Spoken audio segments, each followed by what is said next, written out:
Good afternoon. For those that join me, I'm sorry, a bit of problem with the start there. I had to set up a new stream, had some connection issues, and I think it's more to do with my computer than anything else. If you could let me know in the chat if you can hear me okay.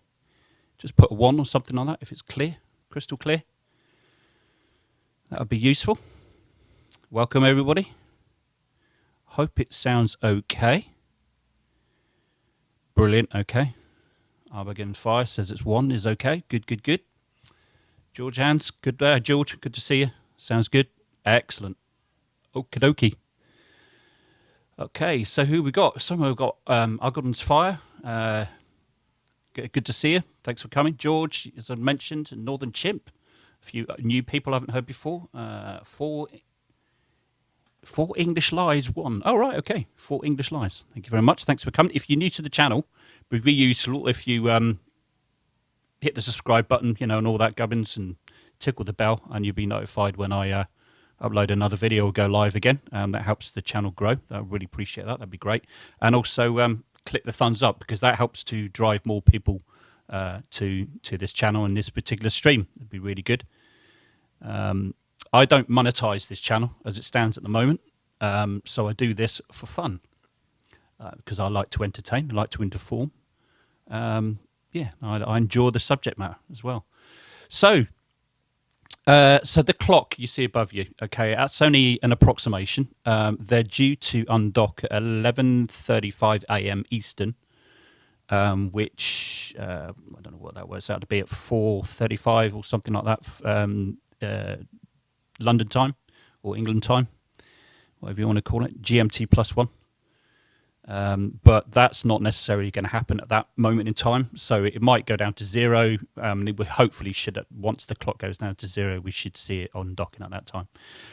So what I'm going to do is I'm going to attempt to leave the stream going all the way through to Splashdown tonight. Now, the only thing is that sometimes I do, when I leave a stream on for long periods of time, I tend to get a stream dropout.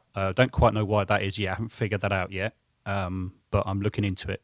So we're gonna kind of see how it goes, and if we keep losing stream, then what I'll do is I'll let you know, and then I'll end the stream. But that's many hours away yet. But NASA are going to be doing a constant stream all the way into Splashdown anyway, so I'll just leave it on. This is the only time I'm going to be really talking, apart from at the end. So I'm going to leave all that to NASA. I'm just going to join you in the chat, and then we'll chat away about things and see what happens, because NASA and SpaceX, they're the ones that are going to, they're the experts, so they'll explain everything. Oh, Dart is here. Hello, Dart. Good to see you. Good to see everybody here. So what we've got, I've actually got mostly NASA. I'm also going to have streaming from Armageddon Fire. I think $1.99 Australian is that, I think. $1.99 Australian dollars. Thank you very much. Very nice of you. Thank you. So yeah, what I've got is I've got kind of like a three-way stream, as it were, in effect. We've got NASA. Also, I've got SpaceX. They're going to be both streaming this because obviously it's a SpaceX Dragon spacecraft. So we've got that as well. So I could be switching between sort of the dual channels. I've also got ISS tracker as well, so we can sort of flick to that once in a while as well. George Prout, good afternoon. Good to see you. So we can flick to that. So we've got 3 different things going on at the same time. So what I'll do is, depending on how good SpaceX stream is and NASA stream, we'll pick the best one as we go along, just to sort of make sure you get the best views possible. So that's what we're going to be doing over this next period of time. So we'll see how he goes. So without further ado, I'm going to hand over to NASA. Let's get the right stream at the moment. As it stands at the moment, they are in the spacecraft. They are going through the hatch closing at the moment. I don't know if they've finished that, but they are due to finish that very shortly, I think. And it is still a go. By the way, this is a delayed undocking from yesterday. It was delayed due to weather at the Splashdown site off the coast of Florida, I believe. So, as I said, this is Crew4, which has taken over from Crew5 that docked with the ISS last Wednesday. Was it last Wednesday? I think it was. Yeah, last Wednesday. So they're taking over. So Crew4 are now heading home. And I think they, if I believe, they docked with the ISS in April. So they've been here a good 6 months. So I'm sure they are looking forward to getting home. 4 English Lies. Hi, everyone. Sorry, been doing cleanup from the little blow that hit Florida. Oh, you're a Floridan as well, are you? What time is Splashdown? Splashdown, I believe, is, if I remember rightly, 4:30 Eastern, I think. I'll let you know. I'll let you know in the chat at some point. I need to check that. I believe it's something like 4:30 Eastern or 3:30 Central. That's the believed time. So which makes out to be around about 9:30 for me tonight. Or no, sorry, 4:50 Eastern. Sorry, that's right, because it was 9:50 p.m. for me tonight. So we'll see how this stream goes. As I said, if it keeps dropping out, I'll probably just end it and I'll say goodbye to everybody. But I'm sure not everybody's going to be staying with me for that length of time anyway. But anyway, that's enough of me chatting. I'm now going to hand over to NASA. They seem to be going strong with this at the moment because SpaceX are not streaming just yet. So without further ado, enjoy the stream and I'll see you in the chat. Enjoy.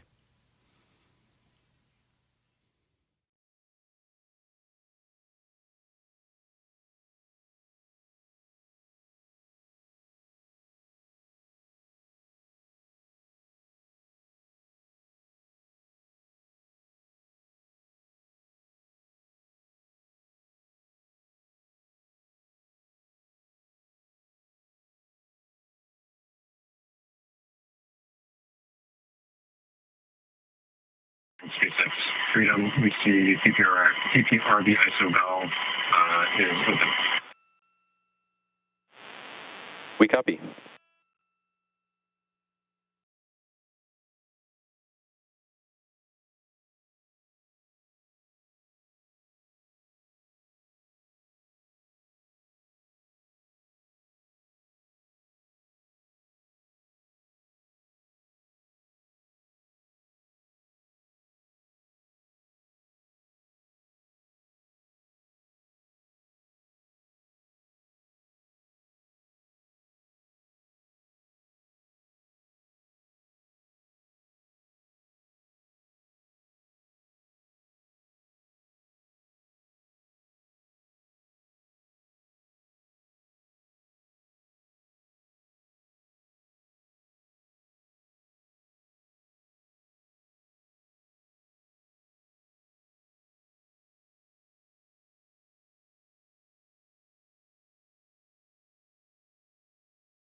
Dragon, SpaceX for vehicle reconfigurations.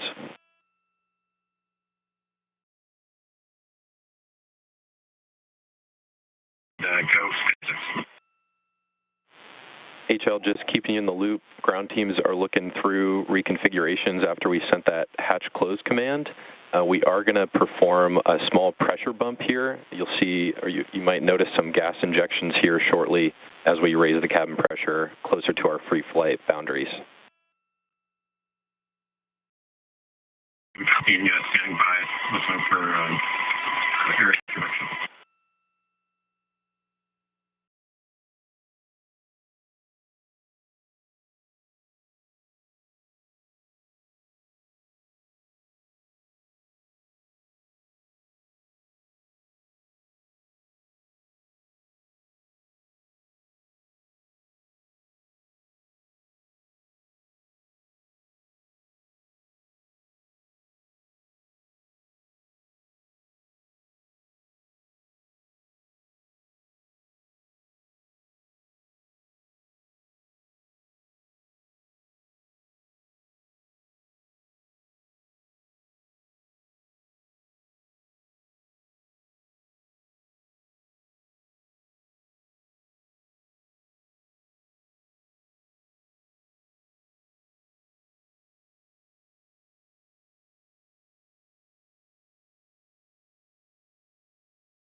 If you're just joining us, you're watching live inside of Crew Freedom, Crew Dragon Freedom, where Crew4 crew is settling in for their ride home today. We're looking for a 10:35 a.m. undocking time from the International Space Station. Again, that's 10:35 a.m. Central Time, 11:35 a.m. Eastern Time. And we're looking for the crew to splash down around 3:55 p.m. Central Time, 4:55 p.m. Eastern Time off the coast of Jacksonville, Florida.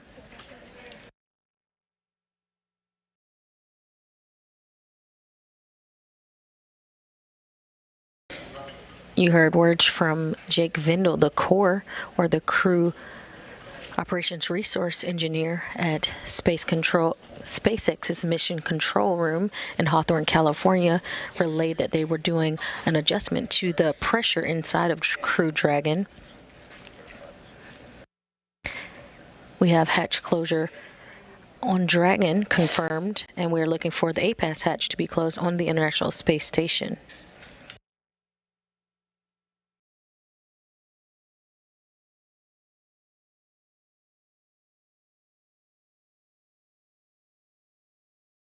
Once all hatches are closed, a ground command will be sent to open valves on Dragon to begin depressurizing the vestibule, essentially venting the air inside and bringing it down close to vacuum.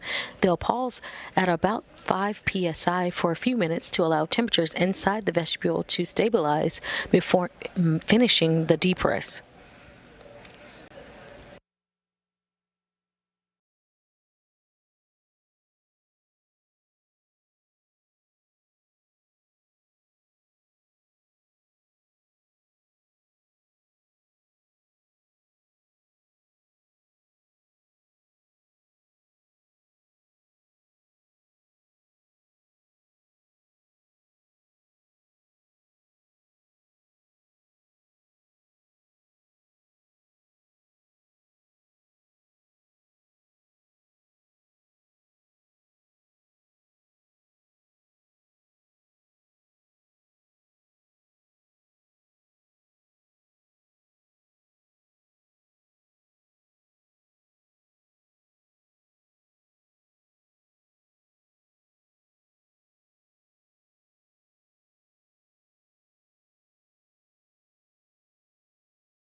Houston, station on 2 for hatch photos.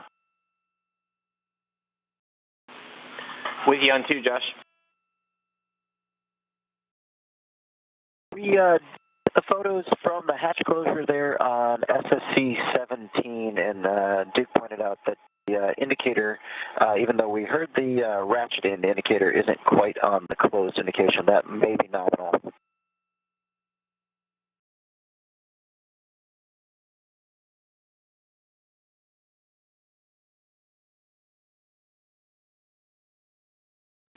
Checking. And Josh, can you confirm what step you were in? Those are the photos from 4.2. We're reporting per 4.8, although we're not there yet.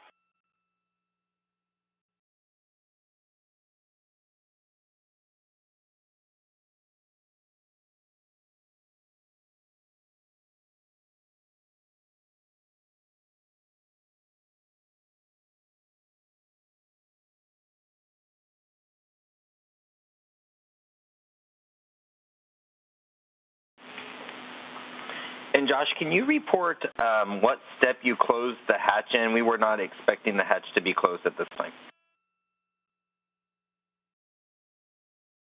Sorry, Alex. It was the Dragon hatch, Dragon port hatch that Crew4 closed. We needed to take some closeout photos there, and so you'll find those on SSC 17. There is an indication on our side of closed open, and the indicator is not completely unclosed, but we did hear as they closed it that it ratcheted as expected. Okay, thanks, Josh, for that sync up. That makes sense to us. We're going to talk it over with SpaceX on that indication. Sounds good, and we'll continue in step 4. Copy.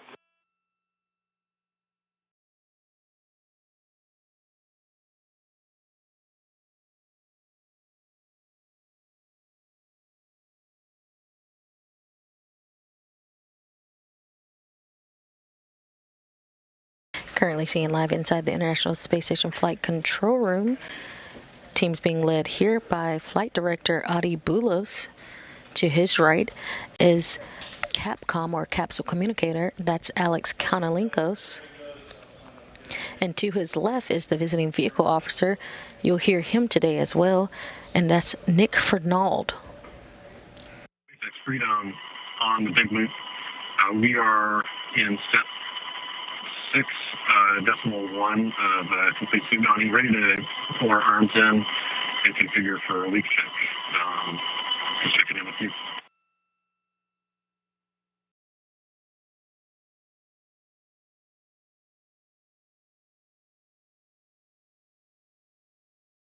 And again, on the screen, you see Nick Fernald. You won't hear him today, but he is the Visiting Vehicle Officer. He's in charge and looking after all vehicles coming to and from the International Space Station. He'll be watching as Dragon exits multiple milestones, including the Keep Out Sphere and the Approach Ellipsoid a little later today. In SpaceX on the big loop, you are go to jump into 4.011, tear the suits, but standby 1 for pressurization.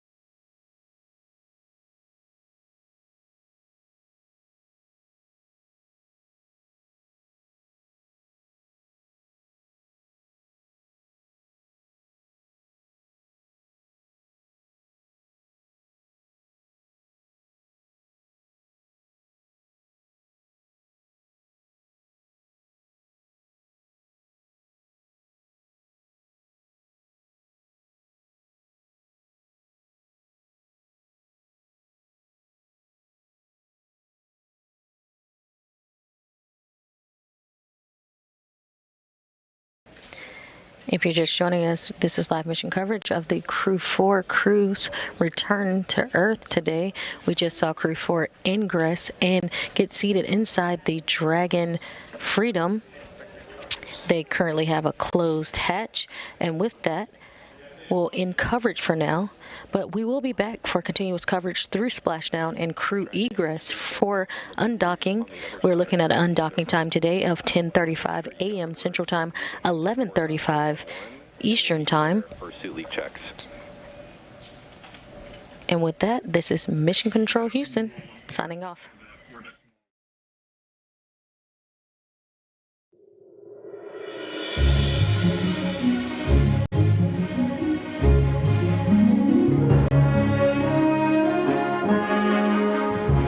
Well, in my left hand I have a feather. In my right hand a hammer. And I guess one of the reasons we got here today was because of a gentleman named...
This is NASA TV.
family and friends when we get home. Our families make such big sacrifices for us to be able to come up here and do this amazing thing and, to benefit humanity. But getting back and seeing them, getting those first few hugs when we get back is really going to be awesome. Really looking forward to that.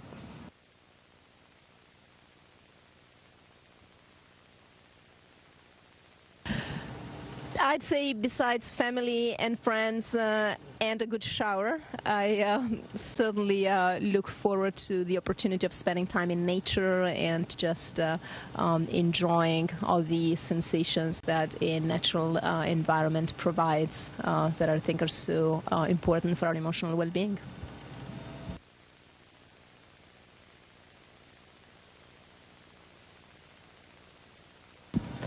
Yeah, I certainly concur with my crewmates here, family, friends, and good food.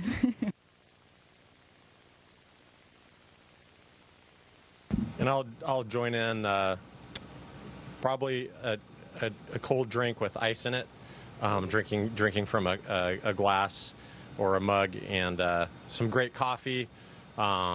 Ice cream sounds really. I'm actually taking notes from everybody here because it all sounds really great.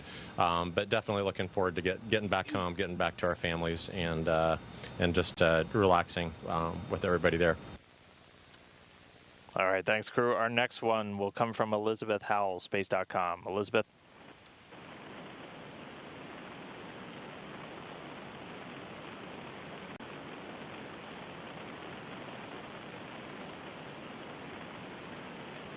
All right, sounds like we might have lost Elizabeth. We'll jump now to Bill Harwood with CBS News. Bill? Yeah, thank you very much, guys, for joining us. You got a fairly long transit, assuming you get to undock tomorrow and the weather cooperates. You've got a fairly long transit to Splashdown. How challenging is that in a spacecraft the size of Crew Dragon? And what have previous Crew Dragon astronauts told you all about what to expect during reentry? How smooth is the ride? Are you expecting, the kind of G's you'll be pulling, that sort of thing? Thanks.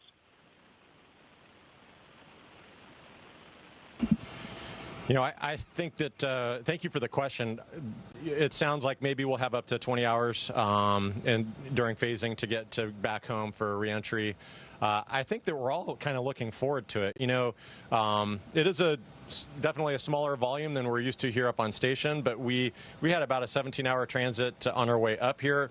Everything was very new. For two of our crew, we were new to weightlessness. Now I think we've got a lot of experience in here, experience with weightlessness and living and working in space. And so to be back in that homey Crew Dragon volume, I think is going to actually be a lot of fun. And we're going to soak in, it's an opportunity, kind of a bonus opportunity to soak in the amazing views of the Earth as we're ready to get home.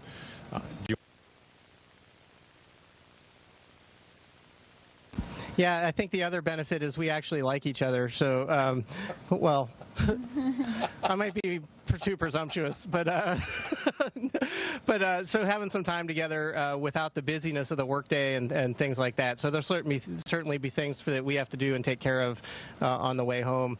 As far as what we've heard from other crew members, it sounds like it's a really smooth ride. Obviously we've been up here in microgravity for 6 months, so starting as we start feeling those G's come on, it's going to feel even more extreme than it would in a normal day. So, I think that's going to be really exciting. I think seeing the plasma out the window is going to be really awesome. That orange glow as it starts setting in inside the cabin is really exciting. And then obviously getting under the main chutes and splashing down in either the Atlantic or the Gulf of Mexico is going to be awesome. So I think when that hatch pops open and we feel that first breath of humid air, it's going to be pretty refreshing. So we're definitely really looking forward to it. All right, next up we have Gina Sinceri, ABC News. Gina?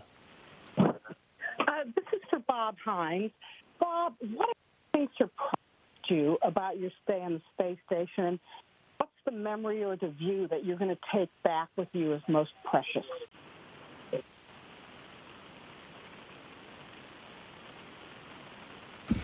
Yeah, thank you. That is a great question, and I think from the time that the countdown clock went to 0, I've been trying to do that all the way up here, and during this entire mission is just kind of take in the special moments and kind of mentally imprint those on.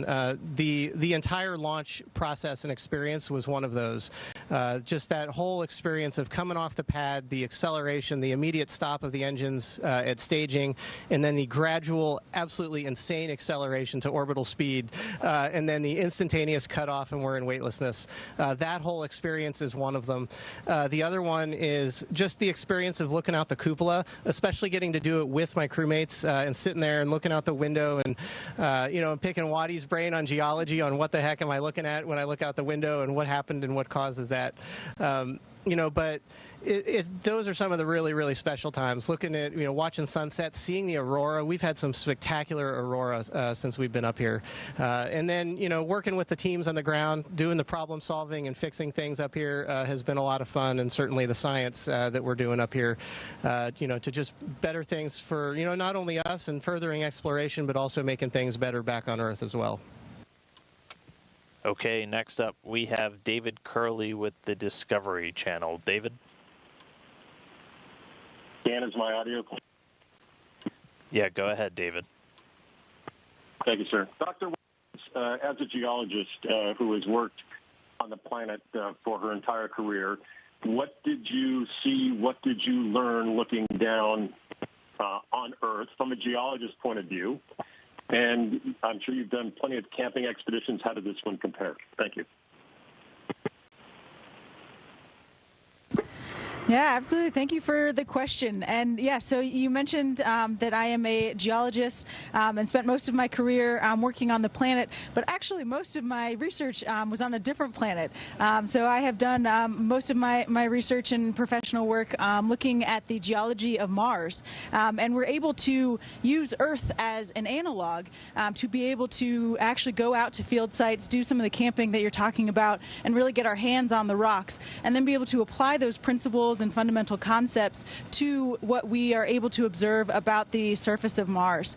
And so to be able to do that kind of remote sensing observations, be able to see Earth from essentially kind of a planetary perspective, particularly sites that field sites that I have done work in the past, particularly in Death Valley, California area, being able to see that same kind of place where we've done ground truthing, remote ground truthing in situ work, and then be able to see it from a remote sensing orbital perspective and be able to marry those two has been really, really enriching and exciting for me.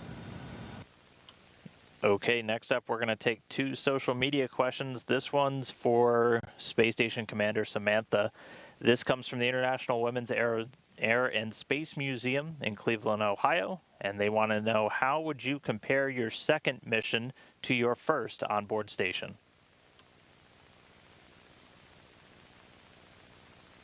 Well, first of all, hello to the friends in Cleveland, and I would say the first time the experience, especially at the beginning, feels quite overwhelming in terms of emotions that you feel, in terms of things that you learn, in terms of physical impressions. And so for me, looking back to my first space flight, it was sometimes a little bit of a blur in my memory. It felt, especially those first few weeks, felt confused in my memory. And I think that coming back for a second time, what I was really looking forward to, and I think that's also what happened, is the opportunity of living the experience again, but with, the experience of the first space flight. And so the ability of noticing many more details, committing them to memory, savoring every detail, every experience. And also I have to say, it's been amazing to watch and relive my experience as a first-time flighter through, first Waddy and Farmer, and then more recently, the other first-time flyers that joined us on board. And just reliving through them the excitement and also, if you want, the awkwardness of those first few days and weeks. And so, in a way, elaborate that experience from back then for myself as well. All right, this next one comes from Eric on Twitter. This is for any crew member. What is the thing you'll miss the most about being in microgravity?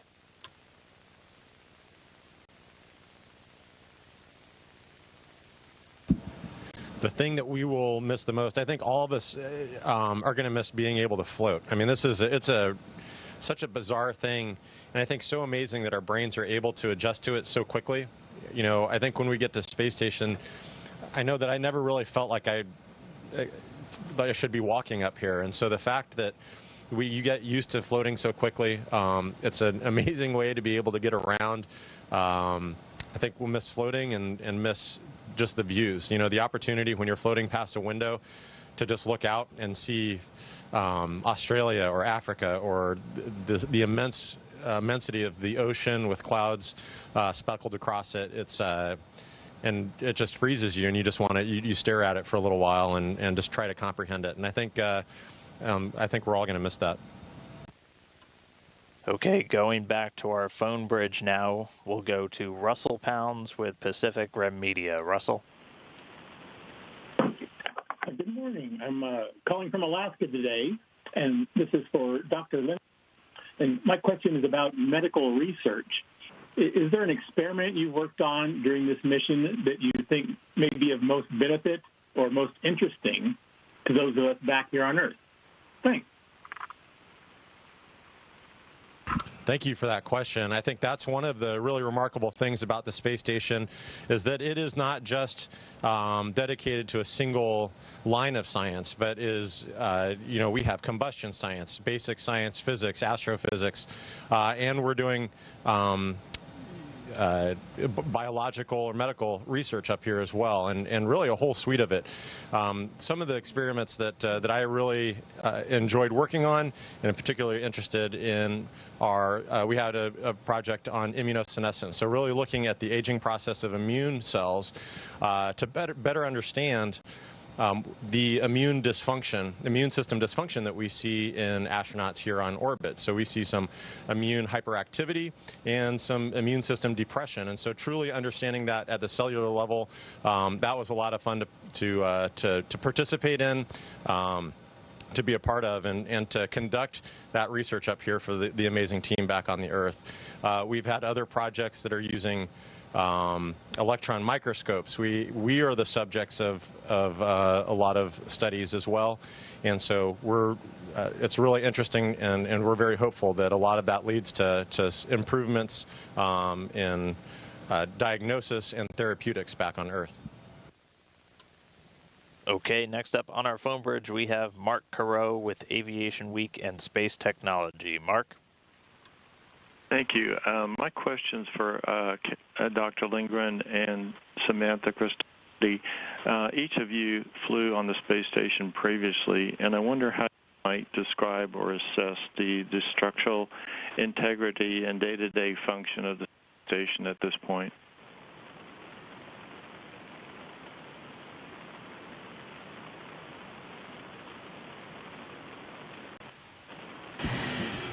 That's an interesting question, and certainly I think as soon as we arrived a few months ago, we were struck by the increase of activity and the sheer amount of equipment that is installed on space station. It's visibly more crowded. You know, if you just look at it and you don't know what's going on, it seems like a lot of clutter, but that clutter really stands for additional equipment that has been installed. So in terms of science, there's a lot more investigation opportunities on board now than there were 7 years ago.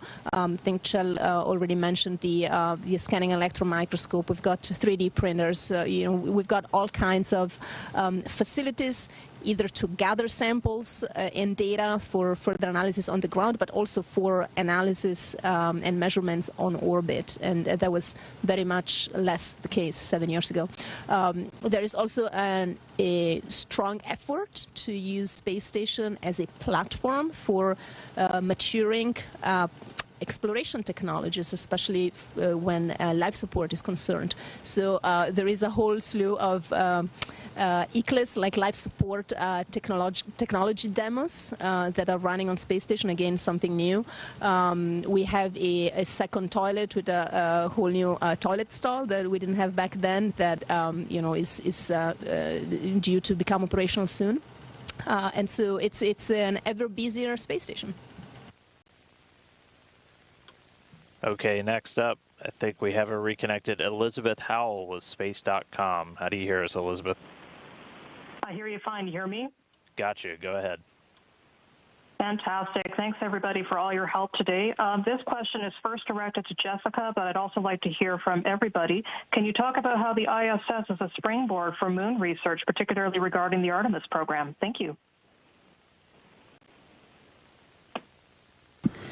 Yeah, absolutely. Thank you for the question. It is a really important part of what we are doing up here and really exciting part of what we are able to do up here using the International Space Station as a test bed for future exploration. So that looks like many different things. Samantha has mentioned a couple of them, looking at technologies as it relates to life support and how we can progress those technologies in order to support future exploration. We have experiments like X-Roots, which is investigating means of growing plants and growing crops on a larger scale without soil, so without the overhead in terms of volume, mass, and containment that comes with soil, that will have really important applications and implications for future exploration.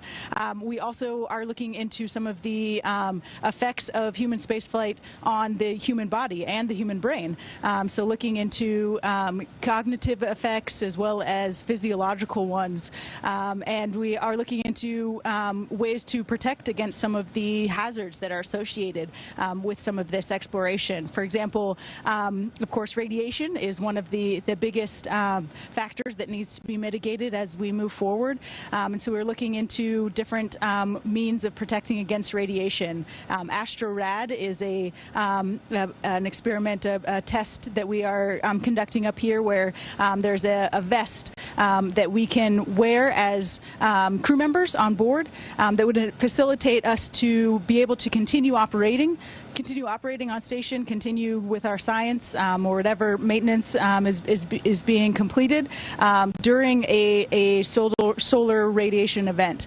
So we're looking at how effective that vest is, and then we're also going to be sending that vest up on Artemis 1. So coming up here shortly, that vest will be going up on the mannequin on Artemis 1, and we'll be able to compare that data with the experience of actually wearing it here on ISS. So many examples of all of the ways that the ISS is really enabling us to further technologies and understanding that will enable us to go further into the solar system. Okay, next up we have Marvin Marshall with the Nighttime News Space Report. Marvin? Hi, good morning. My name is Marvin Marshall from the Nighttime News Space Report on Twitch.tv. This question is for all of you. When you return home here soon and think about looking outside the International Space Station, what will each of your most memorable, city or natural occurrence that you witnessed from orbit be? And thank you for everything, and we look forward to seeing you all back home shortly. Thank you for the question. Yeah, looking out the window, of course, is just part of essential to the experience of being here in low Earth orbit.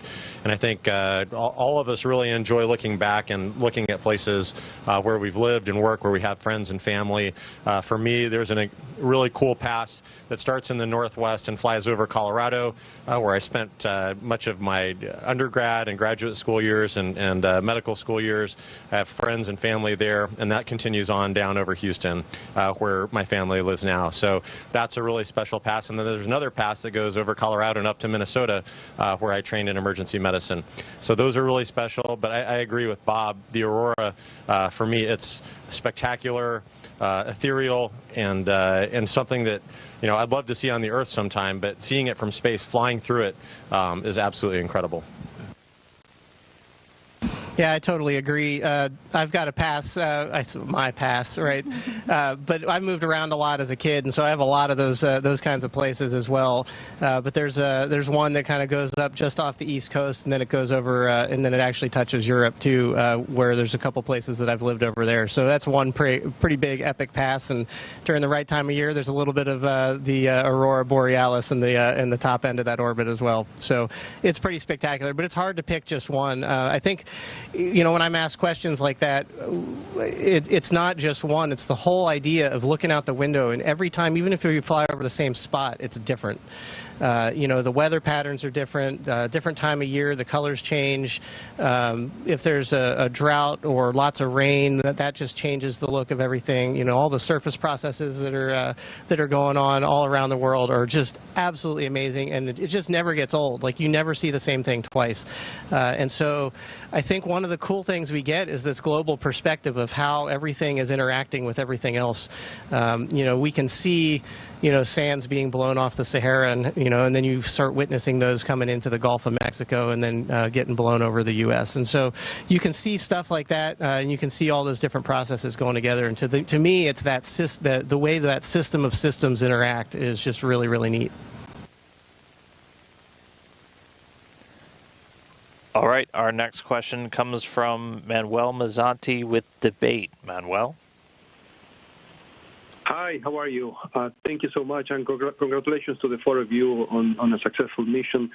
I cover the space program in Spanish, and this is a question for Jill, because I know that a few days ago, you had the chance to talk to Argentinian students in a base in Antarctica.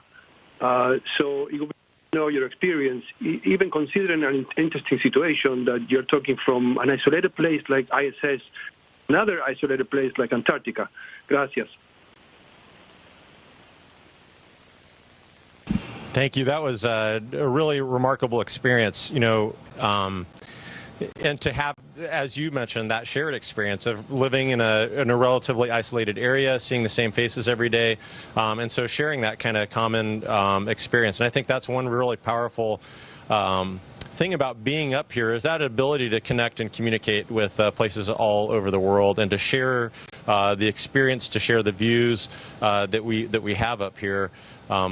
It is absolutely amazing seeing the space station, getting to live and work here. An absolute privilege to be a part of this team that has joined countries and nations all over the world to build this remarkable orbital platform, and to see what we're able to do as an international community working towards towards peaceful means, and what we are able to accomplish.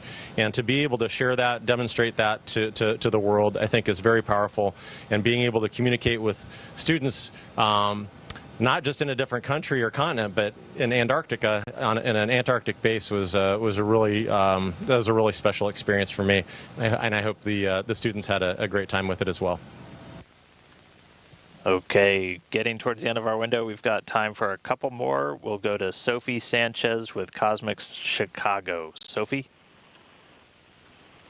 Good morning from Chicago. Last month, Samantha, you shared a video about edible insects, and it opened a lot of conversation about food sustainability here on Earth and in space. I was wondering if you can share what future space food tech you're working on in the space station that you're surprised by. And Jessica, you mentioned X-roots. Have you found space gardening easier or harder in space than it was here on Earth? Thank you.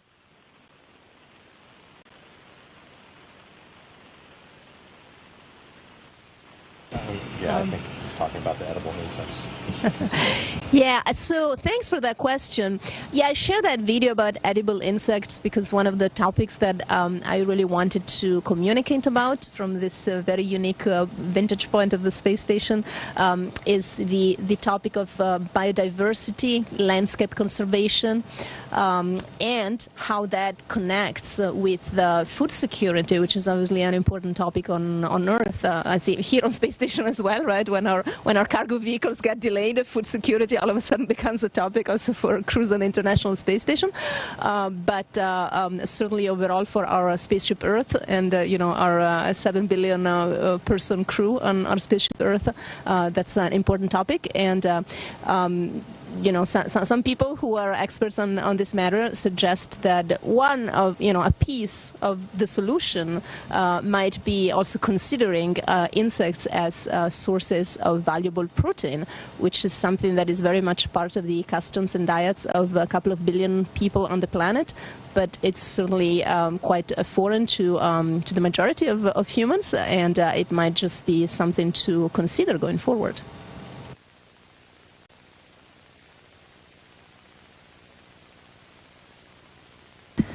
And to answer your question about space gardening, I have set a pretty low bar in terms of my gardening capabilities on Earth. So I have learned a lot being able to exercise my green thumb here on board, and I'm so grateful for the amazing team of people on the ground who help walk us through everything that we need to be successful in terms of growing crops up here. It's been awesome to be able to walk into the Columbus module and smell the smell of leaves growing, of plants growing. It is really unique and just kind of really fulfilling and encouraging. And so being able to grow peas and tomatoes with our own two hands, if you will, has been really amazing. So we really appreciate all of the work of the scientists and all the people behind the scenes that allow us to enjoy that. All right, well, that's going to take us to the end of our window. Thanks, everybody, for sending in your questions. Special thanks to Chels, Samantha, Jessica, and Bob for taking a few minutes to talk to us. Everybody head over to nasa.gov/commercial crew for the updates on their return and how you can follow their journey home. Thank you to Crew4. We'll let you guys get back to work.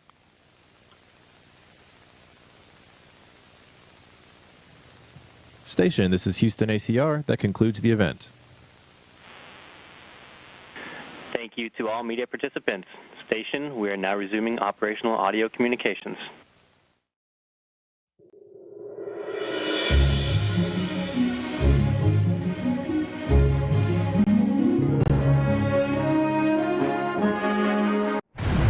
Between 1968 and 1972, America launched 9 human missions to the moon, 6 of which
has started.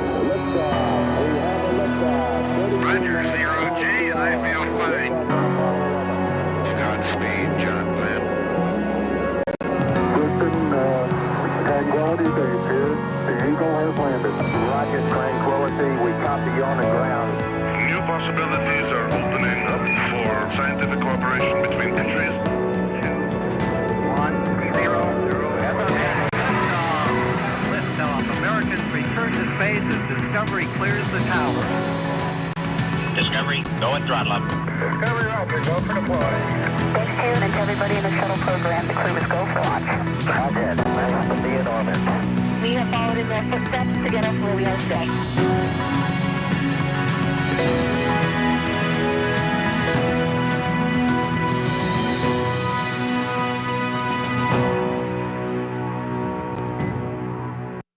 Good morning and welcome back to the International Space Station Flight Control Room.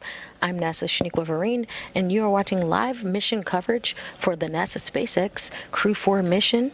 Today we are returning 4 astronauts home after a 6-month science mission aboard the International Space Station. Houston Station on 2. With you on 2, Josh.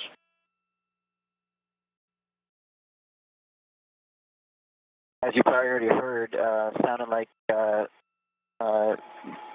there is no fire there in the Russian segment. We've got zeros on our CSACPs here in node 2. So if you agree, I think we're stepping back into the Dragon procedures. Do you?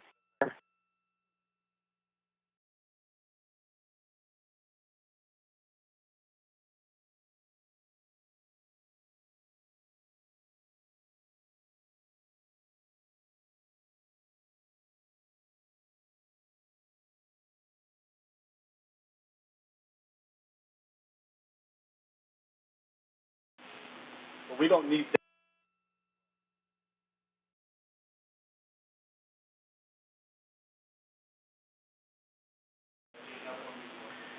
Station Houston on Space Ground 2 for Josh.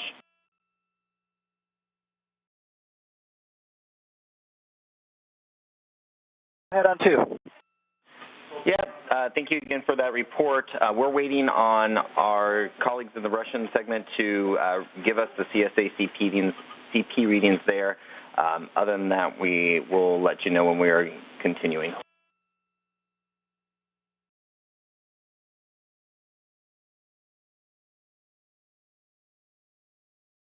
Okay, copy that. We will stand by on resuming the Dragon novice. Good read.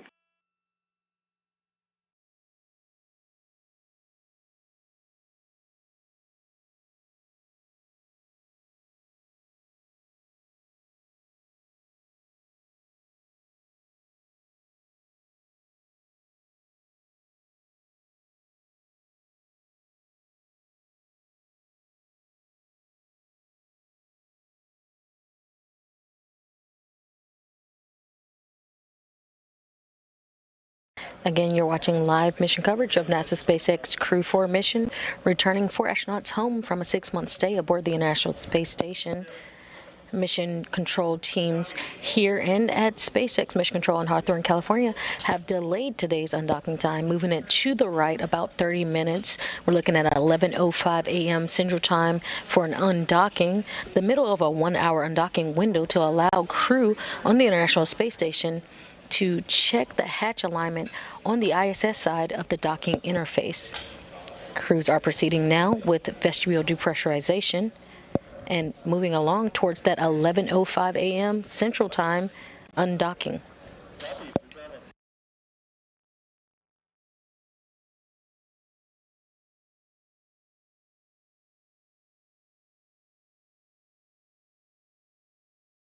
Today's undocking is autonomous, but will be monitored by ground controllers here in the International Space Station Flight Control Room and in Hawthorne, California. Teams are being led here by Flight Director Adi Boulos. Station Houston on the big loop, letting you know that we did get confirmation that this was a false fire, and we are continuing on the undock procedures. Copy, thanks. Good news. Station Houston copies, and we are in step 3.1 of U.S. hatch seal inspection.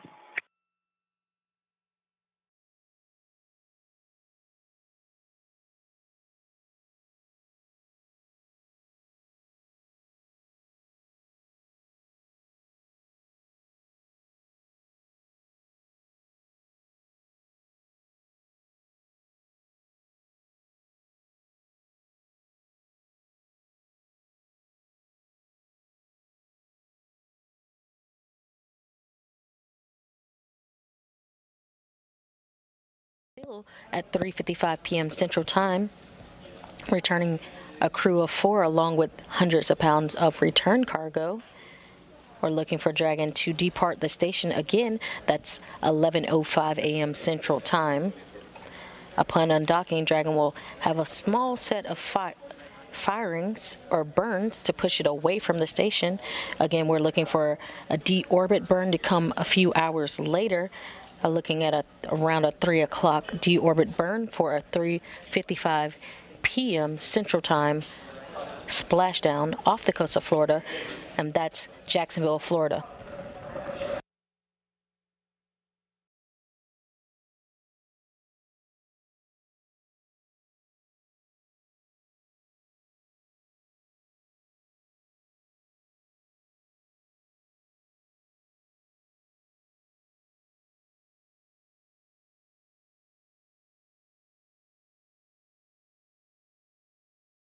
Houston Station on 2 for hatch seal inspection. The Node 2 Zenith hatch seal is complete and no anomalies. Houston copies.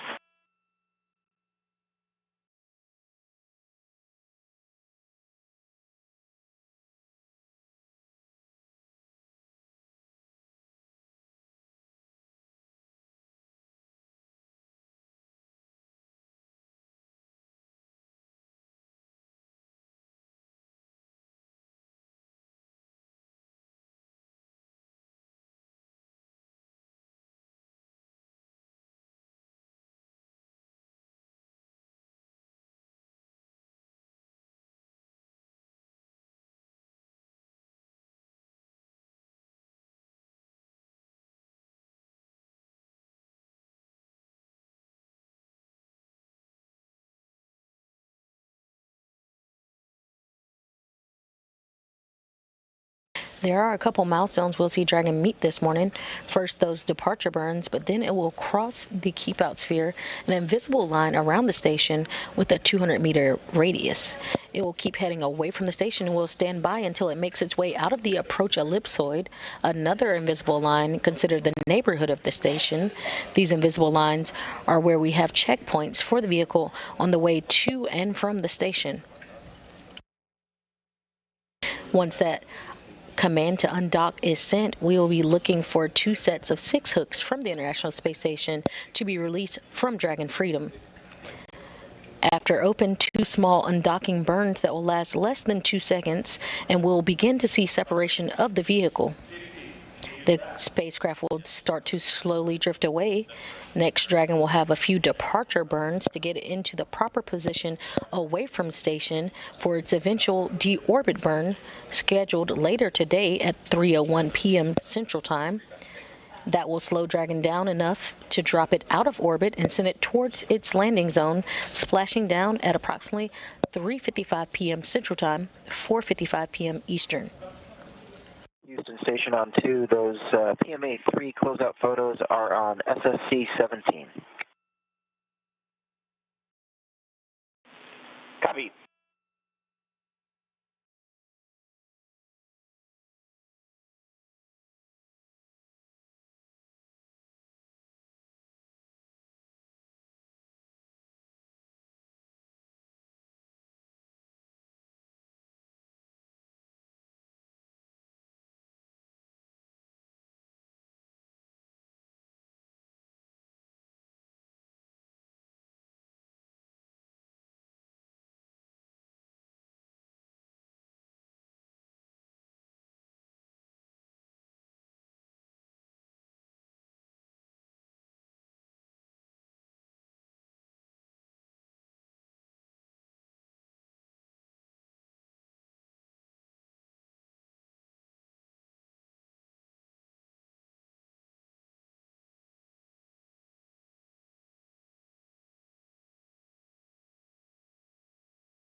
If you're just joining us, the Crew Dragon Freedom, along with Crew 4, is ready to depart the space station, having arrived on April 27th. The crew consists of NASA astronauts Kjell Lindgren, Bob Hines, Jessica Watkins, and ESA astronaut Samantha Christopher Reddy. Freedom, SpaceX on the big loop for timeline impacts and return to Earth plan.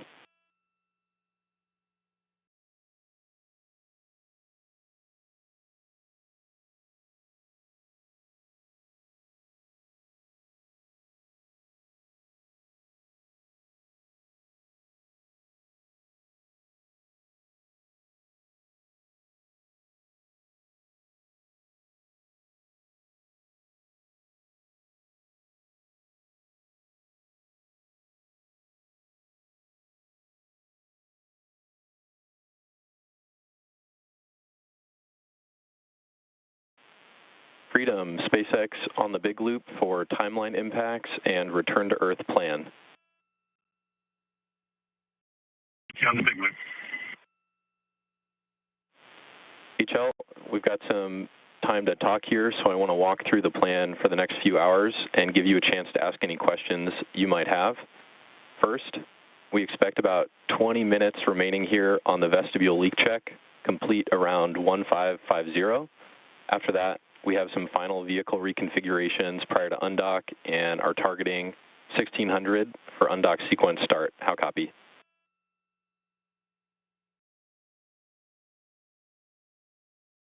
For undock sequence start. Good copy. Some more words. After we undock, we are targeting Jacksonville as primary with Tallahassee as an alternate 24 hours later. And to get down to Jacksonville, we've got depart burns 1, 2, and 3, 1 prop waste burn, and then the deorbit burn. Expect all the events on your timeline through depart burn 3 to shift 30 minutes, but the prop waste burn and deorbit burn timing is accurate. How copy?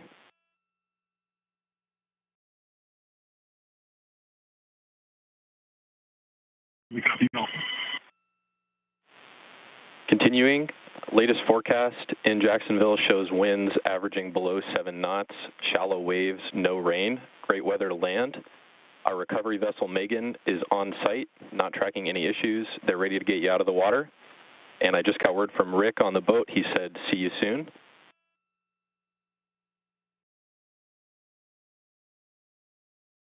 Copy, good looking weather. Megan is on station and has no issues, and we are looking forward to seeing where this snow is.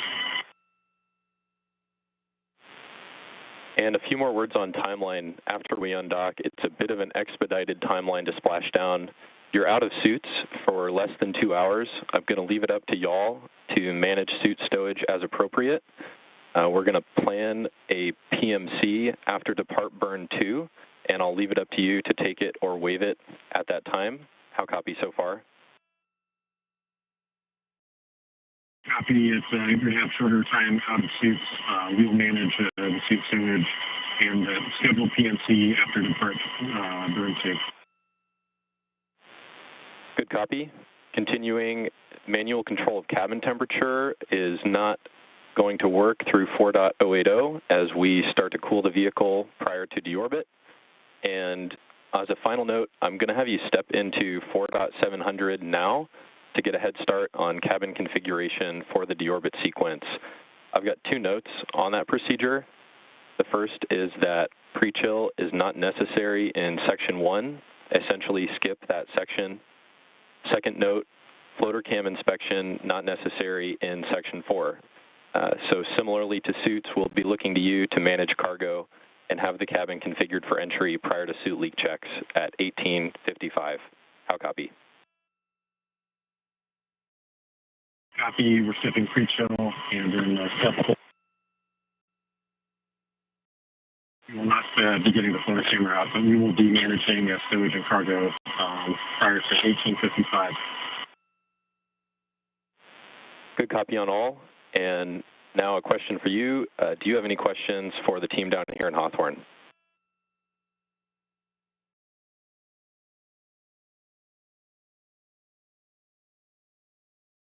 I would like to know what the froyo of the day is.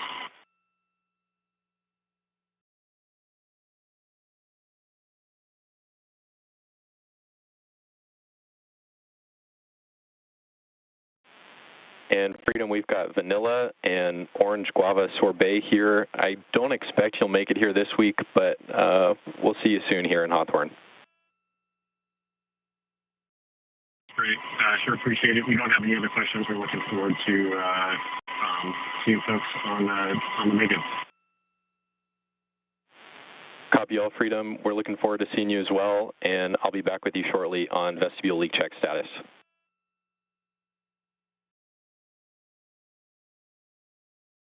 And with that, Houston Station on 2, we've got the Node 2 overhead hatch and MPEV closed, and you've already got the SSC-17 for those downlink photos. Copy.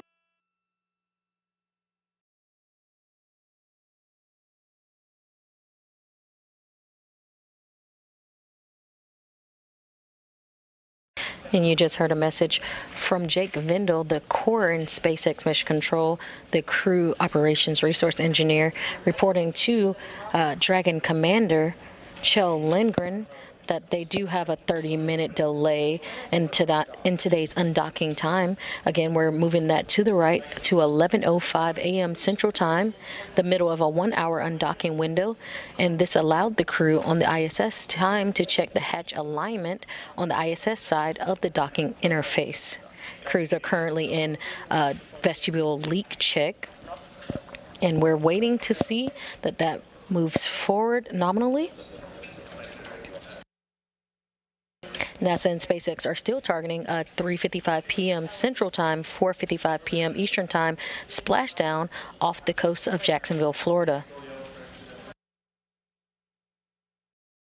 Wrapping up nearly 6-month science mission for NASA astronauts Kjell Lindgren, Bob Hines, Jessica Watkins, and ESA astronaut Samantha Christopher Reddy.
Station Tsukuba on Space Ground 2 for call 1.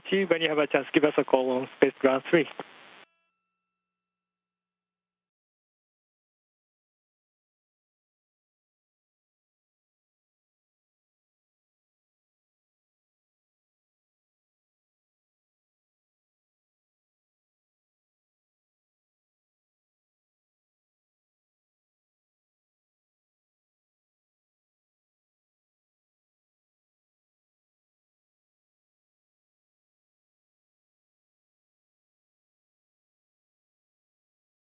Taking another live look at the SpaceX Dragon Freedom attached to the space-facing port of the Harmony module.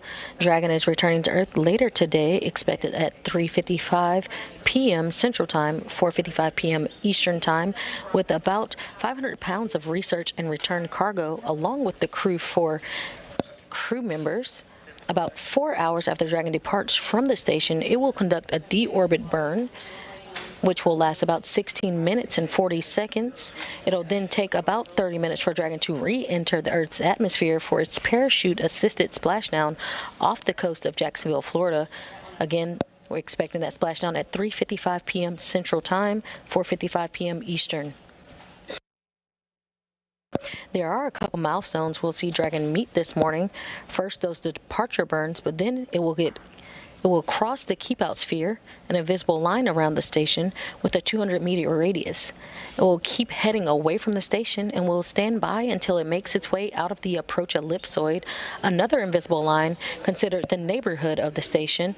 These invisible lines are where we have checkpoints for the vehicle on the way to and from the station. Once that command to undock is sent, we will be looking for 2 sets of 6 hooks from the International Space Station to be released from Dragon Freedom. After open, 2 small undocking burns that will last less than 2 seconds, and we'll see separation of the vehicle from the International Space Station. The spacecraft will start to slowly drift away.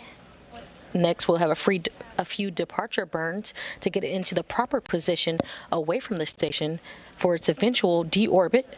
And we're looking for deorbit burn to be around 3:01 p.m. Central Time. That will slow Dragon down enough to drop it out of orbit and send it toward the landing zone, splashing down at approximately 3:55 p.m. Central Time, 4:55 p.m. Eastern Time off the coast of Jacksonville, Florida.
In Munich on spacecraft 2 for the timeline. Houston's here on 2. Okay, I'm going to go to spacecraft 3 for the timeline discussion.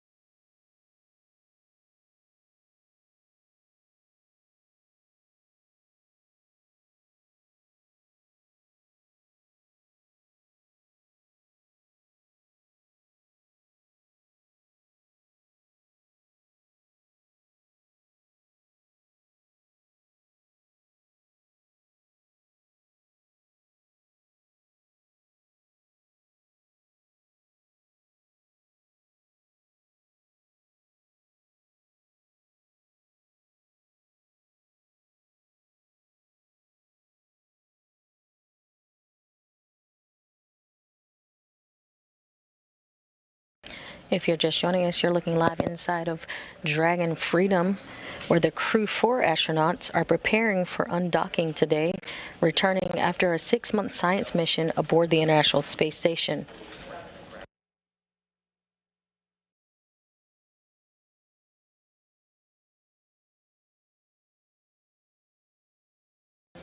NASA and SpaceX are targeting an 11:05 a.m. Central Time undocking from the International Space Station, with a splashdown time of 3:55 p.m. Eastern Time, Central Time, 4:55 p.m. Eastern Time, off the coast of Jacksonville, Florida.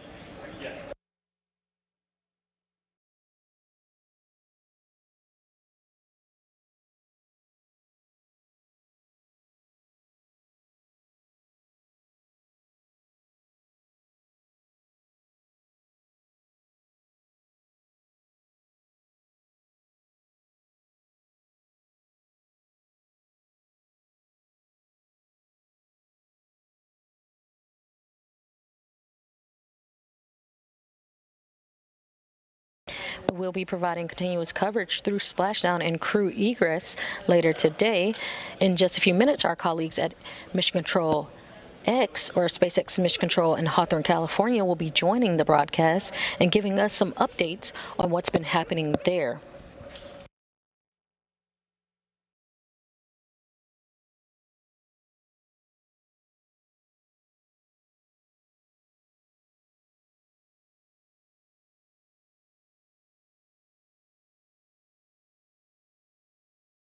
For departure. Thanks for tuning in to watch live coverage of Crew Dragon completing its 4th official long-duration mission for NASA's Commercial Crew Program. My name is Kate Tice, and I'm the Quality Systems Engineering Manager here at SpaceX. Joining me today from NASA Communications is Sandra Jones. Welcome. Thanks for having me, Kate. It's great to be here. So once Dragon departs station, the crew's flight home is expected to last around 5 hours. Upon separation from station, Dragon will use its Draco engines to thrust away from the station in a series of carefully choreographed maneuvers, or 4 departure burns, to increase the distance between the spacecraft and the space station. Dragon will also execute a phasing burn to lower its orbit and line the spacecraft up with its landing location. Next on its trip home is deorbit, entry, and landing, which covers all operations after the final departure maneuver. That includes trunk separation, closure of the nose cone, a deorbit burn, deployment of the drogue and main parachutes, and finally splashdown, which will be off the Florida coast, at which point our teams will recover Chell, Bob, Jessica, and Samantha. Later today, Dragon is targeted to splash down off the coast of Florida at 1:55 p.m. Pacific, and that's today, October 13th, or 4:55 p.m. Eastern Time, and followed by the crew getting picked up at sea by one of the SpaceX recovery vessels. That's right, Kate. And today on board the International Space Station is the Expedition 68 crew. They're currently being led by Roscosmos cosmonaut Sergei Prokopyev, who just took over as station commander from Samantha Christoph-Reddy, who is coming home today on Crew 4. And as a reminder, just like its approach to the International Space Station, Dragon's departure and deorbit is designed to be fully autonomous, requiring no action from the crew on board. NASA astronaut Nicole Mann helped the crew members prepare for departure earlier today and will be watching from the cupola. But the prime departure monitoring role falls on Chell Lindgren and Bob Hines from inside Dragon. Mission controls in Houston and Hawthorne will back them up. So let's head over to Shaniqua Vereen at the Johnson Space Center to talk a bit about how the station crew have been preparing to send the crew home and what we can expect from here until Dragon departs from station. Shaniqua?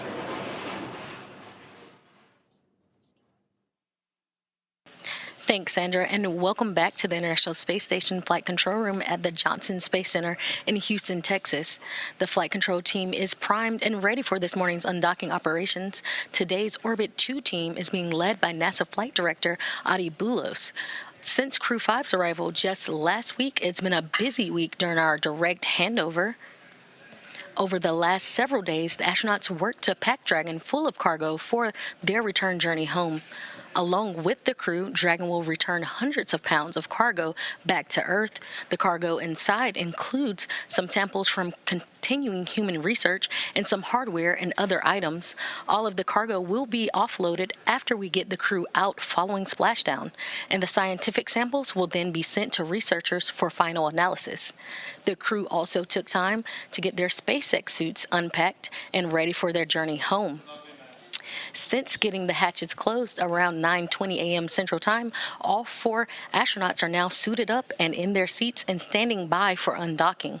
We'll continue through to a final go, no-go poll coming up in just a few minutes, where the joint SpaceX and NASA teams make their final call for Dragon to depart station. This is one of many checkpoints in the return that will continue all the way until just before the deorbit burn, giving mission managers multiple chances to assess the weather at the splashdown zones and making sure everything is lining up before Dragon departs. So we'll stand by for the final go, no-go, but for now, everything's continuing to look good here. And on-time departure of 11:05 a.m. Central Time. With that, I'll throw it back over to you guys. Over to you, Kate and Sandra. Thanks, Shaniqua. All good news to hear. Now, separation is set for approximately 9:05 a.m. Pacific or 16:05 GMT, which is just a couple minutes from now. At the moment, Dragon, which you see there on your screen, is in its final configuration before undocking, and we are waiting for mission operators to conduct their go, no-go poll on whether to move forward with the undocking procedure. And just like during its approach to the International Space Station, Dragon's departure and deorbit is designed to be fully autonomous, requiring no action from the crew on board, which is even easier this time around since the crew won't have to stop at any waypoints like when we see a vehicle arrive. Now, once the undocking sequence is complete, Dragon will use its Draco engines to thrust away from the station in a series of carefully choreographed maneuvers, or 4 departure... Station Houston on Space to Ground 2 for exercise.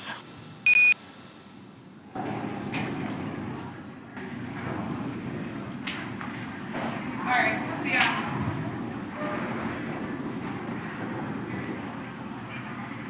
Go for exercise on 2.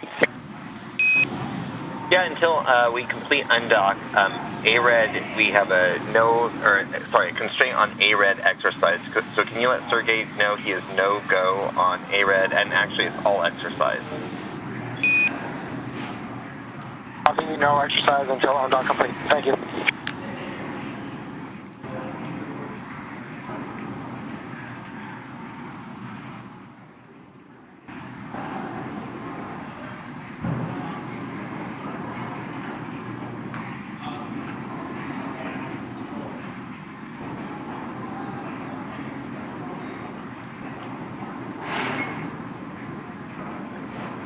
Now, once the undocking sequence is complete, Dragon will use its Draco engines, which you see a couple of those thruster ports there on your screen. It'll use those Draco engines to thrust away from the station in a series of carefully choreographed maneuvers, or 4 departure burns. An on-time departure of 11:05 a.m. Central Time. With that, I'll throw it back over to you guys. Over to you, Kate and Sandra. Thanks, Shaniqua. All good news to hear. Now, separation is set for approximately 9:05 a.m. And we're going to step into residual depress imminently.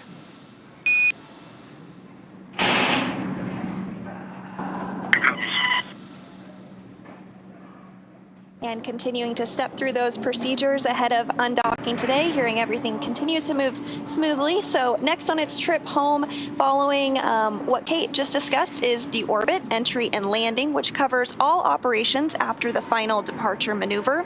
So that includes trunk separation, closure of the nose cone, a deorbit burn, deployment of the drogue and main parachutes, and finally splashdown off the Florida coast, at which point our teams will recover the Crew4 astronauts inside Crew Dragon from the water. It's always super exciting to follow along. Now, we are expecting that go, no-go poll to occur in about 2 minutes or so. Again, that is basically the last poll for the mission operators to basically make sure that everything, both on board Dragon and on board station, to everybody to confirm between here in Mission Control and Hawthorne, as well as Mission Control over at NASA and at Johnson Space Center, basically for all teams to make sure that everybody is thumbs up for undocking from the International Space Station. And there's a first live look actually inside the capsule with our Crew4 astronauts there. As you can see, they're all buckled in, their suits are on, and everyone looks pretty comfy to me. Yep, absolutely. And the crew will remain in these suits during the dynamic phase of the mission. So once they are undocked successfully and a little bit away from the space station, they will be able to take those suits off. But we are targeting a pretty short phasing from undocking to splashdown. So we heard a call earlier that they're only going to be out of their suits for about 2 hours or so, and then they'll put them back on, get suited, and get ready for re-entry and splashdown. Yeah, now while they have their suits on, they are, and as in their seats, as we see here, they are plugged in to the umbilical, which is basically the connection point between the suit and the seat, and therefore the spacecraft as a whole. So as they're sitting here, they're able to be connected like with electronics, avionics, so those communication systems that we will hear as they speak back and forth to core here at SpaceX Mission Control. But also they have fresh air being flowed through the suit. So I don't have to worry about them really being uncomfortable because they have cool nitrox or nitrogen-oxygen mixture being pumped through the suit to help, regulate their body temperature and keep them comfy. And speaking of umbilicals, there's some other umbilicals that are going to come into play here in just a few minutes when we do have the undocking sequence that begins. There's umbilicals that will retract, and those are providing the power right now for Dragon. Once it does depart from the space station, Dragon will receive power from the solar cells on Dragon, which you may have seen when we had the view of Dragon, which is, of course, currently docked, but won't be for very long. We have the go, no-go poll coming up in just a couple of minutes from now, and if all goes well, then we'll undock just a short time from now also.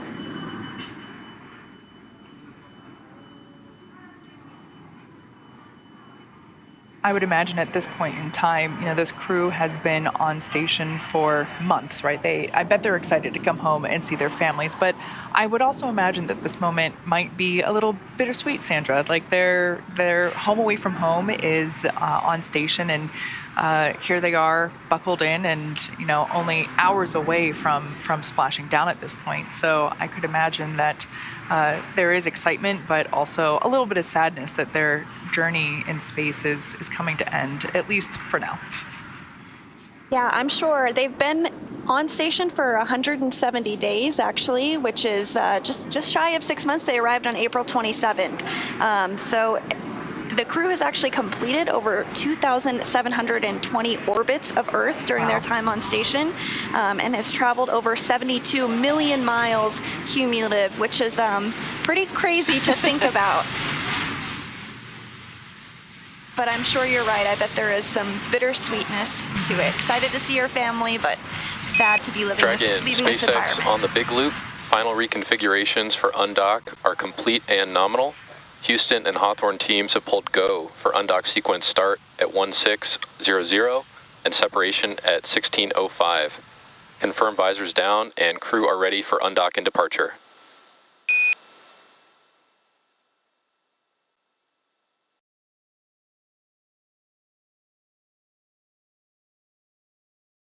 SpaceX Freedom copies pull the go for undock. Our visors are all secured closed, and we are ready for undock. Copy all.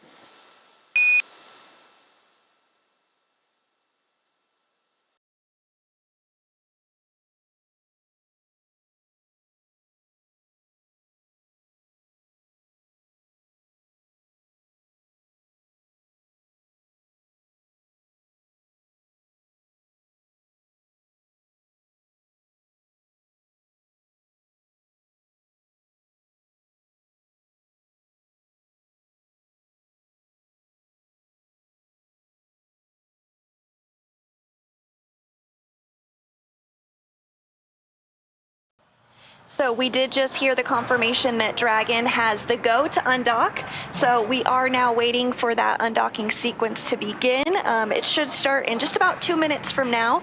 And once that sequence does begin, it will take less than 5 minutes for Dragon to separate from the International Space Station. It's home for nearly 6 months. Now, the first step in that automatic undocking sequence is for the umbilicals to retract, as Sandra mentioned earlier. These umbilicals connect Dragon systems to the space station, which transfer power, telemetry, and commands between the two vehicles throughout Dragon's stay. And once that's complete, Dragon will unlatch itself from the space station by releasing 12 hard capture hooks in 2 separate phases. All of that combined will take roughly 4.5 minutes, and then Dragon will be ready to depart from station and begin to move itself further and further away using its Draco thrusters. And Dragon's initial departure from station is a little different than other docked vehicles like the Soyuz that rely on springs to push them away from the docking port. Dragon will execute 2 short thruster firings to undock using a combination of the 12 Draco engines around the base of the capsule. with the first breaking any stiction between Dragon and the docking port, and the second slowly backing the spacecraft away. So we're expecting the call for the undocking sequence to begin in just moments from now. SpaceX on the big loop, undock sequence commanded. And there you heard it. Perfect timing, Sandra.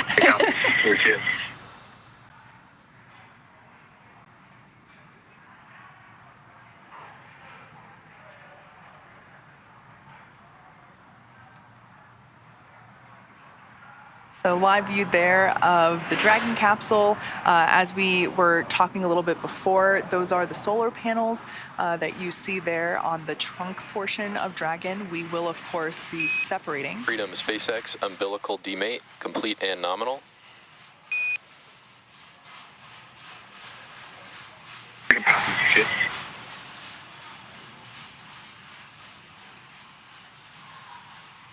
Good news there. It sounds like we got confirmation that those umbilicals that we were just talking about that help connect the station to Dragon while it's on board have nominally disconnected. And so as we said, it will be less than 5 minutes from the point that sequence was sent, which was at 9 a.m. So about 4 minutes from now, we should be able to see some of the first movement as Dragon slowly backs away from the space station. So as I was mentioning before, the black portion that's there, that is the trunk. We will be separating that from the Dragon capsule. The small silver line that you see at the bottom part of the Dragon capsule itself, that's the heat shield, which of course is necessary to reveal in order for them to make atmospheric reentry. So we will be, after Dragon moves away from station, we will be separating. But I love this view that we have because it's such a gorgeous view of those solar panels, which we make here in-house, as well as the trunk itself.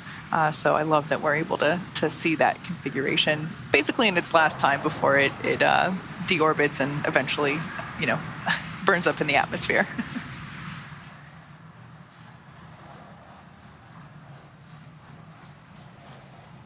So with Dragon now getting ready to undock, let's check in with Shaniqua Vereen in Mission Control at the Johnson Space Center.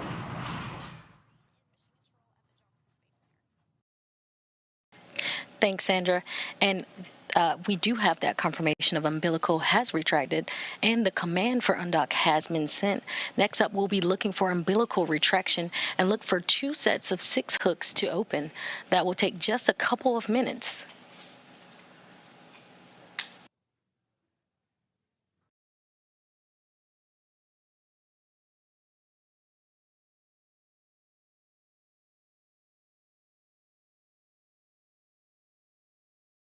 Copy.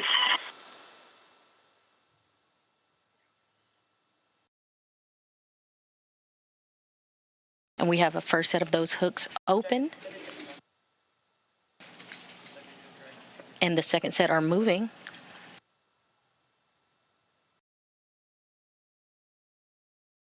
That's 6 hooks open, and we're working on the next 6, a total of 12 hooks in all that will be open today.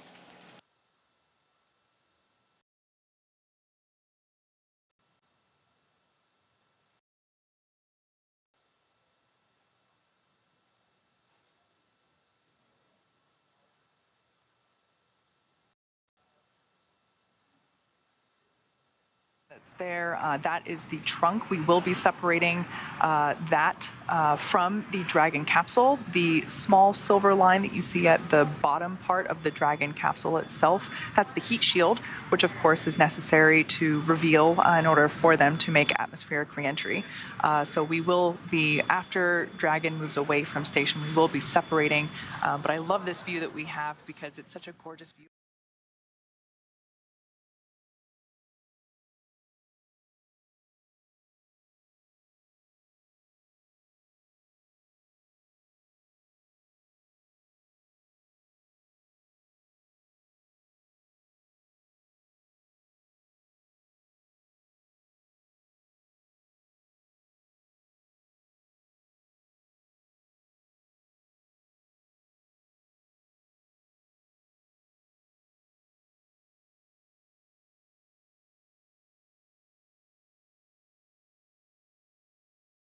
That confirmation of umbilical has retracted, and the command for undock has been sent. Next up, we'll be looking for umbilical retraction and look for 2 sets of 6 hooks to open. That will take just a couple of minutes.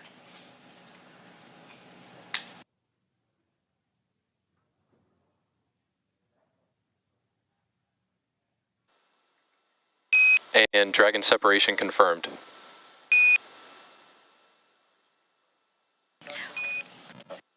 Thank you. All 12 hooks now open.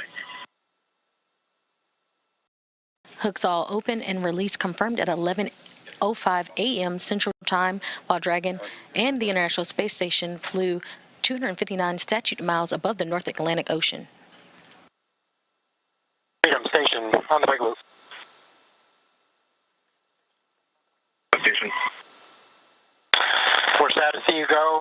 We wish you Godspeed, safe re-entry and landing, and calm seas. We're going to miss you guys. We're thankful for your mentorship. Enjoy your time with your families. For the good word station.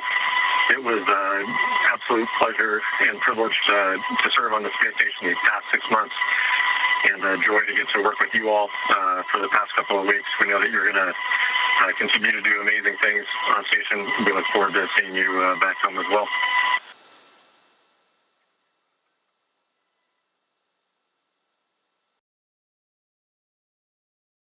And those were words from the crew on the ISS to the crew inside Dragon Freedom, giving them farewells as they head on their journey back to home on Earth. And Freedom SpaceX on the big loop depart burn 0 was nominal. Copy.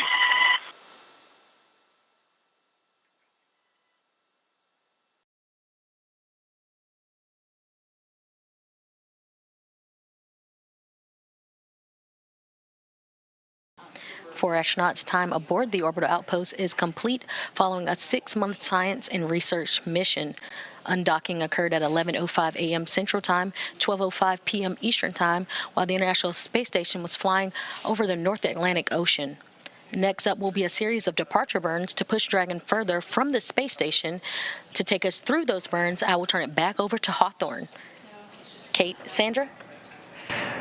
Thanks, Shaniqua. I just want to point out that awesome view that we had moments ago. There it is. That is a view from Dragon as it leaves the International Space Station. So it's incredible that it was just there moments ago and it's moving already as we can see further and further away. And they were docked to the Node 2 Zenith port, or space-facing port.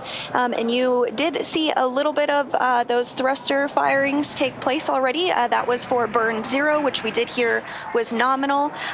Lasted just a couple of seconds long, but that little bit was enough to push it away from the space station. And we are now awaiting departure burn 1. So there's a live view inside Dragon Freedom. On the right-hand side would be pilot Bob Hines, and on the left-hand side would be Commander Kjell Lindgren.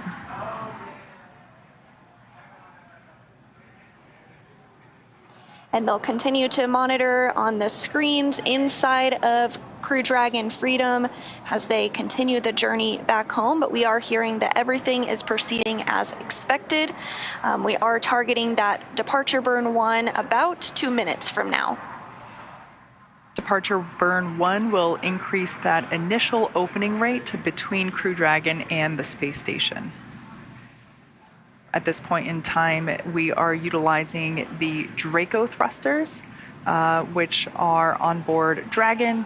This departure burn, we're expecting it to last about 21 seconds. At this point, Dragon is steering itself. The approach and undocking, basically getting to station and leaving it, everything is autonomous. However, the crew is able to take over at any point in time if necessary. But as you can see right there, they're able to follow along with everything happening with the capsule and their progress for their departure there on those screens that we saw moments ago. Yeah, exactly right. And during docking, when we have a vehicle that's approaching space station, it can take a little bit longer because we have these hold points that we wait at for safety purposes and precautions. But during undocking, it can happen a lot quicker. And you really saw that. They just undocked a few minutes ago, and now they're already backing away. We're moving into the next departure burn, which we should hear the call out that it has begun any second now. And again, you said this is a pretty short burn, will only last about 20 seconds or so. So standing by for the call that departure burn 1 has begun.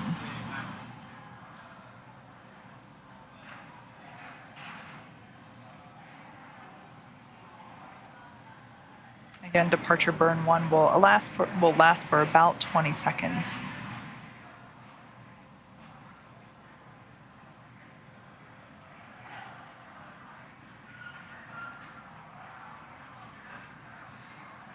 And we are hearing that the burn is underway.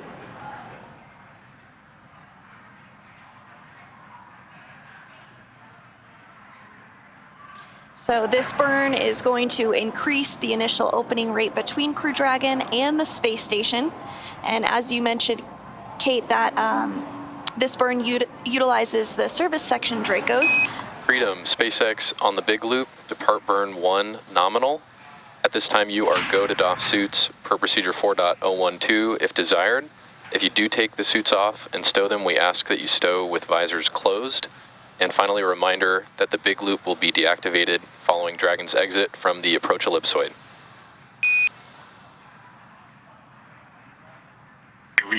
Freedom copies, we are good to doff suits. When we stow them, we'll stow them with visors closed. And we will come off the big loop as we exit the ellipsoid. Good copy.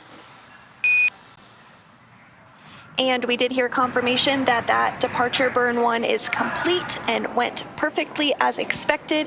It lasted 21 seconds and used those service section Dracos. We also heard some words from the ground up to the crew letting them know that they have the option to take off their spacesuits if they would like. They don't have to though, but if they would care to do so, they're able to do so now at this point. Dragon is already about 175 meters away from the space station, and so the next major milestone that we're looking for is when Dragon exits the keep out sphere. That's that imaginary sphere or boundary 200 meters in radius around the space station.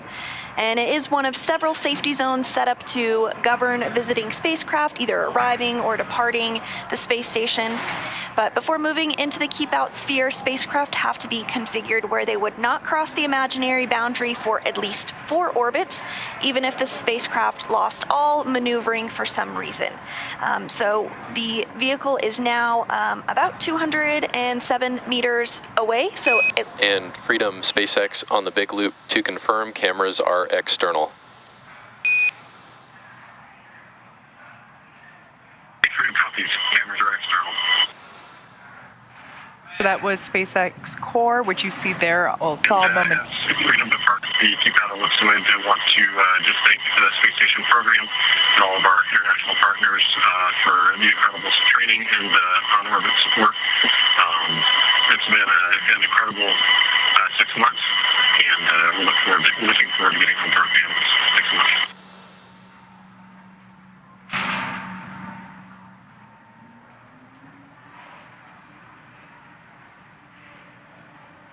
Sounded like some nice words there from Commander Kjell Lindgren.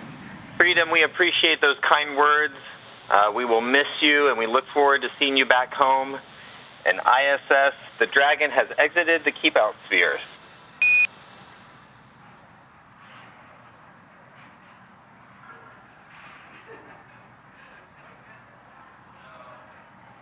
As you just heard there, we just got word that Dragon exited the keep out sphere. As Sandra mentioned, it's an imaginary boundary around the station. The next event that we are standing by for is for Dragon to exit the approach ellipsoid. I just want to mention real quick that view on screen there is SpaceX Mission Control, which is just to the left of Sandra and I. That's where SpaceX Core or Crew Operations and Resources Engineer Jake Vendel is standing by. That is the primary voice that you hear communicating to the crew, at least whenever they are speaking to Mission Control here in Hawthorne. We also, of course, have Mission Control Houston over at NASA's Johnson Space Center, and that was the voice that we heard just moments ago of Chell speaking to. And there's that live view of Johnson Space Center Mission Control now. So both teams are integrated and working together and communicating with station and with crew as we have their departure, their departure now confirmed, and they are now making their way further and further away from the station.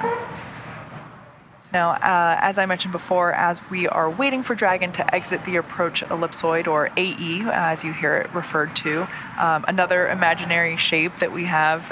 This time, it's a three-dimensional ellipsoid, which measures 4 kilometers by 2 kilometers by 2 kilometers, and that's in the same family as the keep-out sphere. One of the key differences with the approach ellipsoid is that vehicles outside it have to be on what we call a 24-hour safe free drift trajectory. That means that the spacecraft would not cross into the approach ellipsoid for at least 24 hours again, even if it lost all of its maneuvering capability. So we will be listening in for that call out once we hear confirmation that Dragon is outside that approach ellipsoid, or AE. And that's a live view from the station looking at Dragon Freedom. And so at this time, Crew Dragon Freedom is 378 meters away from the International Space Station. So we are standing by for confirmation that we have exited the approach ellipsoid. We are expecting that about 5-6 minutes from now. So we are getting closer. But as you mentioned, we can continue to see Dragon get smaller as in this view from the International Space Station. Again, there are 4 crew members inside Crew Dragon Freedom. That includes NASA astronauts Chell Lindgren, Bob Hines, and Jessica Watkins, as well as European Space Agency astronaut Samantha Cristoforetti. They have been on board the International Space Station for 170 days now, after they launched from the Kennedy Space Center in Florida on April 27th. As I mentioned earlier in the webcast, at this point, I would imagine that the astronauts are excited to come home. It has been nearly 6 months since they've seen their families, but I would also imagine that this moment is pretty bittersweet. They have done they've worked really hard while on station. They've done lots and lots of science. Sandra mentioned that they have, what was the number that you had earlier? It was thousands of orbits. I can't remember quite what it was off the top of my head, but they have traveled so far during their 6-month stay up on station, and it's their home away from home at this point. So I'm sure they're very much looking forward to getting back to their families here on Earth. But I'm sure that, the next basically 5.5 hours are bittersweet because it's their last visit. And there we actually, if you look at the Dragon capsule there, we can actually see the thrusting in action of those Draco thrusters that we were mentioning before. That's what Dragon is using to maneuver away from the space station.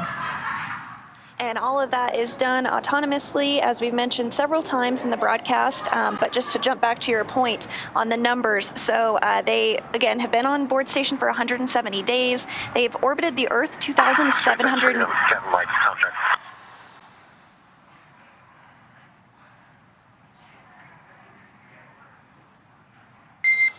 Freedom, SpaceX on Dragon to ground. Comm check on the cabin mic came through. How us?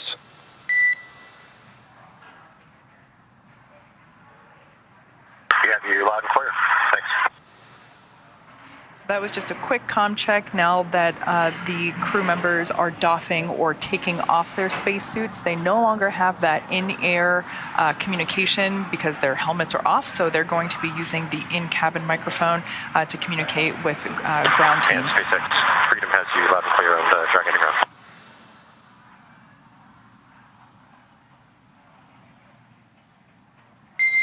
Copy all. Good to hear you on Dragon to ground.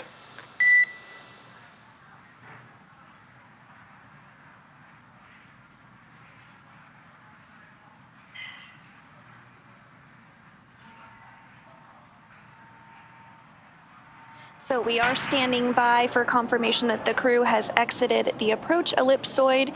We're expecting that to happen about 5 minutes from now. And again, this is an imaginary shape around the space station that is 2 kilometers by 2 kilometers by 4 kilometers.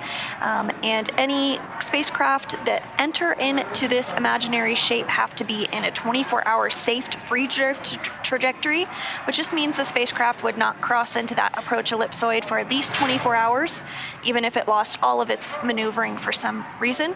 So we are continuing to stand by for confirmation that we've exited that approach ellipsoid about 4 minutes from now.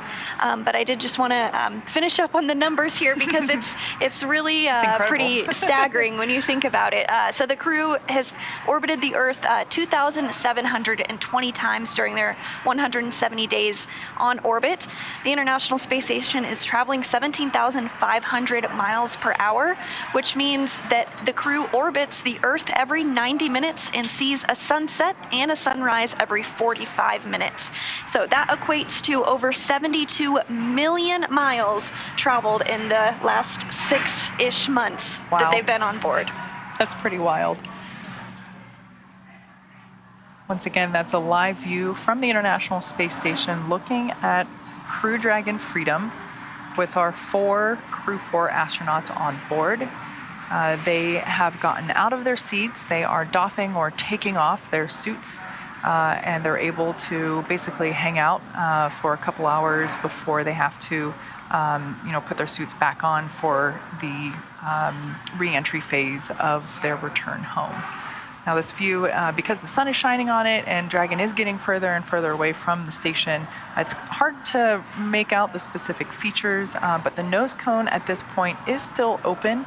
That won't close until a little bit later on when we are closer to the re-entry portion. The trunk is also still attached. That is a portion that we will jettison from the capsule in order to expose the heat shield, which will be utilized, that heat shield will be utilized for that atmospheric re-entry. We're about 3 minutes away from the point at which we will exit the approach ellipsoid, but continuing to hear good call-outs that everything is proceeding as expected today. We are targeting a splashdown off the coast of Jacksonville later this afternoon. That splashdown is targeted for 1:55 p.m. Pacific time. And we also did hear that the boat is already out there in place in preparation for Crew4 to splash down. The boat that's being utilized today is Megan, after Crew2 astronaut Megan MacArthur.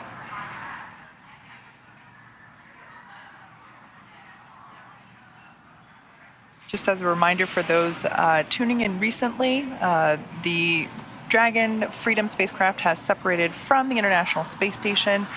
In total, it will be completing 4 departure burns, basically all designed to increase the distance between the spacecraft and the space station. And then once that is complete, as Sandra just mentioned, we'll begin that re-entry portion. In total, the astronauts will have about 5.5 hours between undocking and splashdown. So relatively speaking, a pretty short journey back to Earth.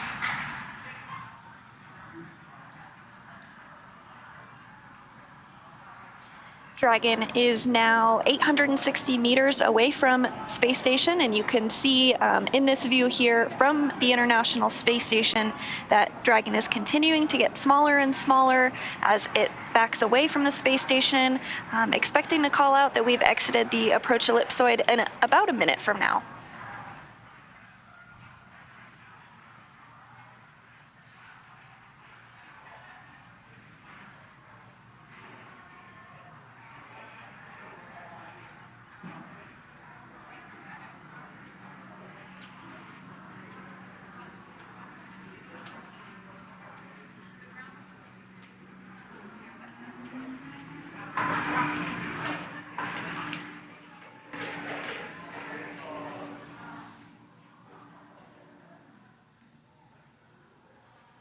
So we are waiting for that call out that Dragon is outside of the approach ellipsoid.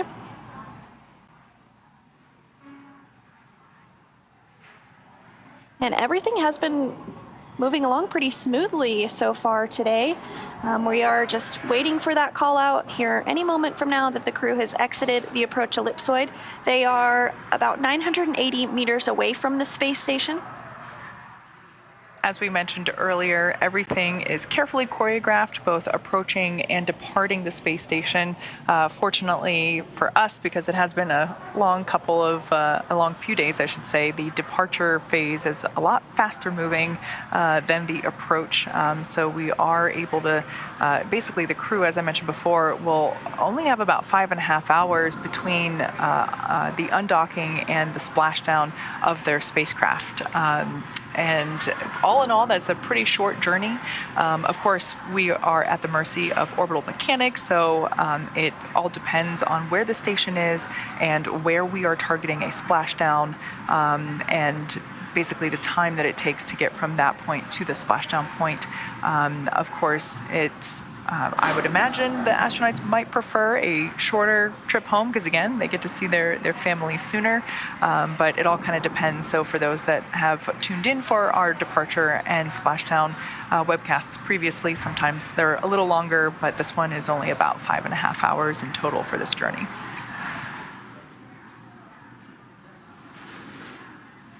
And we are hearing confirmation that Crew4 Freedom, has SpaceX exited the on approach Dragon ellipsoid. ground. That Dragon was the has next major exited the approach milestone that we were ellipsoid looking towards. and is on a 24-hour safe free drift trajectory.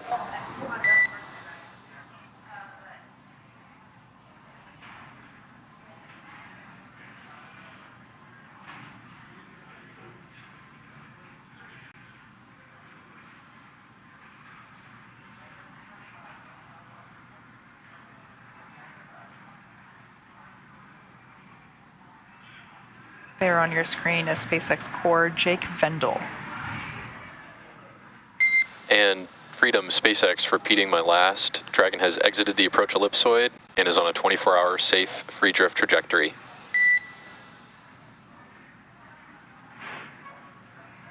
And SpaceX Freedom copies out of the approach ellipsoid and 24-hour free drift. Thanks. Good words. And Dragon Freedom has now exited the approach ellipsoid, or AE, which is another imaginary shape, this time a three-dimensional ellipsoid that measures 4 kilometers by 2 kilometers by 2 kilometers, in the same family as the keep-out sphere. One of the key differences with the AE is that vehicles outside it have to be on what we call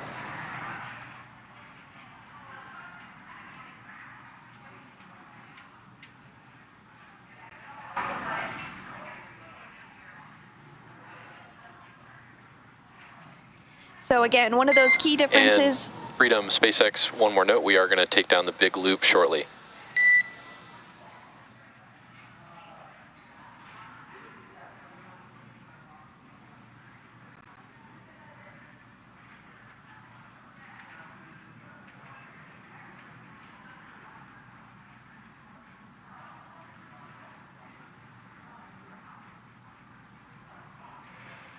So again, Dragon has now exited the approach ellipsoid, and as I was saying, one of those key differences with the approach ellipsoid is that vehicles outside it have to be on what we call a 24-hour safe free drift trajectory.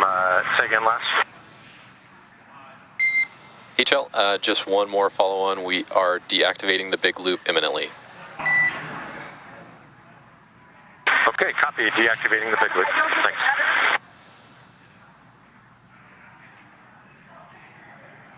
And so you did hear those words back and forth from the ground here in Hawthorne to the crew on Freedom, namely the commander, Kjell Lindgren, just letting them know that the big loop is going to be deactivated, and that happens because once we cross out of the approach ellipsoid, we're no longer in integrated operations with NASA and SpaceX. So now that we're out of the approach ellipsoid, they were just letting the crew know that that was the case. So again, we have exited the approach ellipsoid, so this means the spacecraft would not cross into the approach ellipsoid for at least 24 hours if if it lost all maneuvering because it is in that 24-hour safe free drift trajectory. And now that NASA astronauts Kjell Lindgren, Bob Hines, and Jessica Watkins, as well as European Space Agency astronaut Samantha Cristoforetti, have departed the International Space Station, it will take them about 5.5 hours until they make their way back to Earth. Next up, the crew will doff, or excuse me, they already have doffed or taken off their spacesuits to settle in for their flight home. And today, Dragon is targeting a splashdown off of the coast. You see our recovery vessel there. It'll be splashing down off the coast of Florida at 1:55 p.m. Pacific, followed by the crew getting picked up at sea by that recovery vessel that you just saw. And as they rest up, our teams here in Hawthorne will continue to keep an eye on the weather to ensure a safe return to Earth for Dragon and our 4 Crew4 astronauts. And though our coverage here in Hawthorne is concluding for now, we'll turn it over to the NASA team in Houston to take us through the next phases of the Crew4 mission. NASA TV will stay on the air for continuous live coverage along Crew4's journey home. And for those of you watching online on NASA's YouTube, take a look at the description below the video. There you'll be able to find the new link for the Crew4 coast phase. Live coverage will continue at that new location here shortly. And if you're watching on NASA TV, you won't notice a change whatsoever as coverage will continue. Meanwhile, SpaceX's YouTube channel will join live coverage starting roughly 1 hour prior to splashdown. And as always, you can find mission updates on Twitter at NASA, at SpaceX, and on the web at nasa.gov. Thanks for watching this morning, and we'll see you soon for Splashdown. Is going to be deactivated, and that happens because once we cross out of the approach ellipsoid, we're no longer in integrated operations with NASA and SpaceX. So now that we're out of the approach ellipsoid, they were just letting the crew know that that was the case. So again, we have exited the approach ellipsoid, so this means the spacecraft would not cross into the approach ellipsoid for at least 24 hours if it lost all maneuvering because it is in that 24-hour safe free drift trajectory. And now that NASA astronauts Kjell Lindgren, Bob Hines, and Jessica Watkins, as well as European Space Agency astronaut Samantha Cristoforetti, have departed the International Space Station, it will take them about 5.5 hours until they make their way back to Earth. Next up, the crew will doff, or excuse me, they already have doffed or taken off their spacesuits to settle in for their flight home. And today, Dragon is targeting a splashdown off of the coast. You see our recovery vessel there. It'll be splashing down off the coast of Florida at 1:55 p.m. Pacific, followed by the crew getting picked up at sea by that recovery vessel that you just saw. And as they rest up, our teams here in Hawthorne will continue to keep an eye on the weather to ensure a safe return to Earth for Dragon and our 4 Crew4 astronauts. And though our coverage here in Hawthorne is concluding for now, we'll turn it over to the NASA team in Houston to take us through the next phases of the Crew4 mission. NASA TV will stay on the air for continuous live coverage along Crew4's journey home. And for those of you watching online on NASA's YouTube, take a look at the description below the video. There you'll be able to find the new link for the Crew4 coast phase. Live coverage will continue at that new location here shortly. And if you're watching on NASA TV, you won't notice a change whatsoever as coverage will continue. Meanwhile, SpaceX's YouTube channel will join live coverage starting roughly 1 hour prior to splashdown. And as always, you can find mission updates on Twitter at NASA, at SpaceX, and on the web at nasa.gov. Thanks for watching this morning, and we'll see you soon for Splashdown.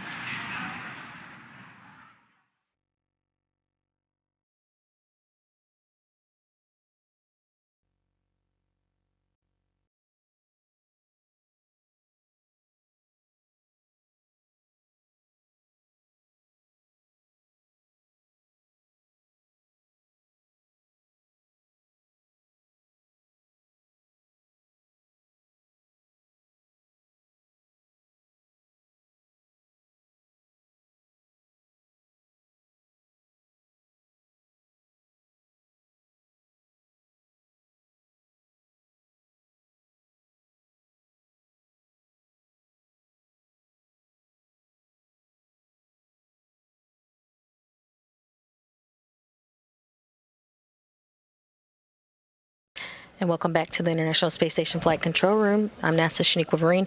I'll take you through to the next phases of the mission. Crew4 and Dragon Freedom are currently in a coast phase, looking for a 5-hour from undock to splashdown time.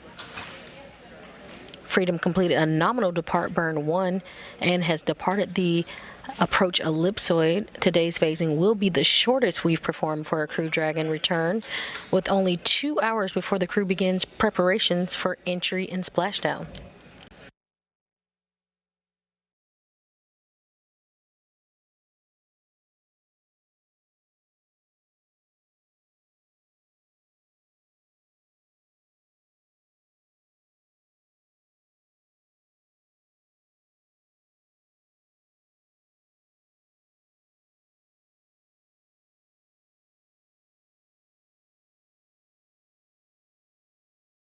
Again, today's phasing will be the shortest we perform for a Crew Dragon return, with only 2 hours before the crew begins preparations for entry and splashdown.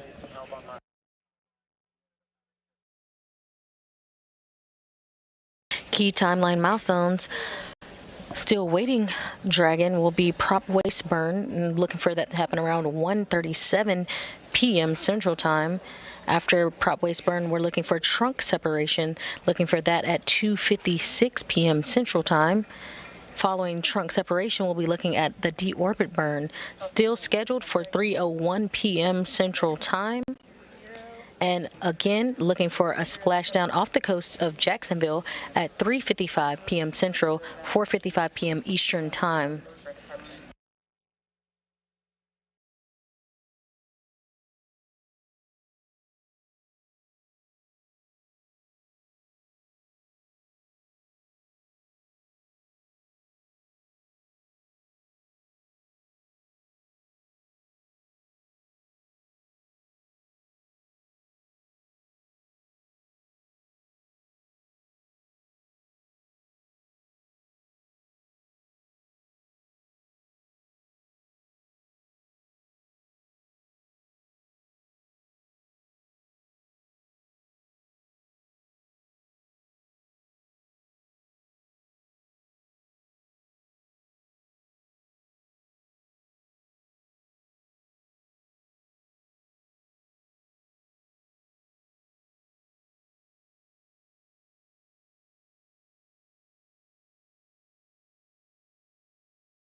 If you're just joining us, welcome back to the International Space Station Flight Control Room. I'm NASA Shaniqua Vereen, and you're watching live mission coverage for the NASA SpaceX Crew4 mission, returning 4 astronauts home from a 6-month science mission aboard the International Space Station.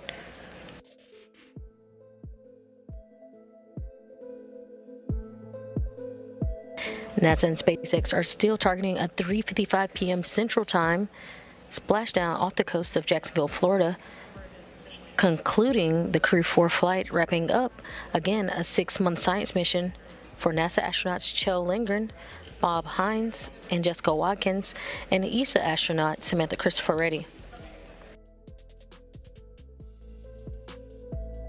They had a safe and successful undocking from the International Space Station at 11:05 a.m. Central Time, as Dragon and the International Space Station were flying over the North Atlantic Ocean.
vehicle thermals and a crew request. Report ready to copy.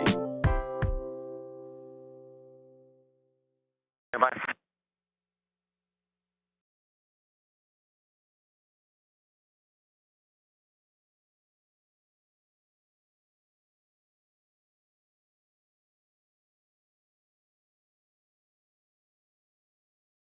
Okay, we're ready to copy. All right, Chell, we are going to command the vehicle to an elevated thermal loop flow rate as we try to cool it for reentry. And we do need you to wear hearing protection due to the elevated flow rate. There are some foam earplugs in your satchel if you'd like, and your red and blue earpieces normally used with the suit would be acceptable as well. How copy? Okay, we copy elevated flow rate for thermal cooling. We need to wear ear protection, foamies, and or our earpieces would work. Appreciate it. Good copy, and we're stepping into those commands imminently. You should notice increased noise in the vehicle. Do that.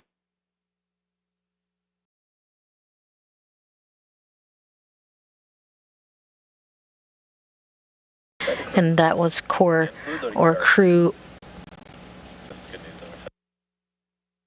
And that was Core Jake Vindel, or the Crew Operations Resource Engineer out at SpaceX's Mission Control in Hawthorne, California, reporting to Dragon Commander, NASA astronaut Kjell Lindgren, that they had a nominal depart burn 2, and that they're beginning to do some fluid cooling for the Dragon Freedom vehicle.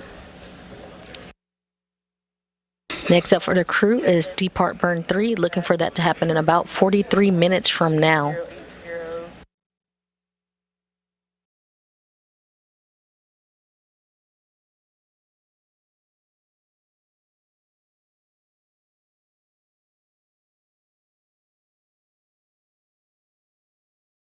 Other key timeline milestones are prop wasting burn, looking for that to happen around 1:37 p.m. Central Time. Looking to follow the prop wasting burn is the trunk separation at 2:56 p.m. Central. We're also looking for that deorbit burn to follow trunk separation, and that's at 3:01 p.m. Central Time.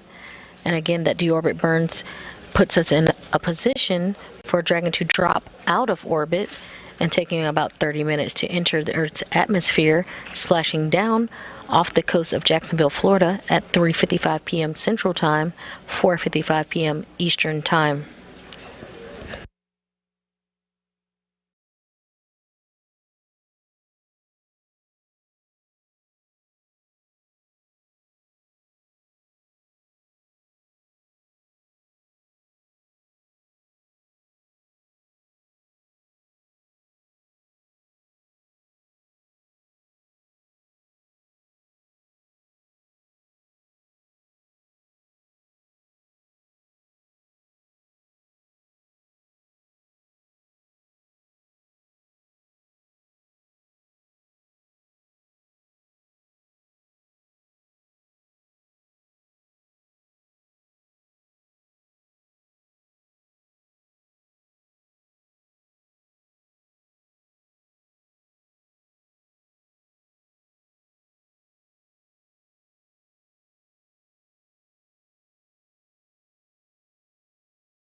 Freedom, SpaceX for camera configuration.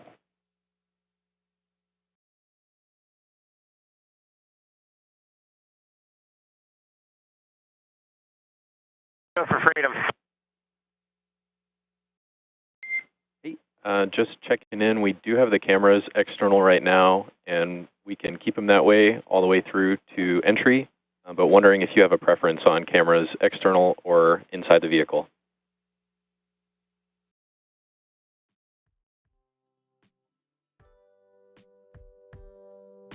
Freedom copies. Thanks for checking in on that. We'd prefer to keep them external until we get back into the suits, and we can give you a call when we're ready to do that. SpaceX copies, no worries at all. Sounds good. Awesome. Thanks a lot.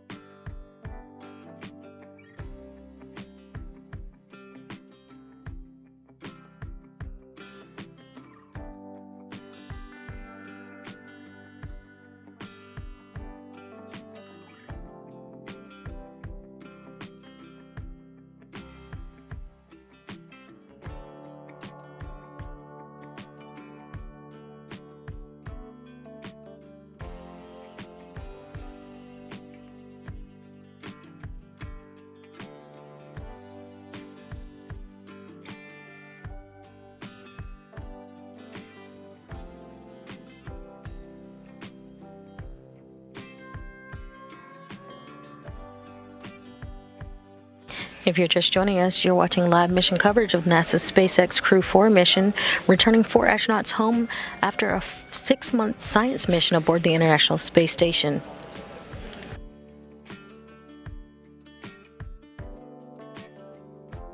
The SpaceX Dragon Freedom spacecraft with NASA astronauts Bob Hines, Kjell Lindgren, and Jessica Watkins, as well as ESA astronaut Samantha Cristoretti, inside, undocked from the space-facing port of the International Space Station's Harmony module at 11:05 a.m. Central Time, 12:05 p.m. Eastern Time, to complete a nearly 6-month science mission aboard the International Space Station. NASA will be continuing to provide live coverage until Freedom splashes down. Looking for a splashdown time for Freedom at 3:55 p.m. Central Time, 4:55 p.m. Eastern Time, off the coast of Jacksonville, Florida.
NASA's SpaceX Crew4 mission launched on April 27th on a Falcon 9 rocket from the agency's Kennedy Space Center in Florida and docked to the station later that same day.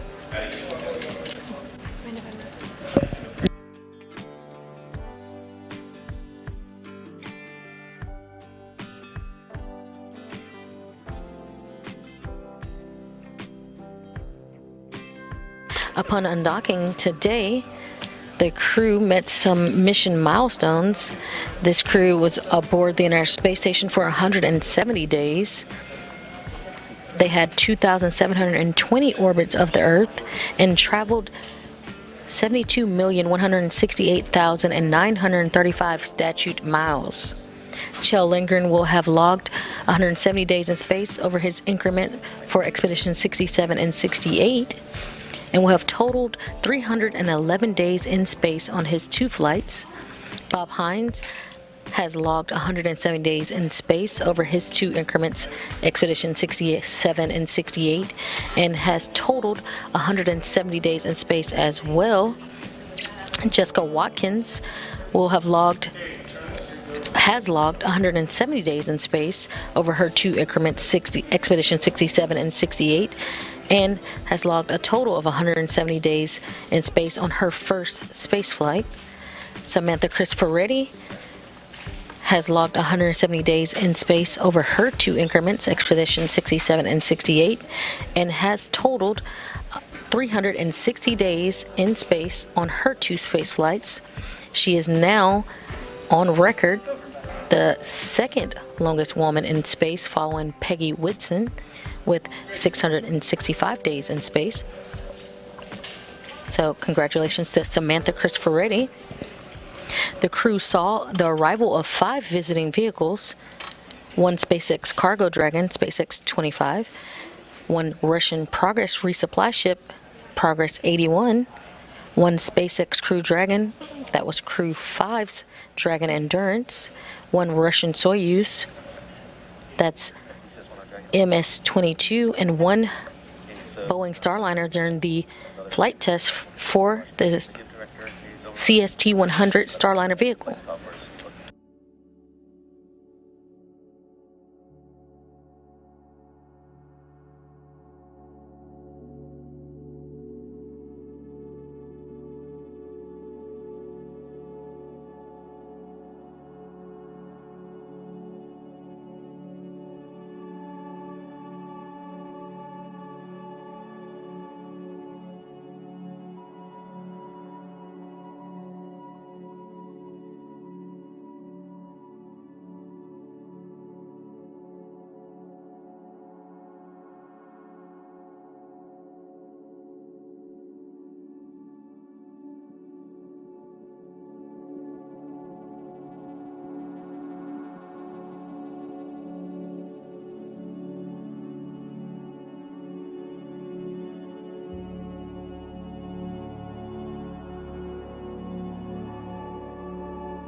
And if you're just joining us, you're watching live mission coverage for NASA SpaceX Crew 4 mission, returning 4 astronauts home after a 6-month science mission aboard the International Space Station.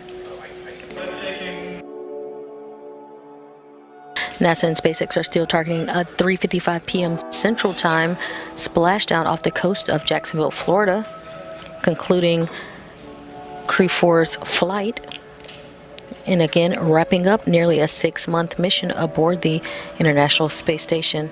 NASA astronauts Kjell Lindgren, Bob Hines, and Jessica Watkins, as well as ESA astronaut Samantha Cristoforetti, are currently in a coast phase heading home back to Earth.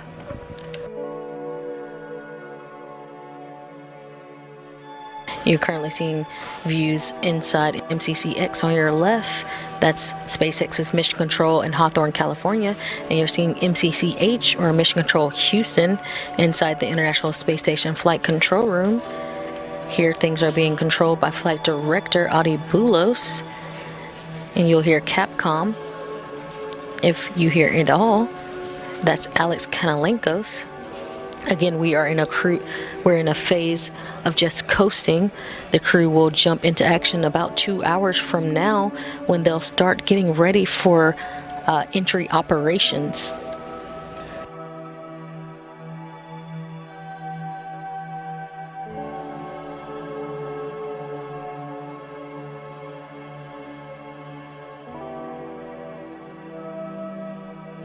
Freedom completed a nominal depart burn 2 and looking for depart burn 3 to happen in just about 23 minutes from now. Again, today's phasing will be the shortest that has happened for a Crew Dragon return. In just about 2 hours from now, the crew begins preparations for entry and splashdown. Again, from undock to splashdown is about 5 hours today. A couple key timeline milestones. Next up, after the depart burn 3, we'll be looking for a prop wasting burn. That's at 1:37 p.m. Central Time.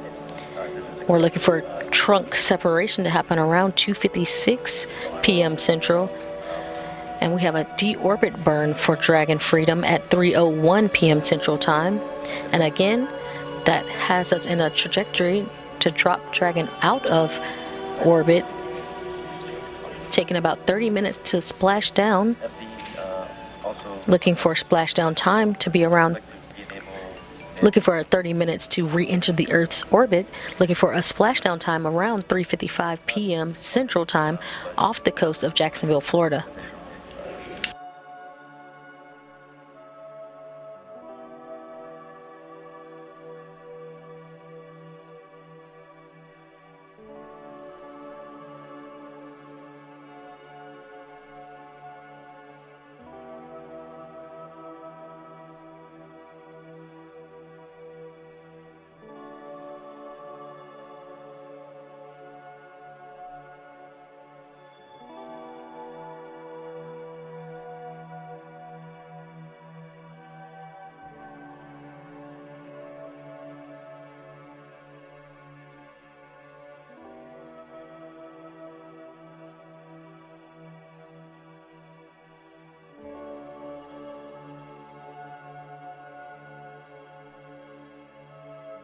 NASA will continue to provide live coverage until Freedom splashes down.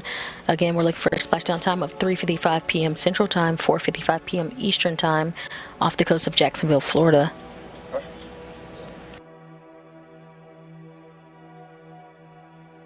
While my time now is ending, my colleague Chelsea Bayarte will take you guys through the coast phase, and she'll be looking for colleagues at SpaceX to rejoin the broadcast around 2:45 p.m. Central Time. Again, that's in preparation for the deorbit burn at 3:01 p.m. Central Time and a splashdown off the coast of Jacksonville, Florida at 3:55 p.m. Central Time.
Freedom, SpaceX, for a few updates.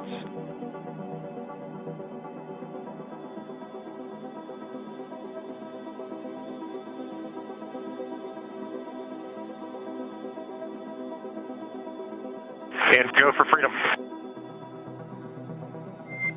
HL, just touching base.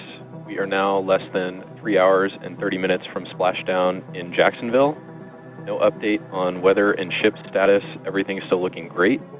Next proximal events are suit donning in just under 10 minutes, or at your leisure if you're ready now, and depart burn 3 in just under 20 minutes. At this time, Hawthorne has pulled go for depart burn 3.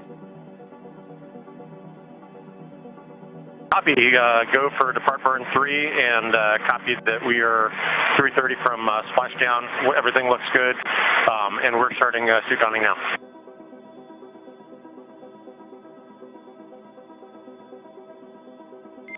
Good read.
Good afternoon. This is Mission Control Houston. This is Chelsea Bayarte with you here, taking over for my colleague Shaniqua Vereen.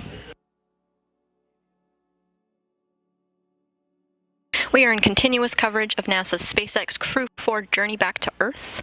Right now, you just heard some chatter between the crew and SpaceX Mission Control out in Hawthorne.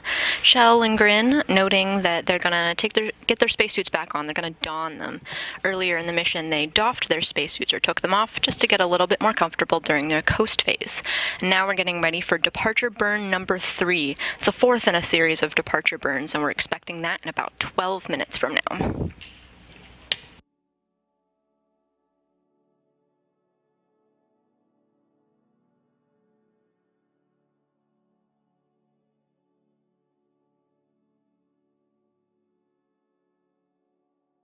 After they get their spacesuits on, we might get some live views from inside the Freedom Dragon capsule. So we can expect that in just a little bit.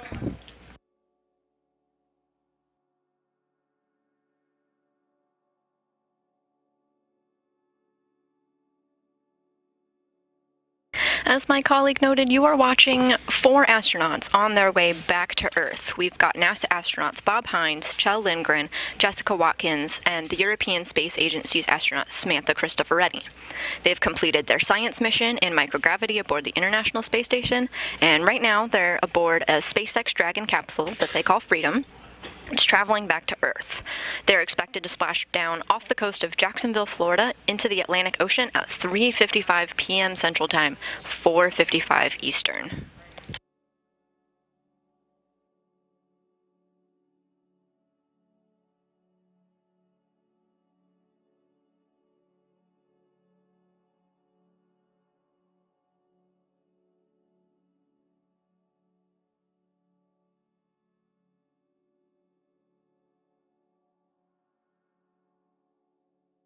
As we get ready for this scheduled departure burn, let's talk a little bit about what the crew's been up to. This past week and a half, they are doing what's known as a direct handover, which started when Crew5 arrived at the space station on October 6th. Crew4, who we're talking about today, spent their last week aboard the orbiting lab working with the new crew, introducing the first-time flyers to the space station, and handing over any maintenance tasks and scientific experiments that they'd been working on. They also spent the past week preparing their ride home, completing inspections, packing cargo, and ensuring that they're ready for the ride home.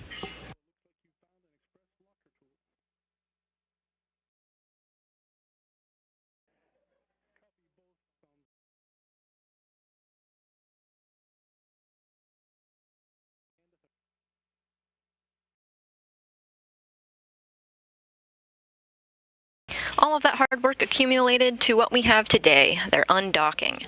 The crew undocked at 11:05 a.m. Central Time while flying over the Atlantic Ocean, comfortably in the middle of their undocking window.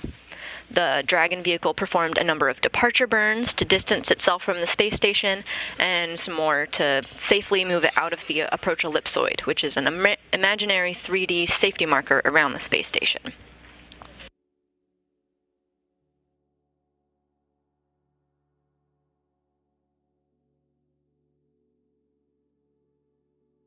Today's operation, total time between undocking and splashdown, is about 5.5 hours. This is a relatively short journey home, and the crew had some opportunities to come home earlier this week, but bad weather at the splashdown sites kept them aboard the space station just a little while longer. But had they departed earlier this week, due to some orbital mechanics, they would have had a longer trip home, so I'm sure they're excited about 5.5 hours as their total journey time today.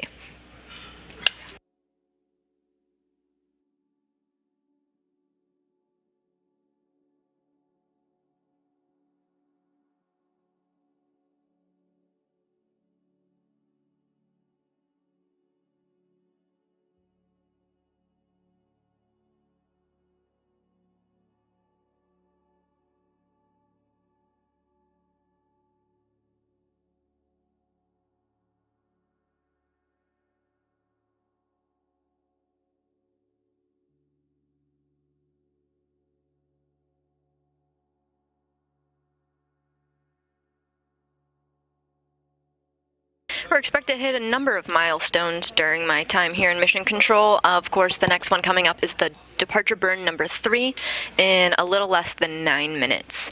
Shortly after that, we expect a prop wasting burn, getting rid of some extra propellant, and we're going to talk a little bit more about that pretty soon.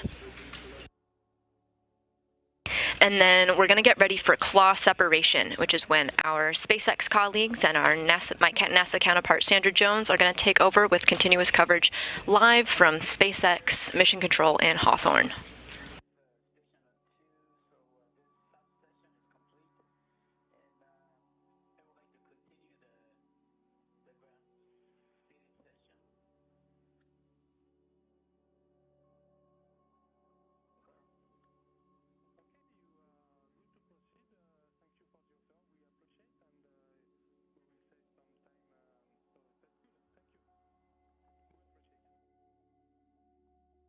You're getting a live view right now of SpaceX, and sometimes you'll hear the voice of crew operations and resource engineer, basically SpaceX version of a Capcom, is Jake Vendel, who you'll hear occasionally checking in with our astronauts Bob Hines, Kjell Lindgren, Jessica Watkins, and Samantha Cristoforetti. You're getting a live view of their control room now.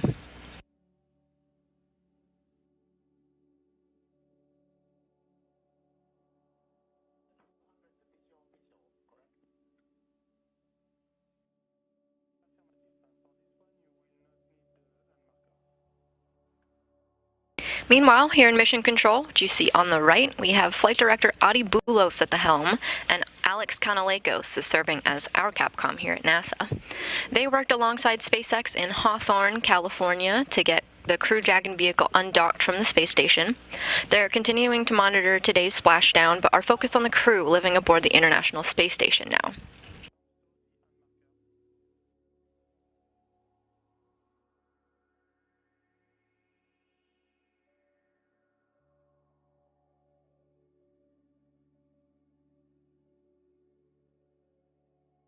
Among the people that they're focused on keeping safe and healthy is some new members to the International Space Station, just launched on October 5th.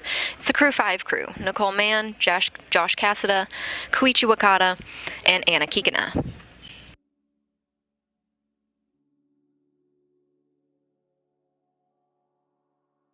This is the first space flight for Mann and Cassada. Nicole Mann is a Petaluma, California native, and we're excited she is our first indigenous woman from NASA to fly in space. She's a colonel in the U.S. Marine Corps.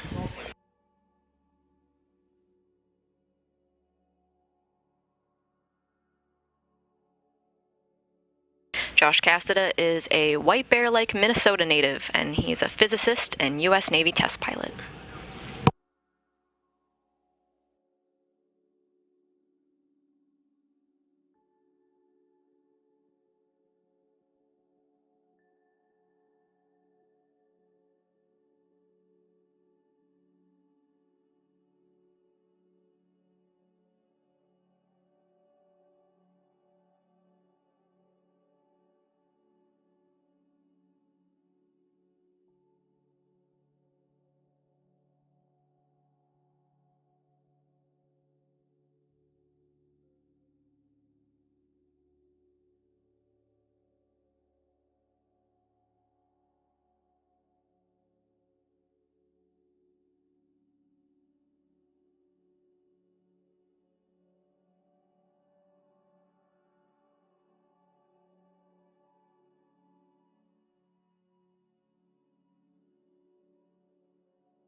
We're now inside 5 minutes until the departure burn number 3 is expected from the Crew Dragon spacecraft.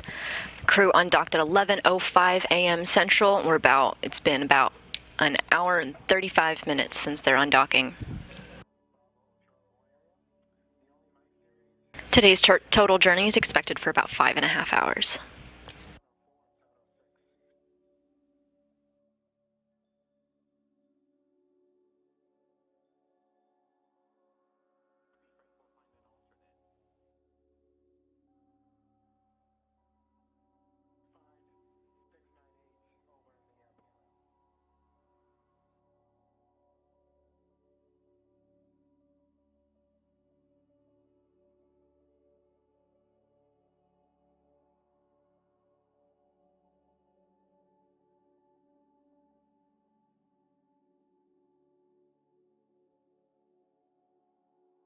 Now 3.5 minutes away from departure burn number 3, one of the burns designed to get Dragon to its splashdown site and safely back on Earth.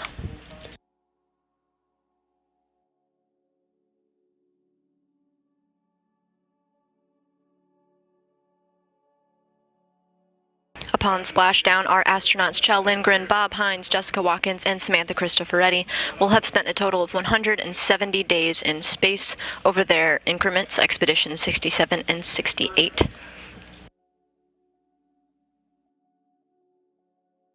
For Hines and Watkins, this is their first space flight, and they will have spent 170 days in space total.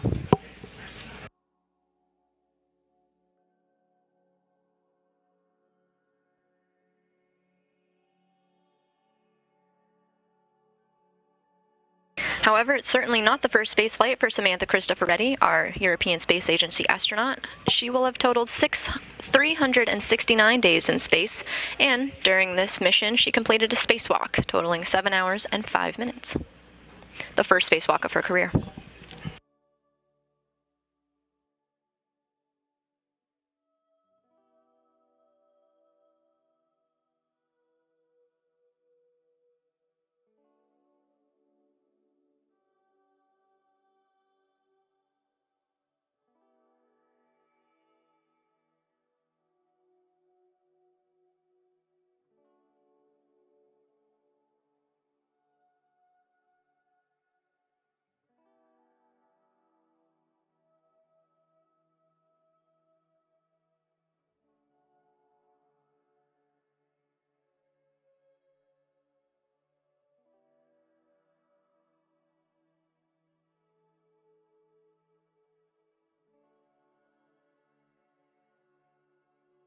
We're now a minute and a half away from departure burn number 3, the final of a series of 4 departure burns.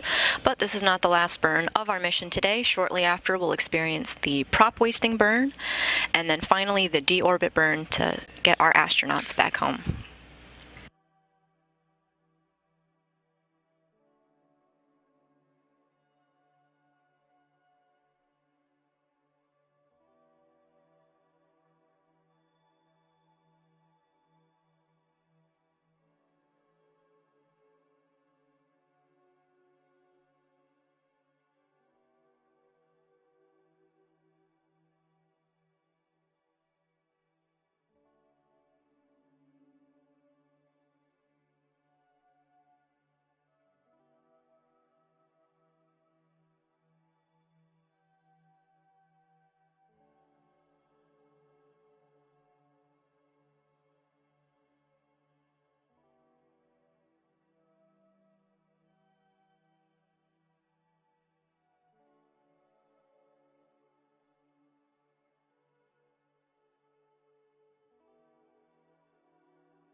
Departure burn number 3 has started.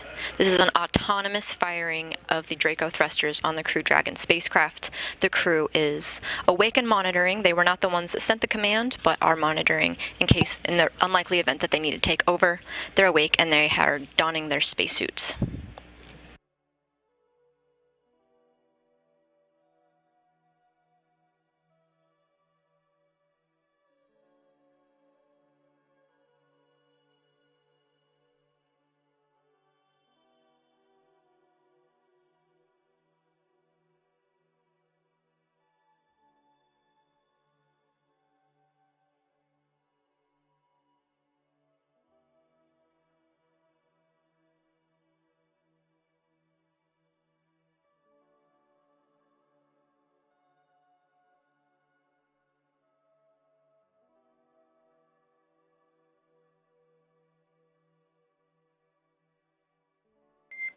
Freedom, SpaceX, depart burn 3 nominal, and I've got 2 more notes for you when ready to copy.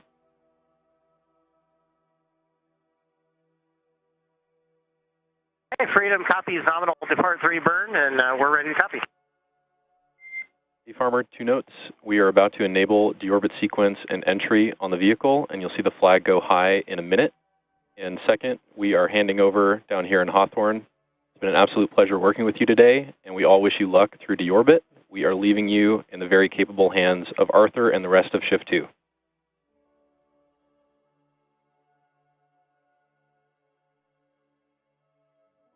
Hey, Freedom copies the deorbit sequence flag being enabled. It's been great working with you throughout the entire mission. We appreciate all the work you put into it. Greetings to Arthur and the next shift. We're really looking forward to the trip home, and I can't wait to be out there and see you guys in Hawthorne here in the near future. Good words, and we'll see you soon.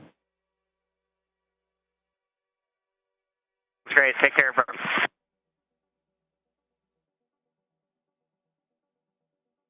And with that, departure burn number 3 is complete, having fired for just slightly over a minute. And the version of the Capcom over at SpaceX, the core, Jake Vendel, communicated with the crew who is aboard the Crew Dragon spacecraft that it was a good nominal burn. The crew relayed that they copied and everything is normal from their point of view. They also noted that SpaceX is undergoing a staffing handover, so rather than the voice of Jake Vendel, you'll now hear the voice of his counterpart.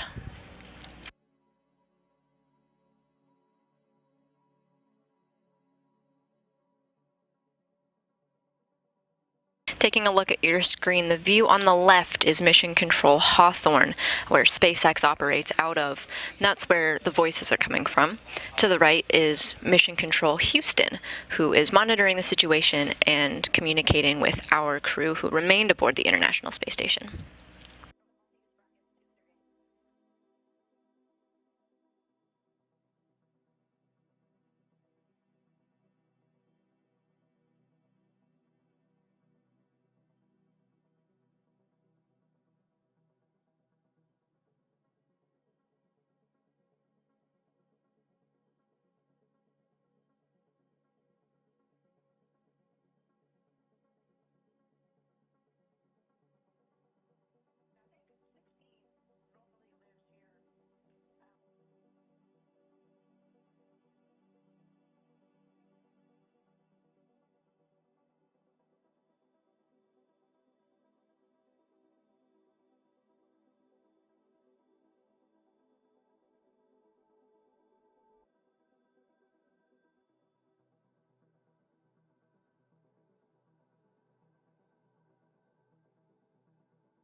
Coming up next, SpaceX may work with the crew on some checks on the spacecraft and leak checks on the spacesuits that they're now wearing.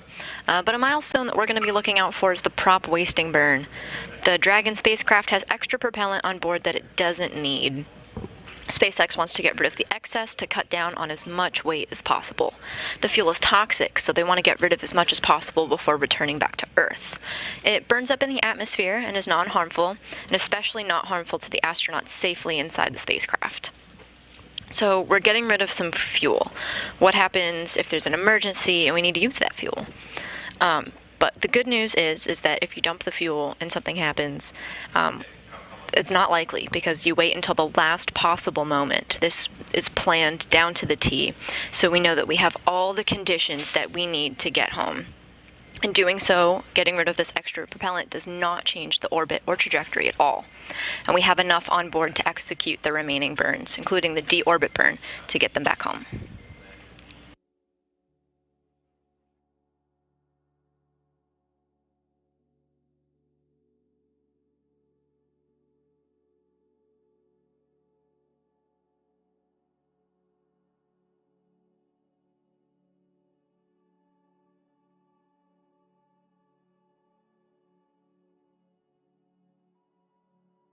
We're now just under 3 hours until Crew4 splashes down off the coast of Jacksonville, Florida. We are expecting approximately 4:55 p.m. Eastern Time for that splashdown.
So we just talked about our upcoming milestone, the prop wasting burn, again, getting rid of excess propellant, reducing the weight overall of the Crew Dragon spacecraft. Shortly after that, we're going to maneuver the Dragon spacecraft to get it ready for trunk separation. In this maneuver, the spacecraft flips around so that when the trunk separates, the crew doesn't have to worry about the trunk catching up and making a collision. When turned around, the trunk is put in front and travels more quickly than Dragon, so there's no risk of recontact. Then Dragon is flipped back around.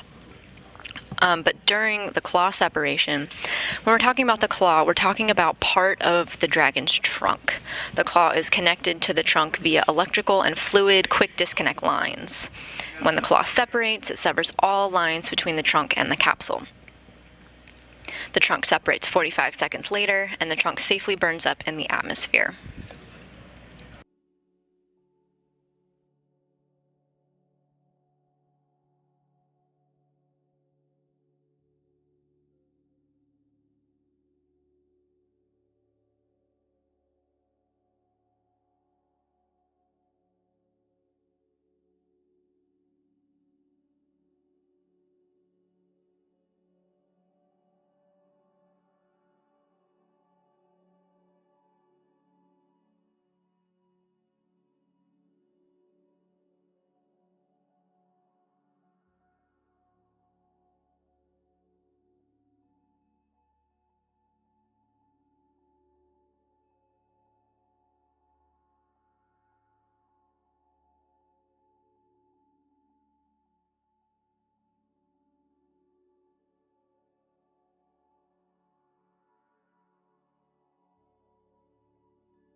So our series of departure burns are now behind us, having been completed successfully.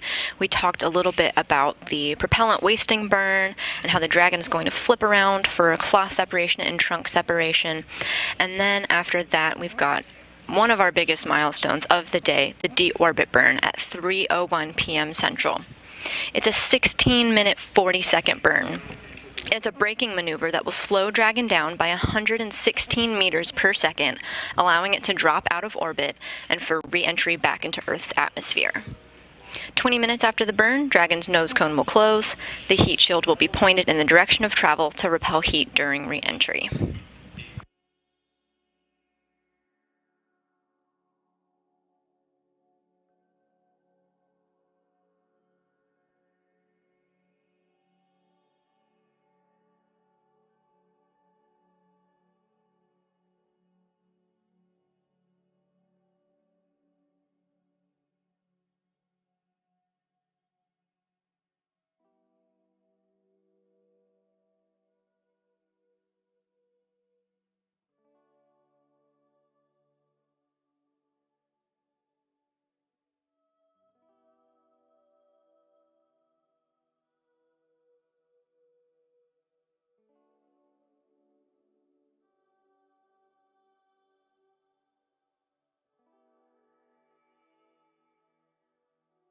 SpaceX has included the step of closing the nose cone because the nose cone protects onboard things like the docking ring.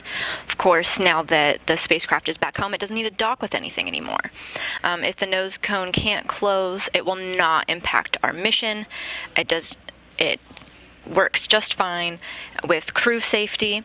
The only thing that would happen in the unlikely event that the nose cone can't close is it affects the reuse of the vehicle.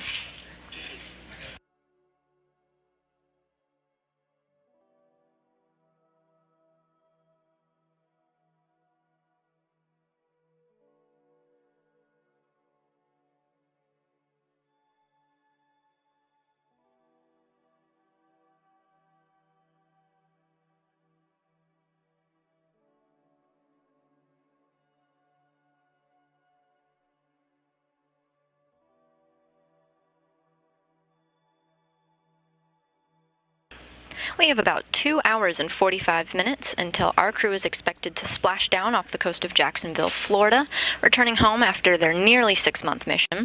In the meantime, if you have any questions about this operation, be sure to head over to Twitter and submit your question using hashtag AskNASA, and we may be able to answer it live on air.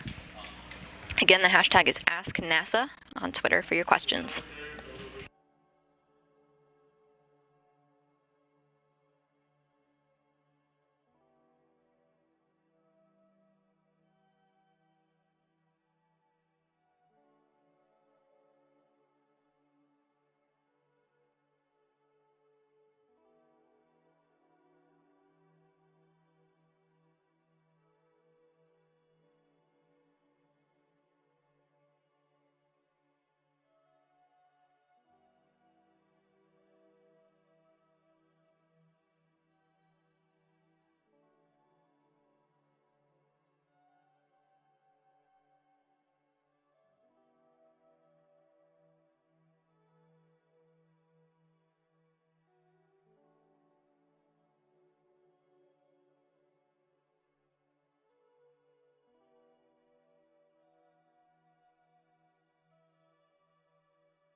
Over the course of their nearly 6-month mission, the crew saw the arrival of 5 visiting vehicles. We had a SpaceX Cargo Dragon. Remember that they're inside a Crew Dragon spacecraft now. A Cargo Dragon brings other supplies. We saw a Russian Progress resupply ship, another SpaceX Crew Dragon vehicle. That was the one that they're in. Russian Soyuz, and of course the arrival of the Boeing Starliner for the OFT-2 mission. Among these cargo resupply missions that they saw come to the International Space Station included a number of supplies for them, maintenance items for the International Space Station, and most importantly, scientific experiments. That was the crux of their entire mission aboard the space station, is to work on these science missions.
Crew4 worked on a number of scientific experiments that they received from these cargo resupply missions.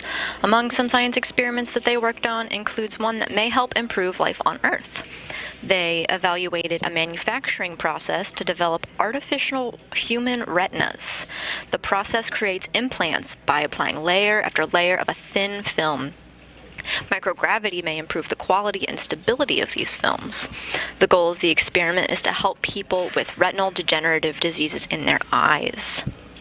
Another experiment that they worked on is X-Roots. It's a plant experiment. It looks at different techniques, both liquid-based and air-based methods, of growing plants without soil. Researchers want to understand methods of growing crops to help areas on Earth unable to grow crops with conventional methods, but also set us up for longer duration missions to space. Our astronauts have noted that fresh food is a great joy for them, so we want to find ways to grow this nutrient-dense crops out in space, particularly helpful for NASA's Artemis missions with the goal of getting a long-term presence on the Moon and on Mars.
If you're just joining us, 4 astronauts are making their way home from the International Space Station and are inside the Crew Dragon spacecraft they've named Freedom.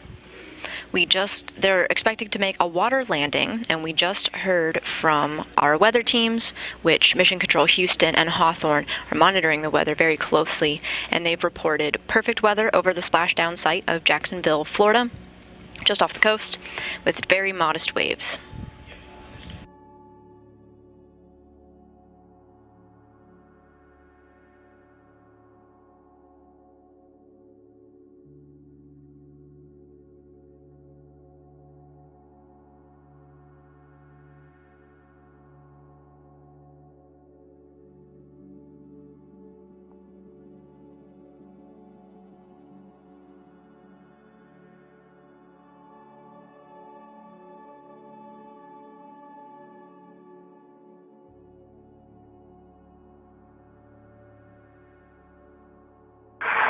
Hawthorne Freedom on the big loop for inventory.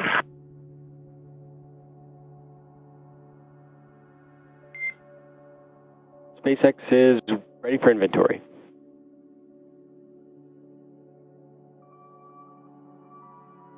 Okay, copy. We have consumed all 5 waters from bag 207 in location 10, bag 203 from location 9.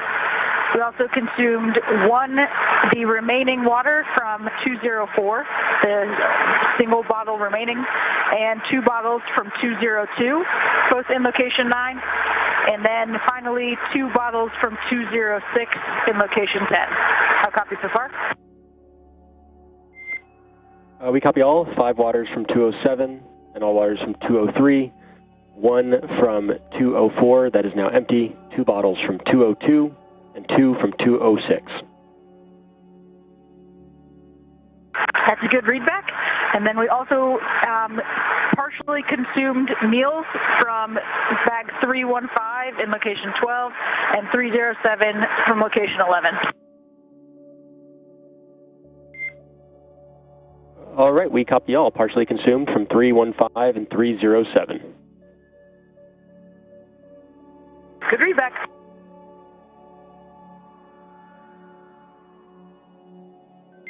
And one more note for you, no response required, but we have pulled go for the upcoming out-of-plane burn per your forward view displays. Just one note on the tablet timeline, it does read that this is a return phasing burn, but this is an out-of-plane burn per your forward view. Okay, copy. We have an upcoming go for the upcoming out-of-base burn.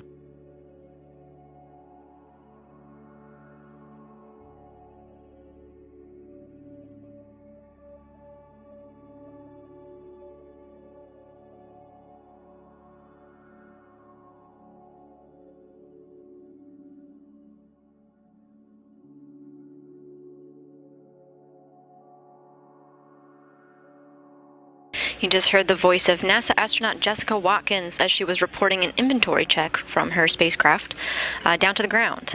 This inventory check is one of their checklist items that they have to complete before they get to the ground. And Freedom, we have you loud and clear from the suit. How me? Clear, thanks. Good to hear from you, Chell. Hear you, Arthur.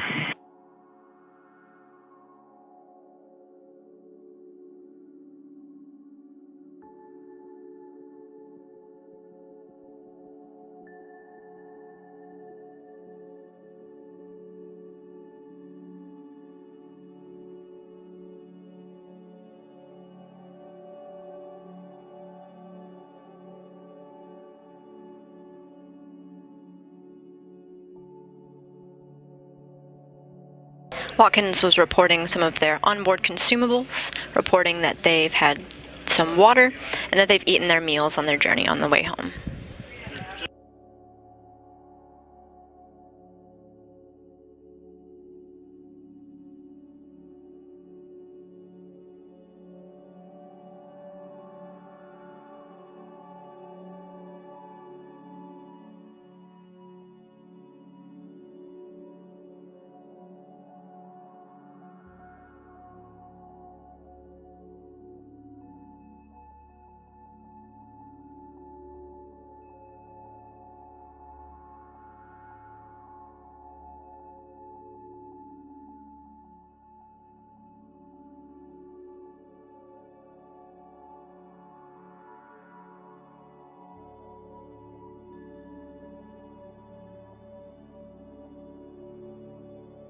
We're just over 10 minutes away from the prop wasting burn. They're, in this exercise, they're going to be dumping excess propellant so that they're at the right weight and center of gravity for re-entry and keeping enough on board for the upcoming deorbit burn at 3:01 p.m. Central.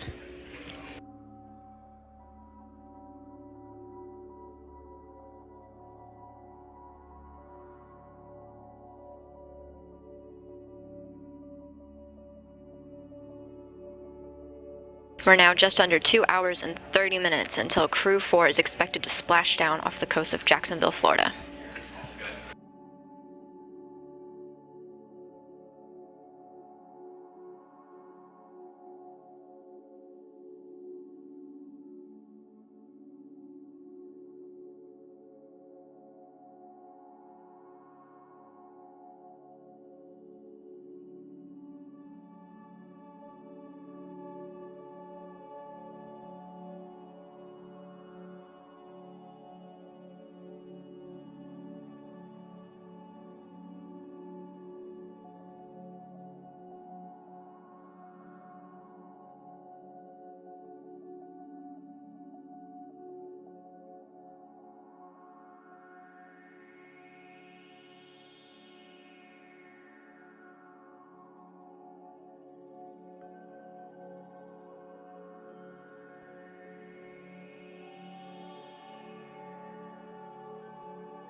Thank you to everybody who's been sending in their hashtag Ask NASA questions. We have one from Chrissy who asks, if the crew needed to continue to stay aboard the International Space Station, like in the event of some bad weather, how much longer could they theoretically stay? And would it be possible to switch to a different landing site if needed? That is a really good question, and multiple deorbit opportunities and landing sites are available over the course of several days. While they have these several options before undocking, once the crew is en route back to Earth, they cannot switch landing sites. The only time there would be a mandatory departure date would have to do with the lifetime of their SpaceX Dragon's vehicle. It's based on the lifetime, but that lifetime is built in with over a month of margin. Thank you for your question, Chrissy.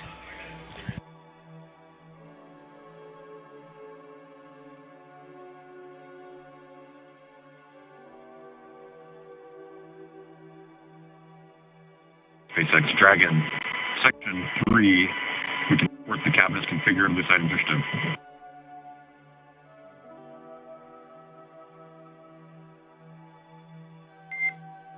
SpaceX copies Freedom for Section 3 of 4.700.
And we're just about 2 minutes away from the start of the propellant wasting burn.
Freedom for deorbit prep. And go ahead for SpaceX. Roger, just confirming we're deferring step 4 floater cam inspection. That's affirmative. We are deferring and not performing the floater cam inspection.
The propellant wasting burn has begun.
We're in the middle of a propellant wasting burn, an effort to get rid of the excess propellant aboard the Crew Dragon spacecraft to reduce weight. The burn began slightly after 1:37 p.m. Central and is about over halfway done.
Freedom, SpaceX, burn complete, performance nominal. Copies, nominal burn.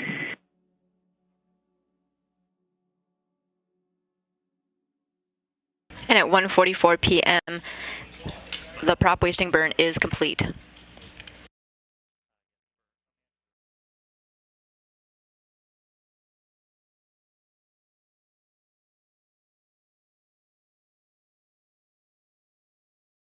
The burn began slightly after 1:37 p.m. Central Time in an effort to get rid of some excess propellant to reduce the weight on the spacecraft. Dragon has communicated with the crew that the burn is complete and nominal.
Freedom. Per Section 5 comm checks of the running audio configuration procedure 4.010, we have successful intercom checks.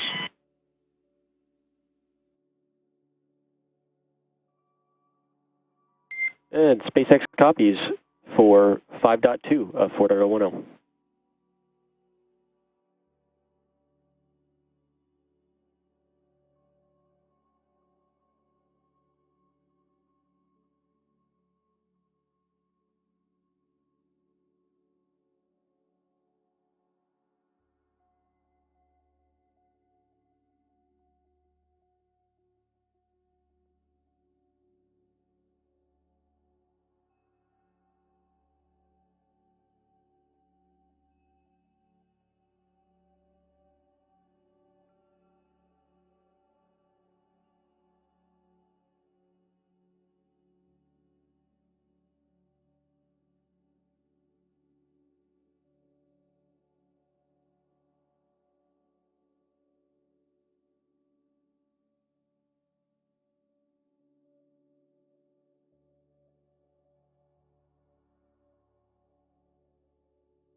Freedom, complete with 4.010 suit donning and audio config.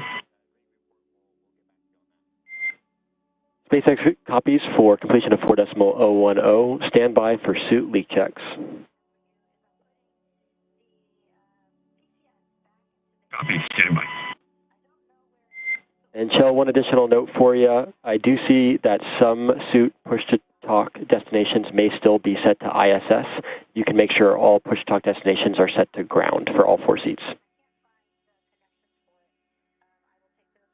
Thank you.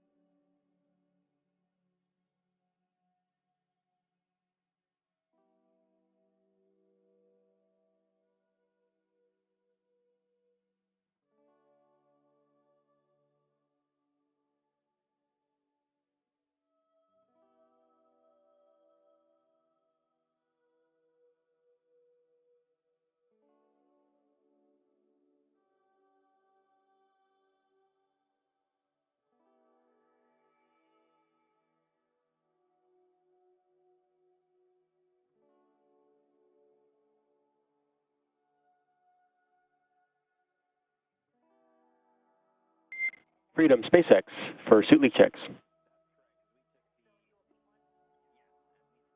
For Freedom. Right, Shell, this time I'll give you a go to step into 4.011 suit leak check, section 1. Go, 4.011, section 1.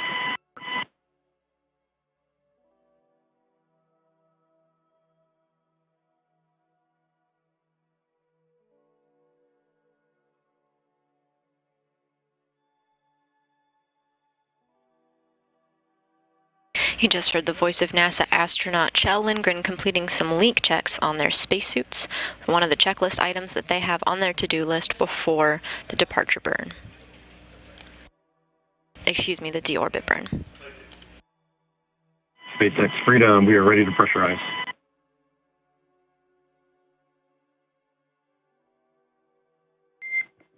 Copy, Freedom.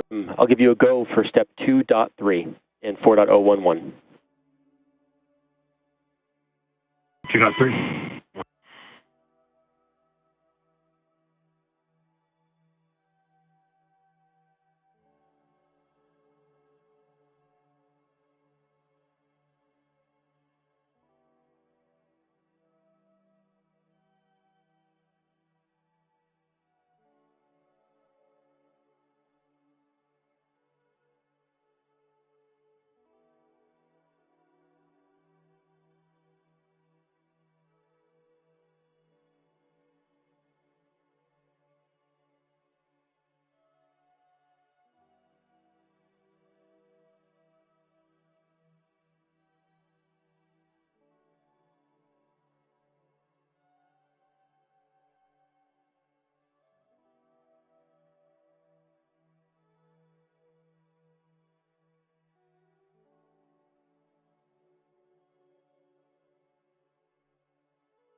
You take a look at your screen, you're getting a live view of Mission Control Houston. Here in Mission Control, Flight Director Adi Boulos is overseeing the splashdown of Crew4 crew, while much of his focus remains focused on the people who remained aboard the International Space Station. To his right, Capcom Alex Kanalakos is communicating to the people aboard the orbiting lab. You can see them on your screen now. Adi Boulos in the suit looking almost on screen. The space station is currently flying 259 statute miles above the North Pacific Ocean and has 7 people on board total. You can take a look at the location of the International Space Station on your screen. The people on board that we have now from NASA, we have Frank Rubio, Nicole Mann, Josh Cassada, and over from JAXA, we have Koichi Wakata from Japan, who's on board, as well as 3 cosmonauts, Sergei Prokopyev, Dmitry Petelin, and Anna Kikina. Kikina, Mann, Cassada, and Wakata launched on Crew on October 5th from NASA's Kennedy Space Center as part of the Crew-5 mission. They just completed a week and a half long handover with Crew-5, who is on their way home now. Crew-4 is nearing the end of their workday, having spent today getting Crew-5 ready for their departure, and are continuing to work on scientific experiments before they go to bed.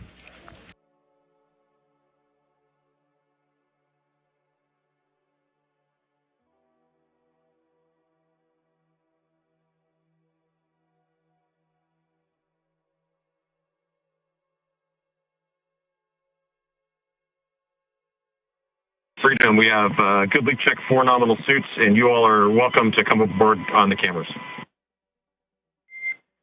SpaceX copies and concurs. We'll be coming back on board, and I'll let you know when cameras are internal.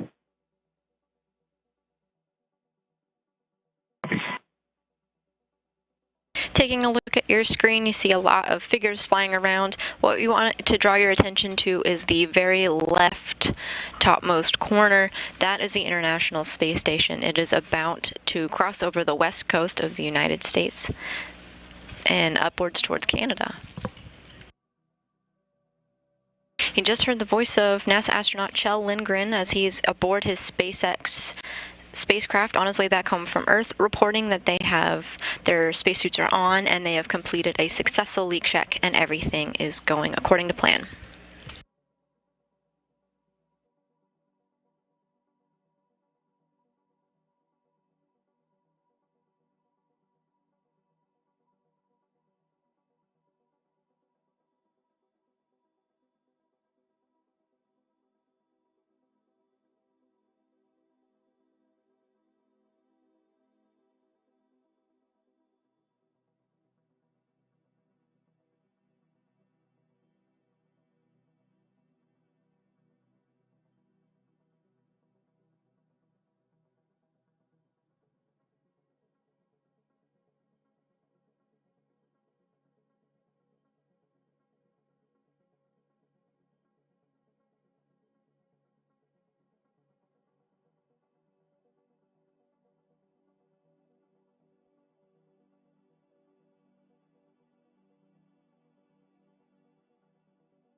If you're just joining us, 4 astronauts are making their way back home to Earth after spending almost 6 months aboard the International Space Station.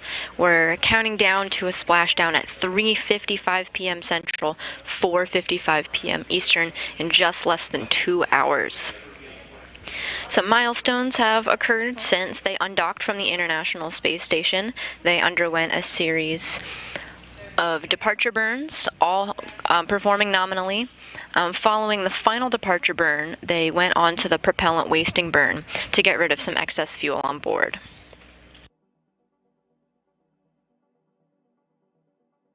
The crew is awake and communicating with the SpaceX team in Hawthorne, California on the ground. You may hear their voices pop up occasionally. Freedom, SpaceX, we are back on board with internal cameras and see 4 crew members seated.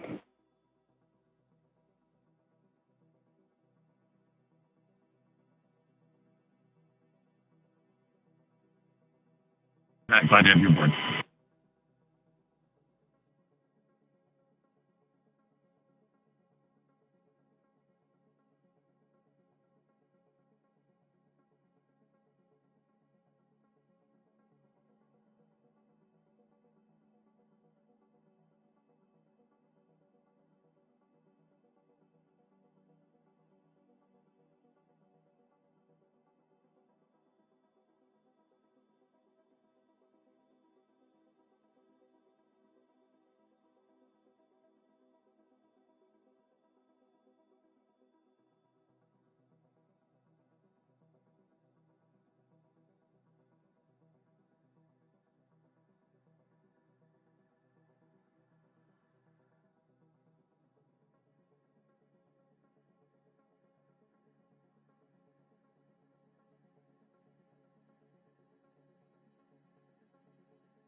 We're in a brief but expected handover period between our satellites. Earlier, a moment ago, you just heard NASA astronaut Kjell Lindgren communicate that we may get some views of all 4 astronauts inside their capsule coming up. But until then, I wanted to take some Ask NASA questions. Again, if you have any, please submit them on Twitter using hashtag AskNASA.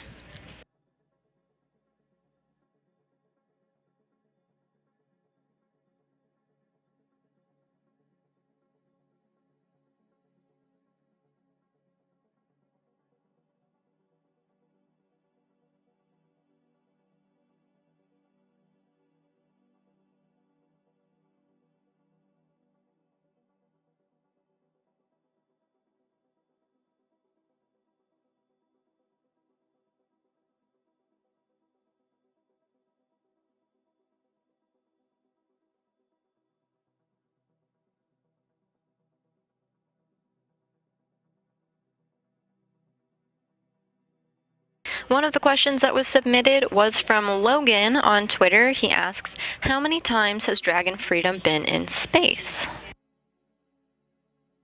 The Crew4 mission flew a brand new Crew Dragon spacecraft, and of course they named it Freedom. If you're the crew who is taking the spacecraft out into space for the very first time, you get the honor of naming the spacecraft. And of course they chose the name Freedom, a tribute to the Freedom 7, the first U.S. human spaceflight, as well as a nod to the ingenuity of those involved in their mission today with the Commercial Crew program to usher in a new era of human spaceflight.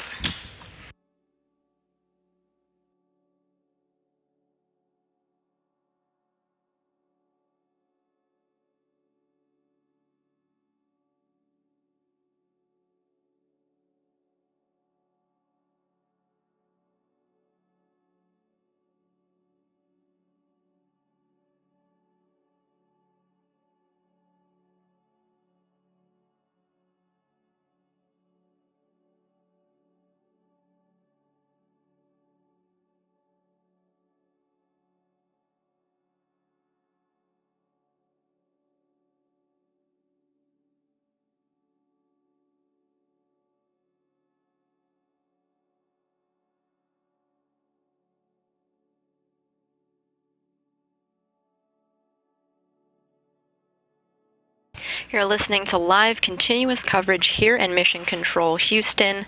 Got a couple of more milestones coming up before our crew splashes down off the coast of Jacksonville, Florida at 3:55, again in about an hour and 50 minutes from now. We're here with continuous coverage in Mission Control, but shortly we'll be joined with my NASA colleague Sandra Jones, as well as her SpaceX counterpart, to walk you through a couple more milestones about to occur, including claw separation and trunk separation. We talked a little bit about how the Dragon spacecraft for deorbit burn briefing.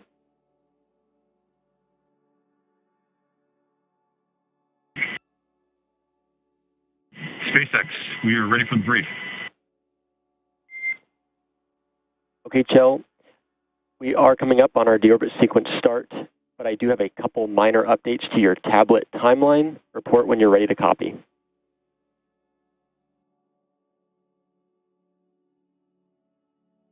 Copy.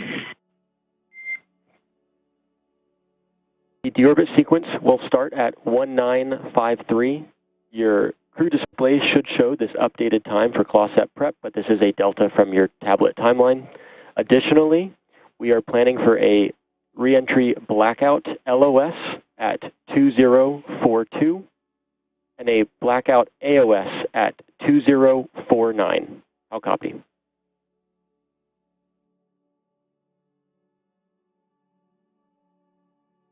Their deltas to our timeline should be reflected on the displays. Deorbit burn, the claw set prep will start at 1953.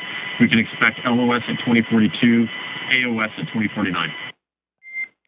That's a good readback, Kjell. Not tracking any other updates to your timeline. Everything else is looking good, and we are still looking good for weather at our primary splashdown site of Jacksonville. Scanning. We see that we're going to be flying over just one orbit away here in a few minutes. We're looking forward to it.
A moment ago, you just heard the SpaceX core talking to Kjell Lindgren, NASA astronaut, who was talking from SpaceX headquarters in Hawthorne.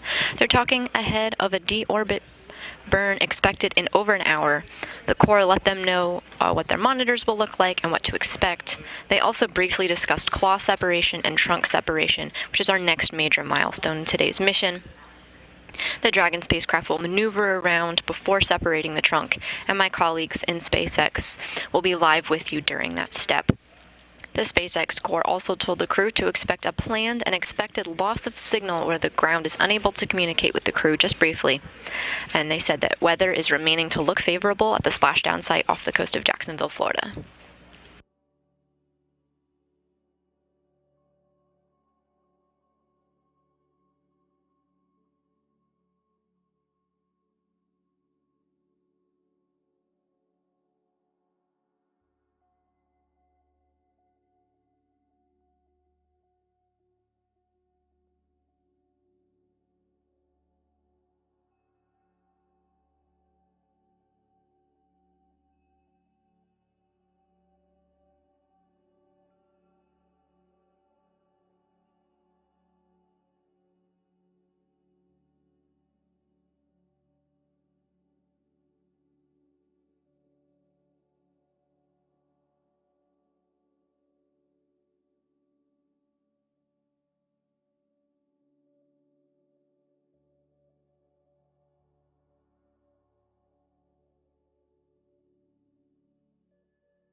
You're getting a live view of mission control in Houston, where the teams led by Flight Director Adi Boulos are in the room monitoring the splashdown of Crew 4.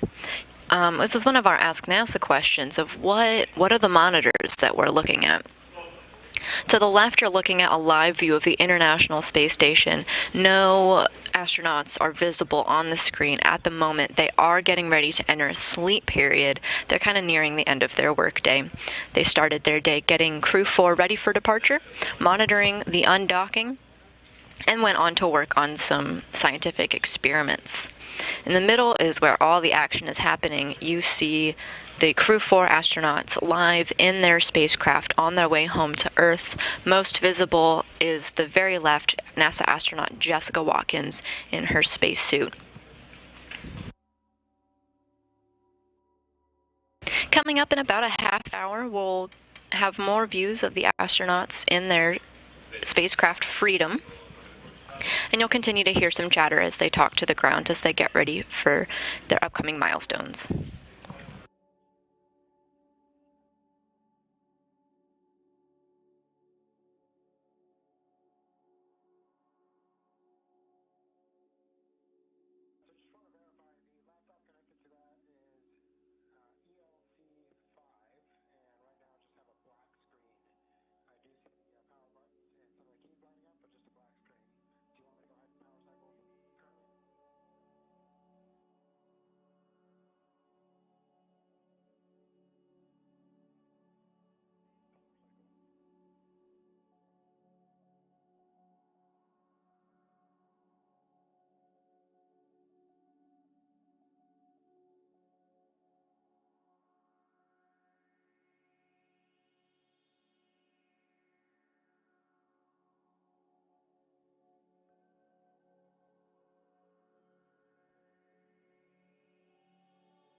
We have a hashtag Ask NASA question here on Twitter that ties perfectly into the conversation that just happened here in Mission Control Houston.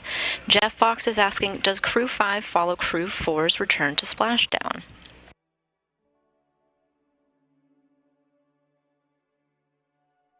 Flight Director Adi Boulos is working with the team, and capsule communicator Alex Kanalakos just conveyed to the crew, still aboard the International Space Station, that NASA TV is available for them to watch, and they can follow along with their friends as they make their way back to Earth.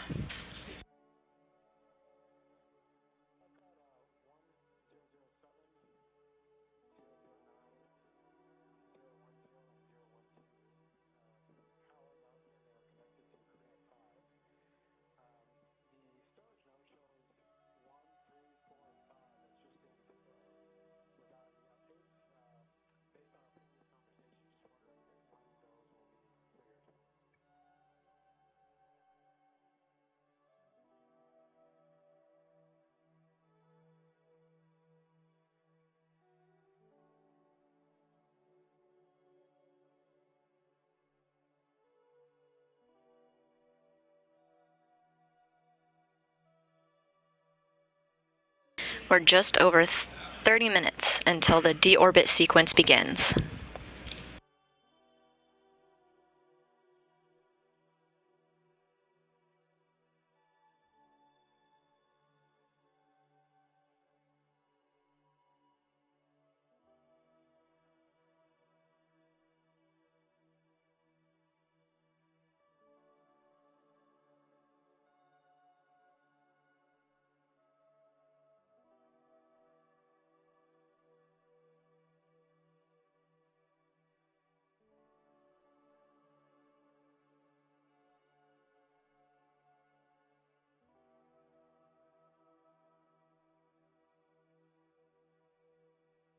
We are 40 minutes away from the deorbit burn, and there is about an hour and a half left until Crew 4 makes their way back to Earth, splashing down off the coast of Jacksonville, Florida.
You heard some chatter earlier between the crew making their way back to Earth and SpaceX in Hawthorne Mission Control. The crew had completed their final suit leak checks, part of their checklist items before returning back to Earth, as well as completing an inventory check. The Crew Dragon spacecraft itself completed a propellant wasting burn that performed successfully, and weather remains good for splashdown. Or just under an hour and a half until they're home.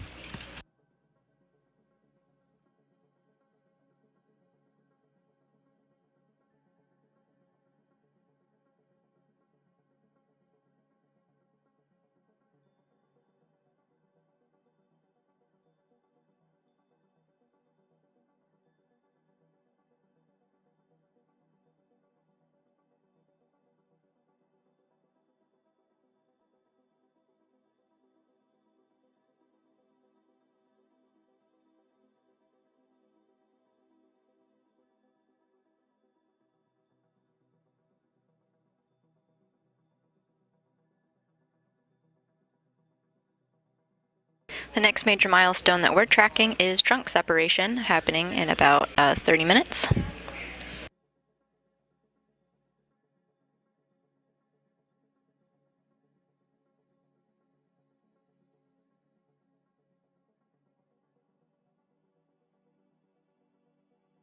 Once the claw separates, all ties between the trunk and the capsule are severed, and the trunk takes about 45 seconds to separate, and then the trunk safely burns up into the atmosphere harmlessly.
Freedom, SpaceX.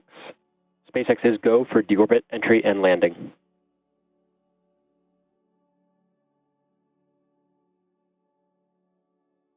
Freedom copies, and we are go too.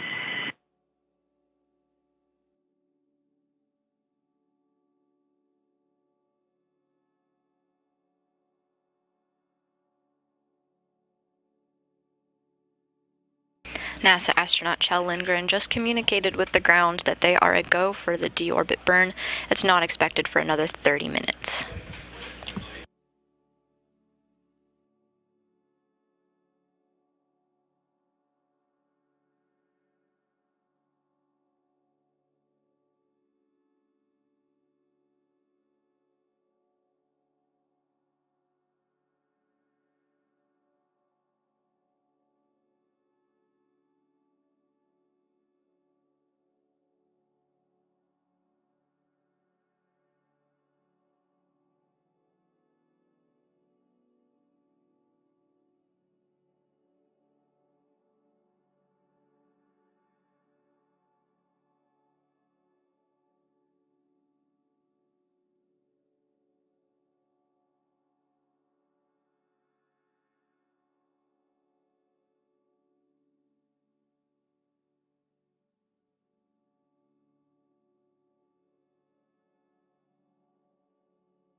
The Dragon spacecraft has 16 thrusters in total.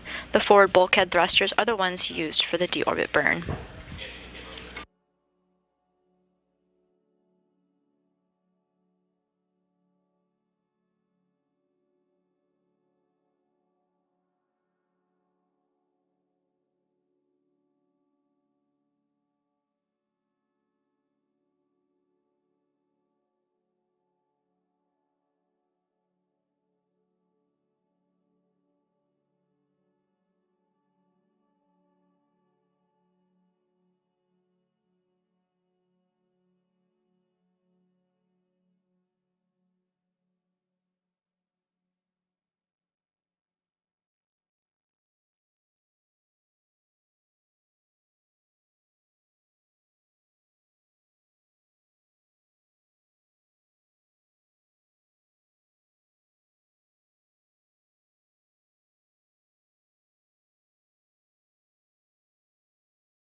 We got a great question from Haley on Twitter, who used hashtag AskNASA, asking if today's re-entry of the Crew4 into the atmosphere will be visible from Georgia.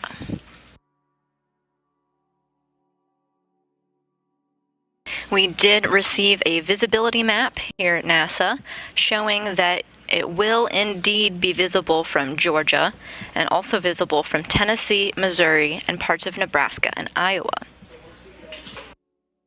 Of course, it's daytime here in the United States, and visibility may be spotty depending on clouds and if it might be too bright. But if you're available, go out and take a look.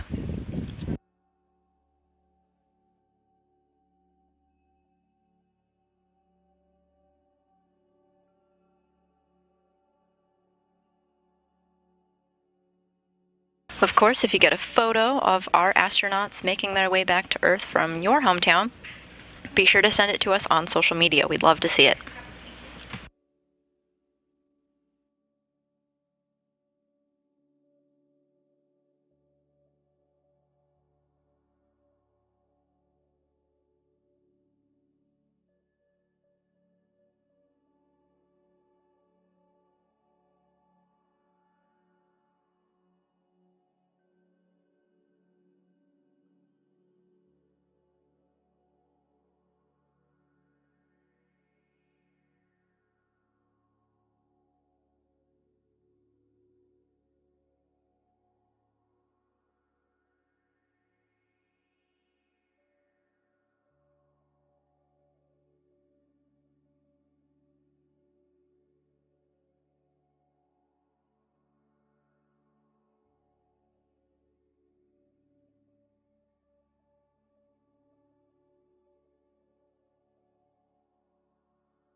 For those following along with us, we are live in Mission Control Houston following NASA's SpaceX Crew4's journey back to Earth after they completed a nearly 6-month science mission aboard the International Space Station.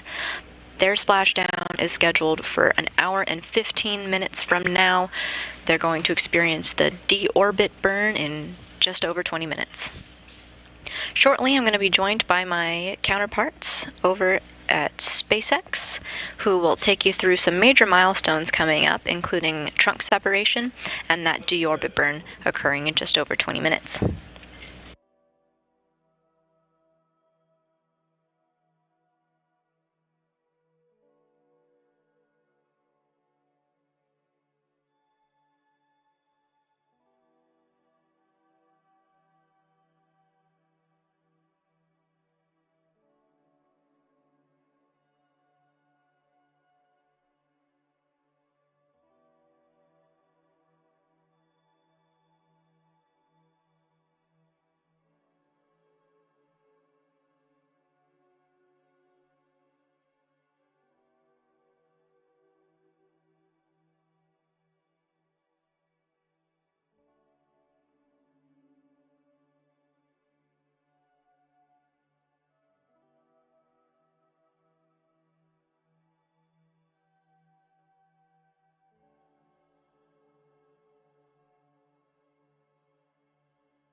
Today began with Crew 5 undocking at 11:05 a.m. Central Time as the International Space Station was flying over the Atlantic Ocean.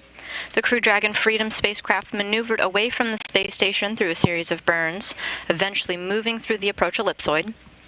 It completed a series of departure burns to further position itself for a splashdown off the coast of Florida. The spacecraft went on to release excess fuel and reduce weight. The crew donned their spacesuits and completed some checks with the crew here on the ground. And that's not all. We have a lot of exciting milestones still coming up, including claw and trunk separation from the Dragon spacecraft, and ultimately the deorbit burn expected in just 17 minutes. For those exciting milestones, I'm going to turn it over to my colleague, Sandra Jones from NASA, and her SpaceX counterpart. Best of luck, Crew 4. We'll see you on the ground.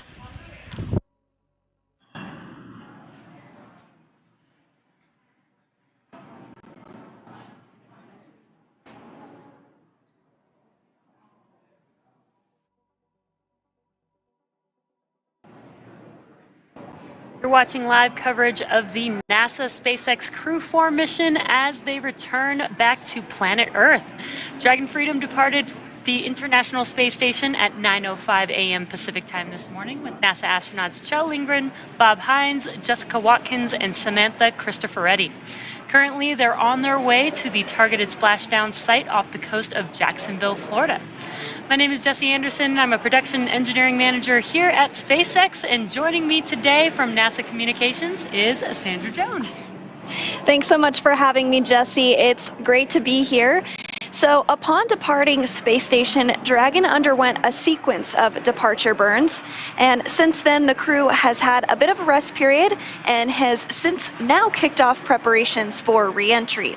And this next phase of the mission is when things really start to get exciting, and Dragon has a series of steps to complete before returning Crew 4 home. First, Dragon will maneuver the correct attitude and jettison its trunk, which is the cylindrical unpressurized part of the spacecraft. The trunk is currently connected to the aft or the bottom section of the Dragon capsule, where the heat shield is located. So in order to expose the heat shield and get the vehicle ready for atmospheric re-entry, we'll jettison the trunk. And from there, the spacecraft will use its forward thrusters to perform a deorbit burn, which will put Dragon on a trajectory to return to Earth.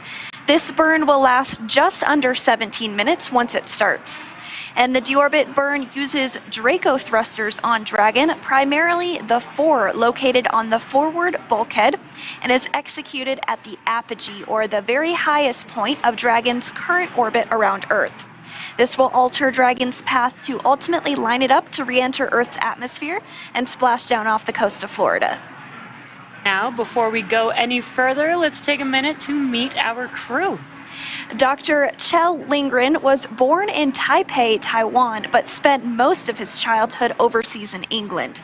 He is married with 3 children, and Dr. Lindgren was an instructor and jump master with the U.S. Air Force Academy. He also has a doctorate in medicine and served as a NASA flight surgeon and then as an astronaut aboard Soyuz, where he spent 141 days in space during expeditions 44 and 45. And he is the commander of Dragon Freedom. Bob Hines was born in Fayetteville, North Carolina. He's married with 3 daughters, and he has a Master of Science degree in aerospace engineering and served 21 years in the U.S. Air Force as a test pilot and fighter pilot in the F-15E. He came to NASA as a research pilot, and he's the Crew 4 pilot for the Dragon Freedom on what was his first spaceflight. And Jessica Watkins considers Lafayette, Colorado her hometown. Her college rugby team won the national championship in 2008. She's a geologist who completed several internships with NASA, including one testing system designs for the Mars Perseverance rover. She became an astronaut in 2017, and she is a mission specialist on Dragon Freedom, also wrapping up her first mission to space. And the second mission specialist is Samantha Cristoforetti. She was born in Milan, Italy, and has 2 children. She's a fighter pilot, and in 2013, Cristoforetti launched into space aboard a Soyuz for a long-duration spaceflight to the International Space Station. Several years later, she was awarded the Knight Grand Cross of the Order Freedom. SpaceX, deorbit sequence start in 5 minutes.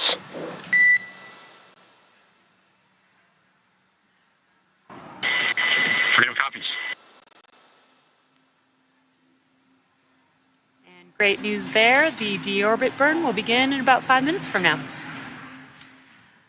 Several years later, she was awarded the Knight Grand Cross of the Order of Merit from the President of Italy. This was Cristoforetti's second long-duration stay on the International Space Station. Now, to prepare for these upcoming events, right now the Dragon spacecraft is doing a couple of things autonomously. It's isolating the thermal control system fluid loops from the radiator. This system is what will help keep the internal temperature of Dragon temperate for Shell, Bob, Jessica, and Samantha during re-entry. Now, Dragon is also initiating separation of the claw mechanism, which will terminate data, power, and fluid connections between the capsule and the trunk. And we are just a few minutes away from the beginning of the claw separation procedure. But I did just want to mention a fun fact about Samantha Cristoforetti, since you had just discussed her background. So this was her second space flight, and she now has a cumulative 369 days in space, which is second only to the record holder, Peggy Whitson, for longest space flight by a woman. So Samantha is now second in the running, so pretty special for her. Wow, that's pretty incredible. That's a lot of time out in space, so that's pretty cool. Over a year, yeah, 369 days. Quite a chunk of change for sure. So next up, we are looking ahead towards the claw separation, as you mentioned, and then following that, we will have the trunk that separates after that. We did hear a call out that we're just about 5 minutes away from that process beginning, so we will stand by and look towards that here shortly.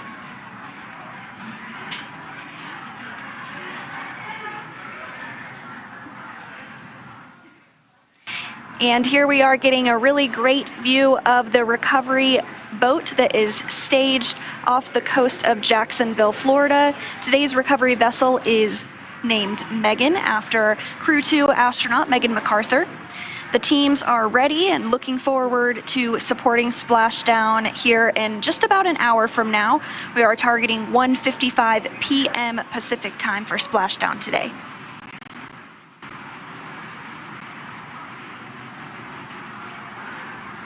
And so once we see Dragon splash down later today, we will have some fast boats that go out and work on cutting the parachutes, and then the capsule will actually be brought onto the ship. In that view you saw there was a net, and that's called the nest, and that's where the Dragon vehicle is brought into, and then that part will be rotated and the crew will be able to egress the capsule, and then we'll see them for the first time on Earth in about 6 months. Yeah, and there is definitely a process for getting each one of the astronauts out of Dragon. You know, they have been out in space for about 6 months, so we will have a medical team there checking in on the team and each one of the individuals as they step out of the Dragon vehicle.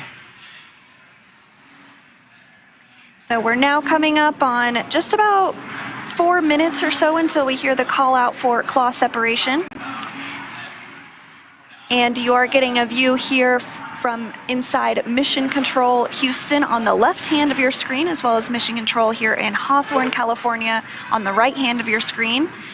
And it's a little difficult to tell from this view, but if you're looking at the flight director's console, which is on the left hand of the screen, about the third row up, you might be able to spot a couple vases of roses.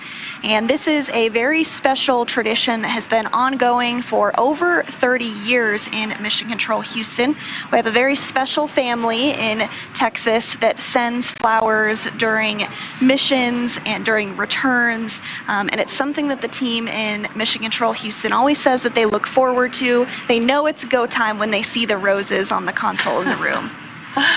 That is so awesome. Just a nice little pleasant set of flowers for all the people that are hardworking.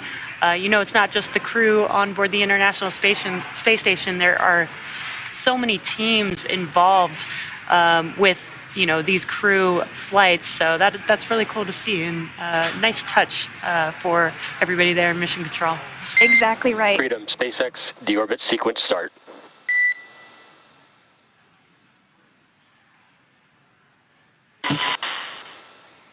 We see it. And there we did hear the call out that the deorbit sequence start is underway. So next up, we'll be looking towards trunk separation here shortly. We should hear that call out here soon. Right now, the claw is where the umbilicals for power and telemetry from the trunk and its solar arrays are connected to the capsule. So we'll be looking for those to be disconnected, and then Dragon will be running exclusively on its battery power. And then after that, we'll see the trunk jettison, and that trunk jettison will harmlessly burn up in the Earth's atmosphere. It's not necessary for re-entry, so at that point, it will be just the small capsule, kind of like the one you see right behind us here. It'll look very similar to that as it re-enters the Earth's atmosphere. Yeah, and actually jettisoning the trunk will expose the heat shield that's required for re-entry as Dragon reorients itself for splashdown. So we are standing by for confirmation of trunk separation, but so far everything has gone very smoothly today. The weather is looking good in the splashdown zone, and we're excited to see the crew on the ground. I'm sure they're excited to be back home after their mission in space. And then here's another view from the Megan recovery vessel that is staged off the coast of Jacksonville, Florida. We did hear that the helicopters are already there and have landed successfully. Those will bring the crew back to land after they do splash down and get taken out of the water and onto the recovery vessel. And so the crew will return to Houston, Texas, and they'll land at Ellington Field, just a few minutes away from the Johnson Space Center.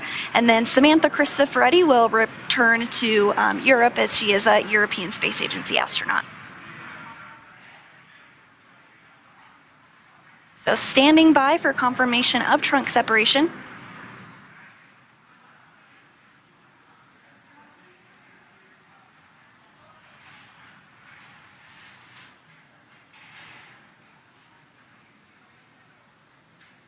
And this process, like much with Dragon, is all done autonomously.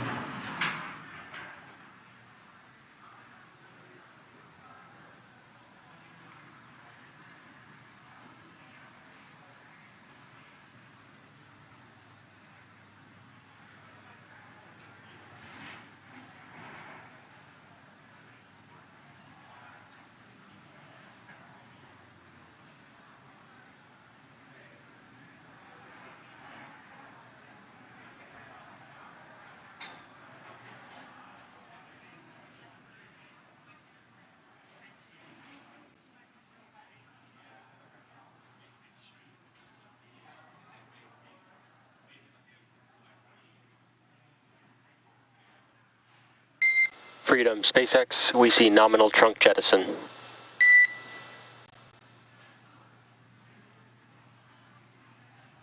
So great news there. The trunk has been jettisoned, and it looks like everything performed as expected during that trunk separation. So with the telemetry, looking good, the nitrox system is now primed for cabin and suit cooling, and the heat shield is now exposed and ready for that atmospheric re-entry. SpaceX Freedom, mid copy your trunk separation. Copy, Freedom. We had a handover there, but just to confirm, we did see a nominal trunk jettison. Freedom copies. Some good comms between the crew and the core here in Mission Control. Now up next, we have the final steps that Dragon will perform prior to re-entry, the slew or maneuver to deorbit burn attitude and the deorbit burn itself. Now, this is the last time that the forward Dracos, which are the four thrusters located on top of the vehicle, will ignite. The deorbit burn will place Dragon on a precise trajectory to return to the splashdown zone off the coast of Florida and will last about 17 minutes once it starts. And once this deorbit burn does take place, we are really committed. There's not really a turning back point after this burn. As you mentioned, this is a bit of a longer burn. It's going to last just under 17 minutes here, but we are expecting that burn to begin here shortly. We are now in the burn attitude, as you mentioned. The Dragon slewed or positioned itself to get into that burn attitude. So here in just a couple of minutes, about 2 minutes, we expect to hear that the deorbit burn has begun, and that will last about 17 minutes once it starts.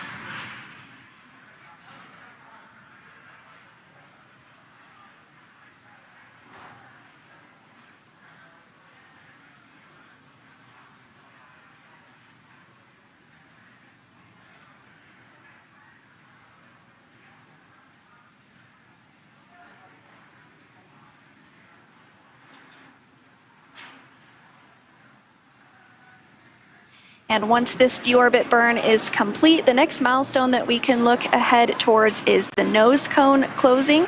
The nose cone has been opened since the crew docked to the International Space Station on April 27th, but it will close up for the re-entry process as it protects a lot of the vital equipment that is necessary. So that nose cone will close after this deorbit burn. But it needs to be open right now so that the thrusters are exposed to be able to have the burn occur. Coming up on 1 minute until the deorbit burn begins.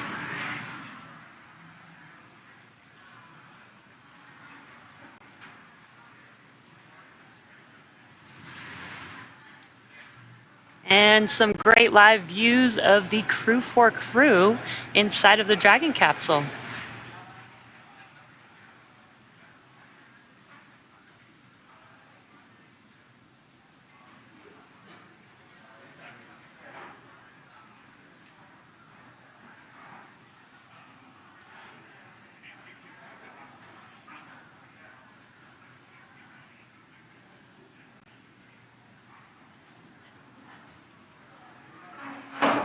And we are standing by for that deorbit burn to begin. That should be happening any moment now. So far, we've had the trunk jettison, the slew to deorbit burn attitude, and again, just waiting for that deorbit burn to start.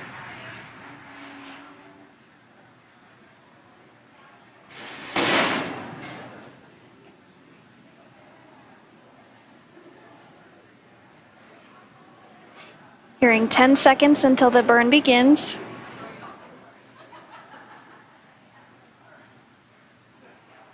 And we do have confirmation that the deorbit burn has begun. This burn is expected to last about 17 minutes.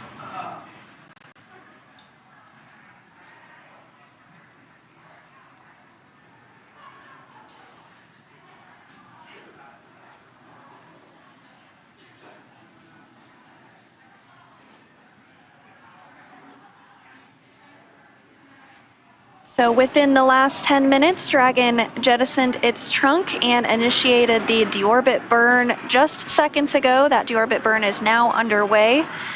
We are expecting about 16 more minutes to remain in that deorbit burn. The burn in all is slated to last about 17 minutes. And for these operations, NASA and SpaceX do closely coordinate with the United States Coast Guard to establish a safety zone to ensure public safety, and of course for the safety of those involved in the recovery operations, as well as the crew on board the returning spacecraft. Multiple notices are issued to the mariners in advance and during recovery operations, and Coast Guard patrol boats are deployed to discourage boaters from entering the splashdown zones. We do want to stress to the public the need to respect this safety zone. Recovering a spacecraft from the water is a hazardous operation, and any other boats interfering increases risk to the astronauts in the capsule. And the teams are working to recover them from the water and the safety of those that come too close. So for the safety of the crew and your safety, we really do recommend you sit back and watch here as we'll be bringing you the very best possible views of our astronauts' homecoming. And you can see some of those views right now from the recovery vessel, Megan. Like we mentioned earlier, the deorbit burn is the last time that the 4 forward Draco thrusters will fire. Dragon Freedom has not yet entered Earth's atmosphere. This deorbit burn is what will line the vehicle up and put it on its final trajectory to the landing site off the coast of Jacksonville, Florida. Right now, Chell, Bob, Jessica, and Samantha are using their screens to keep tabs on the burn duration, which we were able to get a live view of a little bit earlier. Draco thruster firings and trajectory details like entry angle, capsule perigee, and how much distance remaining until the deorbit burn termination. Dragon is flying itself. Again, it's autonomous, so all the crew has to do is stay strapped in their seats and keep tabs on things. With Chell, Bob, Jessica, and Samantha ready to deorbit and splash down back on Earth, they'll be heading to one of 7 targeted sites supported by SpaceX and NASA. All of these sites are located off the coast of Florida, either in the Gulf of Mexico or the Atlantic Ocean. Spreading the supported sites across multiple locations helps to maximize the return opportunities for this mission and future crews, lowering the chance that we'll have to wave off due to bad weather. And earlier today, NASA and SpaceX jointly selected prime and alternate splashdown locations off the coast of Jacksonville, which is our prime today and where the boat is currently staged, and the alternate is Tallahassee, Florida. The selection process works with a lot of different variables, including the space station's orbital trajectory, what landing sites are available and have favorable weather, how much free flight capability Dragon has for the trip home, and the sleep schedule for the returning crew members. We'll start with calculating daily return options based off of the space station's current orbit and Dragon's capabilities to maneuver and line up for re-entry. The time from undock to landing at the primary site can vary from less than 6 hours to more than 39 hours. Getting home the quickest comes with some obvious benefits, but we always have to make sure that the crew, if properly rested, is properly rested for dynamic operations, preventing us from scheduling 20-plus hour days for them. Trajectory and ballistics experts provide the daily opportunities that would line up Dragon with 7 landing zones and split them into what we call ascending and descending opportunities. Dragon uses its Draco thrusters after leaving station to execute a series of altitude-lowering maneuvers and to line up with the selected primary site. It can also change to different alternate sites while in free flight if sudden weather moves in that we'll need to avoid. And weather is something that we're constantly looking at, making the final call to proceed about 2.5 hours before the crew undocks. So for the Crew4 return, we looked at a number of weather items. Some of the obvious ones are no rain or chance of lightning in the recovery zone, both for the safety of the crew inside the capsule and the recovery teams on the water. We're also looking for wind speeds less than 15 feet per second or about 10 miles per hour, and relatively calm seas so we can safely execute recovery operations, which includes landing a helicopter on the recovery ship to fly Chell, Bob, Jessica, and Samantha back to Florida. Once Dragon began flying free, we had a number of additional checkpoints to either proceed towards the primary site, head to the alternate, or select a new zone based on real-time weather data. These checks happened all the way up until we're in the final hours before the deorbit burn, which is the last burn in the trip home and commits the Dragon capsule to re-entering the atmosphere. And as we've mentioned, this burn is underway. We are hearing good calls that the burn is proceeding nominally or as expected, which is great news. If you're just now joining, the deorbit burn started just about 6 minutes ago. It's about a 17-minute or just under 17-minute burn. And we are just waiting to hear the call out for when it's complete for a normal burn. And that's what will give us that confirmation for Dragon Freedom. So we are 6 minutes into that burn, as you said. It's about a 17-minute long burn, so we're continuing to progress in that burn, continuing to get good call-outs that everything is going as expected. And so during this deorbit burn, this is the last time that those 4 forward Draco thrusters will fire during this mission. So Freedom has not yet entered the Earth's atmosphere yet. This deorbit burn is really what will line the vehicle up and put it on its final trajectory to the landing site, which of course is off the coast of Jacksonville.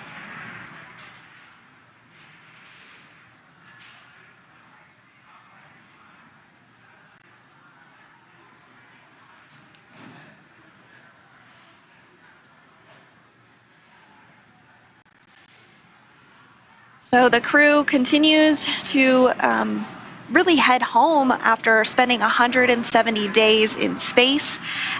During that time, they completed 2,720 orbits of the Earth, and they traveled over 72 million miles. It's really interesting to think about it in that perspective because the space station is moving 17,500 miles per hour, which means that they orbit the Earth every 90 minutes, and the crew sees a sunset and a sunrise every 45 minutes. So when you're there for 170 days, you see a lot of sunsets, a lot of sunrises, and you travel a lot of miles, over 72 million of them, in fact. Yeah, that's a lot of miles, and that sounds pretty cool to see all those sunsets and sunrises. Development of Dragon 4 Crew started with Cargo Dragon. Dragon was designed from the beginning for flying humans to space, so much so that even the first Cargo Dragon had a window on it. Now, before we could fly humans, our teams implemented a number of design upgrades to make sure that both Dragon and Falcon 9 are suitable for flying people, and then put both vehicles through thousands of tests to prove their safety. Now, Dragon is capable of carrying up to 7 passengers to and from Earth orbit and beyond. It is the only spacecraft currently flying that is capable of returning significant amounts of cargo to Earth, and is the first private spacecraft to take humans to the International Space Station. Dragon is fully autonomous, which means that it can basically fly itself, but also features full manual override capabilities in case of emergency. Now, standing at almost 27 feet tall from the bottom of the trunk to the top of the nose cone, Dragon is composed of 2 main elements. That's the capsule, which is designed to hold crew and pressurized cargo, and an unpressurized section known as the trunk. And for today, we have already jettisoned the trunk, which reveals the heat shield on Dragon as it prepares to return back home to Earth. And there you can see the 27-foot tall Dragon vehicle. That top part there is called the capsule, and below it with the black and white colors there is the trunk. The black portion of that are solar arrays. And you do also see that nose cone at the very top there. Following this deorbit burn, we will close up that nose cone as we discussed, but the nose cone does open for docking and remains attached to the Crew Dragon spacecraft. And then it will close here following the deorbit burn. We are over halfway complete with the deorbit burn. We have about 7 minutes remaining, continuing to hear good callouts, everything proceeding as expected in this deorbit burn. If you're just now joining us, the deorbit burn started around 1:01 p.m. Pacific time. It will last about 17 minutes or just under 17 minutes, and we are just waiting to hear the call out for a normal burn, and that will confirm the completion of the deorbit burn for Dragon Freedom. And prior to this deorbit burn, there was a series of other burns that took place. One of those occurred just a short time ago, and that was the propellant wasting burn, or prop wasting burn, and that really is to just get rid of the excess propellant that is not needed for re-entry, and it helps the capsule to weigh less ahead of the re-entry sequence.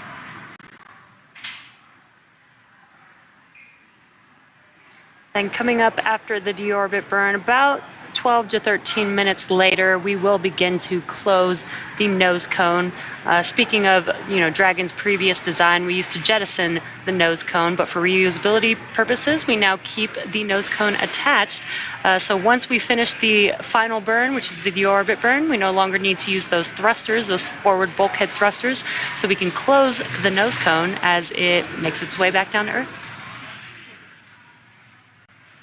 And following the completion of the deorbit burn and the nose cone closing, the crew will then begin to re-enter the Earth's atmosphere. There will be a blackout period where we will not be able to communicate back and forth with them. That does last just a few minutes, and that is completely expected. That is happening because the plasma is building up around the vehicle, but the heat shield will do its job and protect the crew throughout that process. And then once the crew has gotten to the other side of the atmosphere, we should have communications back with them, and then we will see the drogue parachutes deploy, then the main parachutes, and then we'll see splashdown just a short time after that.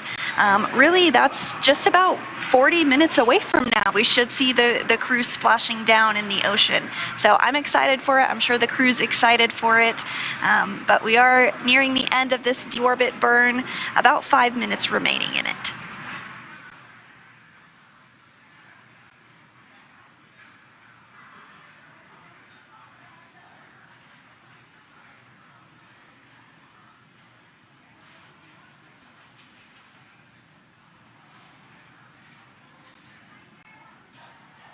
So to talk a little bit about those parachutes that are going to deploy, the drogue parachutes slow the Dragon down from 350 miles per hour, so that's still going pretty quick. But then once the main parachutes deploy, it will slow down quite a bit more to less than 20 miles per hour.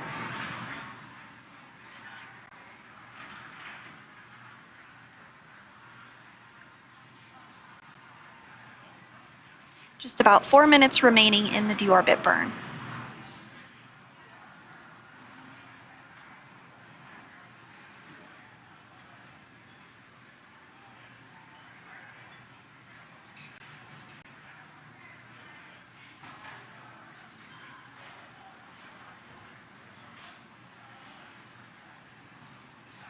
So after those parachutes are deployed, we will see them be cut.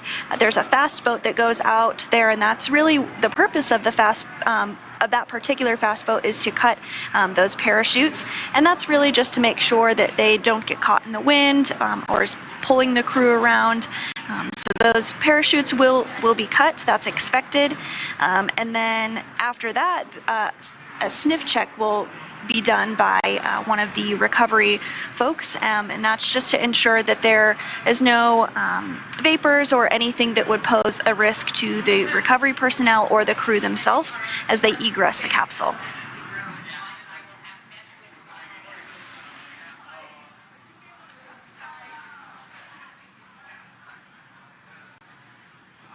We are just a couple minutes away from the completion of the deorbit burn. We are just waiting for a call out to confirm that.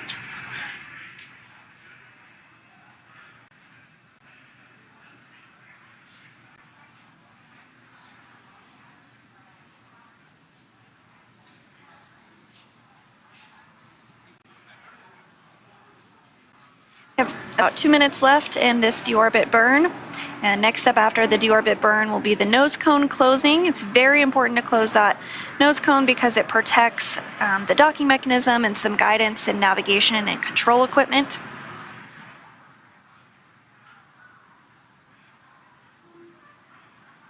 And so at this point, the heat shield is now pointed towards the Earth and is really getting ready to do the heavy lifting of protecting the capsule. And of course, more importantly, the crew inside from the over 3,500 degree Fahrenheit that's going to be exposed to as the Dragon capsule enters the Earth as part of their recovery operations. So that will be coming up here shortly. We have just about a minute remaining in today's deorbit burn.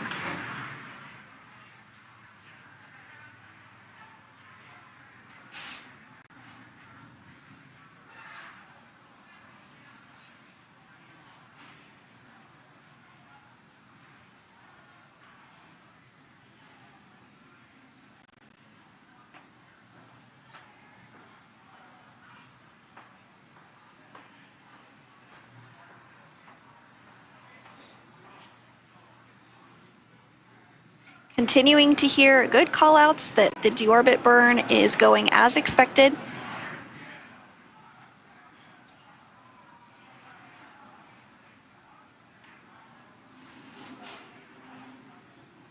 Dragon systems are looking good, and of course the crew is monitoring every step of the way, checking in. They do have iPads as well as the screens that they are able to utilize and look on the tablet as to how much time is remaining on the deorbit burn. And we did just hear the deorbit burn is complete and nominal.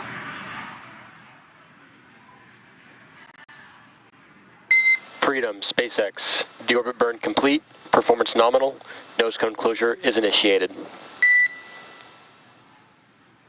Freedom copies, nominal deorbit burn, glad to hear it, and nose cone closure initiated.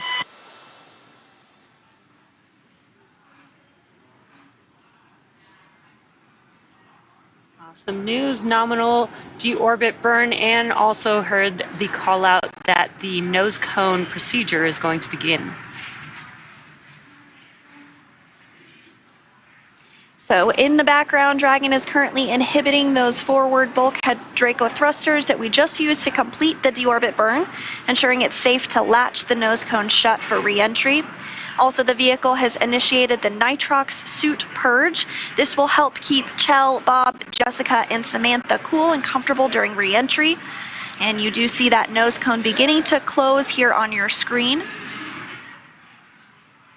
At this point, that nose cone is closing and protecting the forward hatch for re-entry. Chell, Bob, Jessica, and Samantha are using their screens, as we mentioned, to monitor the locking of the nose cone, which is done by a set of hooks.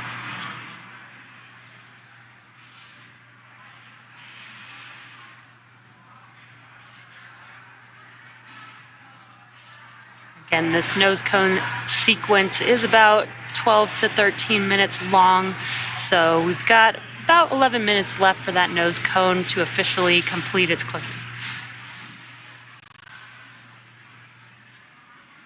And good callouts.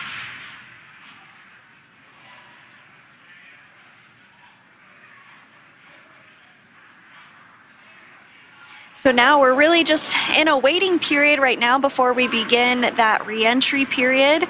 That's coming up in just a few minutes when the crew themselves will re-enter the Earth's atmosphere. And as we discussed earlier, the heat shield will really be protecting the crew during this time period. The temperatures can reach 3,500 degrees Fahrenheit, but the heat shield was created to protect the crew during this dynamic operation. And as they enter through the atmosphere, it's really going to slow them down.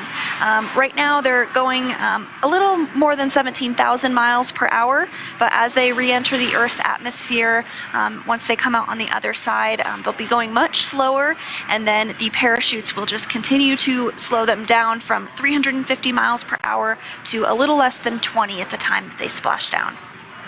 And also during re-entry, there will be a period where, that heat builds up around the capsule. There'll be plasma that builds up around the capsule. So there will be a blackout zone, which is normal, lasts about 6 minutes long. And then once we get through that blackout zone, then we'll confirm confirmation with the crew to make sure that they still can communicate with the ground here in mission control.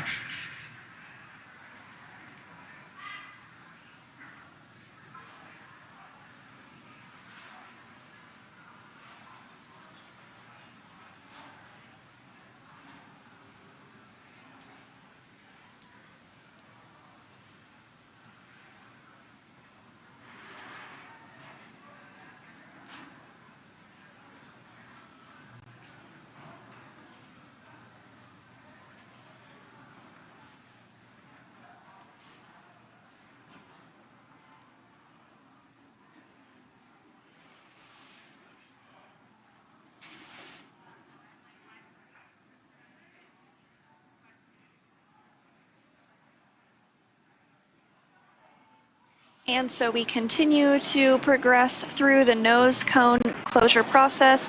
At this time, the hooks are closing. There are 2 sets of 6 hooks, so 12 hooks total that need to close to secure the nose cone and protect that critical equipment.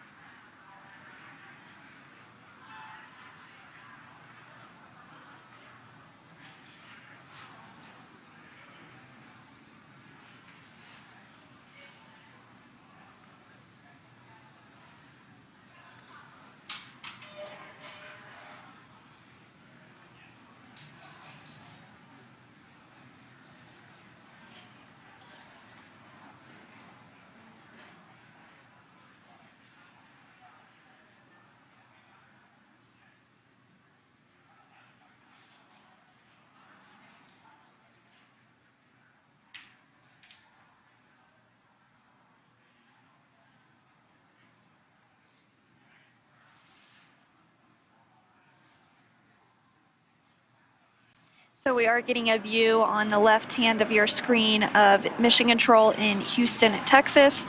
That is where our flight controllers and the flight director monitor the International Space Station 24 hours a day, 7 days a week. We have a variety of different console positions that specialize in different parts of the International Space Station, and they all work together as a team to keep the space station flying. It's now been flying for over 20 it's been continuously occupied now for over 20 years. And on board the International Space Station right now are 7 human beings, of course Crew4 that just arrived last week, as well as 2 Russian cosmonauts and NASA astronaut Frank Rubio, who arrived on a Soyuz vehicle. But with Crew4 departing earlier today, it brought the population from 11 crew members down to 7, and that will be the complement for the next few months. And we've been keeping the International Space Station pretty busy with NASA crew flights being about every 6 months. So it's been pretty cool to see, a different group of astronauts every 6 months being able to, perform research and science on the International Space Station. And that's a really great point. The International Space Station truly is an orbiting laboratory. Crew4 contributed to hundreds of science experiments while they were on board the International Space Station. Crew4 will continue some of those science investigations as well as start new ones. And what I love so much about it is many of those science investigations have direct implications to us here on Earth. If you are interested in learning more about that, you can check out the Benefits for Humanity. The 2020 version was just published here recently, and you can find that on nasa.gov.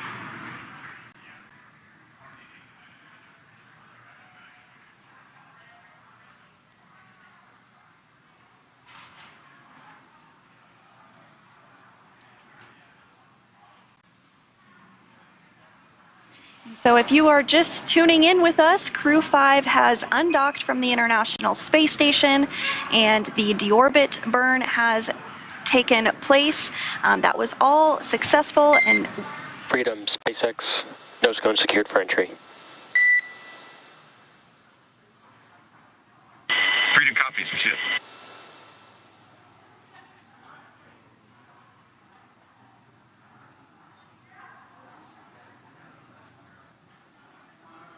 We got some great news. The nose cone sequence is complete, meaning that the nose cone is now officially closed. As we begin the second half of entry, Dragon is now beginning to inject cooled nitrox into the air being delivered to the suits worn by Chell, Bob, Jessica, and Samantha. Now again, this is what will allow the crew to remain comfortable while external temperatures reach 3,500 degrees Fahrenheit. Now the heat shield is pointing forward, leading the capsule to the landing site. And speaking of the heat shield, Dragon's primary heat shield is comprised of Pica 3.0, which stands for Phenolic Impregnated Carbon Ablator. First generation Pica was first developed by NASA for studying and sampling comets within our solar system. And SpaceX partnered with NASA to develop Pica X, which was the second generation product used on all Dragon 1 CRS missions that successfully resupplied the space station on 20 missions. Then Pica 3.0 was developed specifically for use on Dragon 2 crew and cargo with enhanced structural and thermal properties that optimized the heat shield and drove down costs and mass. Now, the remainder of the Dragon capsule is comprised primarily of a SpaceX proprietary ablative material. It's another class of thermal protection which is lighter weight versus Pica and protects the underlying composite material or structure during re-entry to ensure the structural capabilities are maintained. And while Dragon will experience temperatures well over 3,000 degrees Fahrenheit during peak re-entry conditions, the characteristics of the TPS, or thermal protection systems, coupled with the Egress, environmental cooling and life support system, in the pressurized interior will help ensure that Chell, Bob, Jessica, and Samantha stay cool and comfortable during all phases of re-entry through splashdown. Now, after Crew Dragon Freedom has re-entered the Earth's atmosphere, a series of parachutes will deploy, and that'll slow the crew's descent. Now, first will be the 2 drogue chutes, followed by the 4 main chutes to guide Dragon to its first contact with Earth since launching in April earlier this year. Dragon will automatically deploy these parachutes when different pressure and positioning sensors on the capsule detect that they are at the right speed and altitude. Vehicle velocity at drogue deploy is approximately 350 miles per hour, as we mentioned earlier, and those drogue parachutes do deploy at about 18,000 feet above the water. Now, vehicle velocity at main deploy is approximately 119 miles per hour and deploy at about 6,500 feet. Vehicle velocity at water splashdown is approximately 16 miles per hour, and the highest G load the crew will experience during re-entry is approximately 3 to 5 Gs. So next up, we are looking ahead towards the comms blackout that we discussed as the crew re-enters the atmosphere. This is expected and can last a few minutes long, but once the crew is on the other side of the comms blackout and we do regain communications with them, the drogue chutes will deploy. We are tracking that first set of the first set of parachutes, the drogue chutes, to deploy around 1:51 p.m. Just a minute later, the main chutes will deploy, and then about 3 minutes after that, the moment we've all been waiting for, we'll see Crew4 splash down off the coast of Jacksonville, Florida. We are still tracking approximately 1:55 p.m. Pacific time today for that splashdown.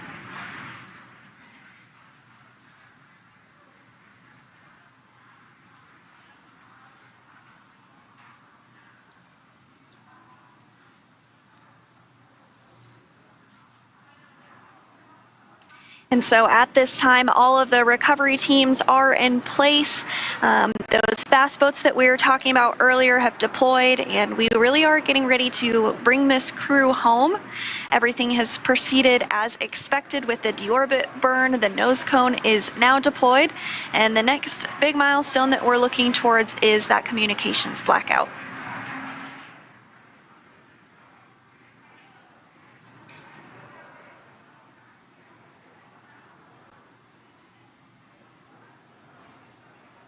Again, we have an awesome live view inside of the Dragon capsule, seeing our crew. And again, we've mentioned this, that they use the displays to monitor the activities that are happening with Dragon, but Dragon is flying autonomously, so they really just get to sit back and just monitor.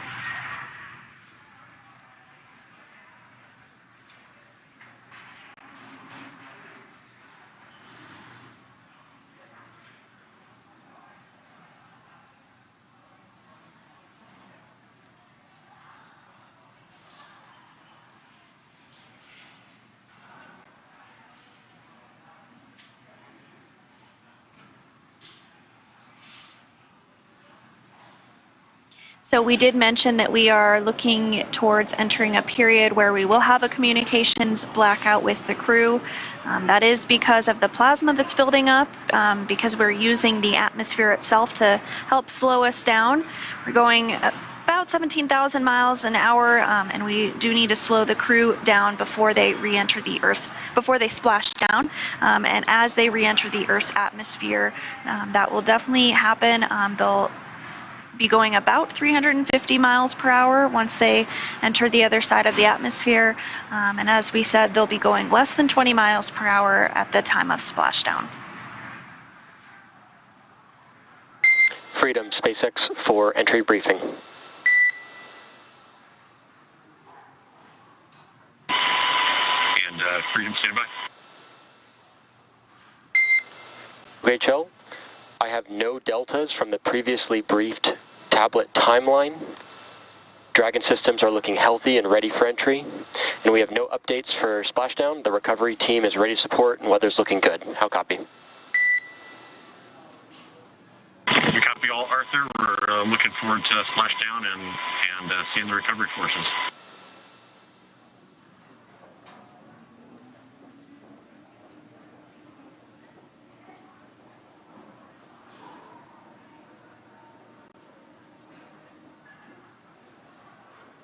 crew there chatting with the Corps here in Mission Control Hawthorne, and that's what you're seeing there on your screen.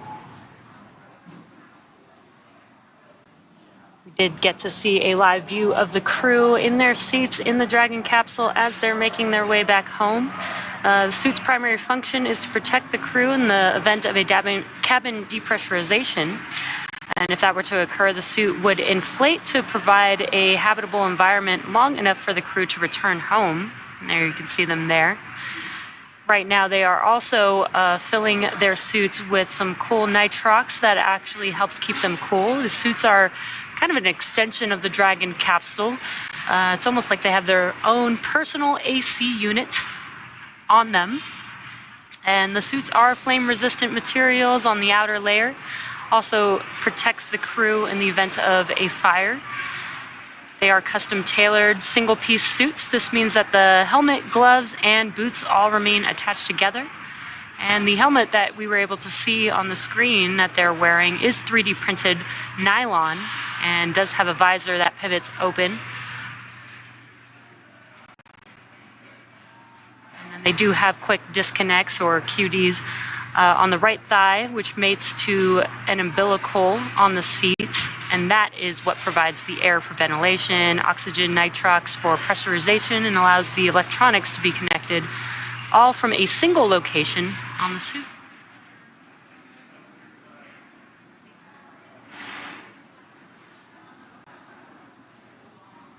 And again, if you're just now joining us, we are live watching Crew4 return home to planet Earth from the International Space Station. We've had the deorbit burn, we've jettisoned the trunk for the vehicle, and the nose cone has closed on Dragon Freedom. And again, another live view inside of the capsule there. And SpaceX from Freedom, tablets are secure, restraints are tightened, and our visors are down. We are ready for entry.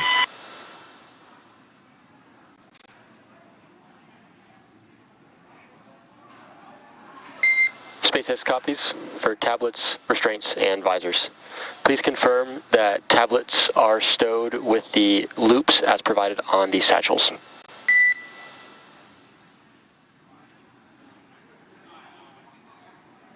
Copy, welcome.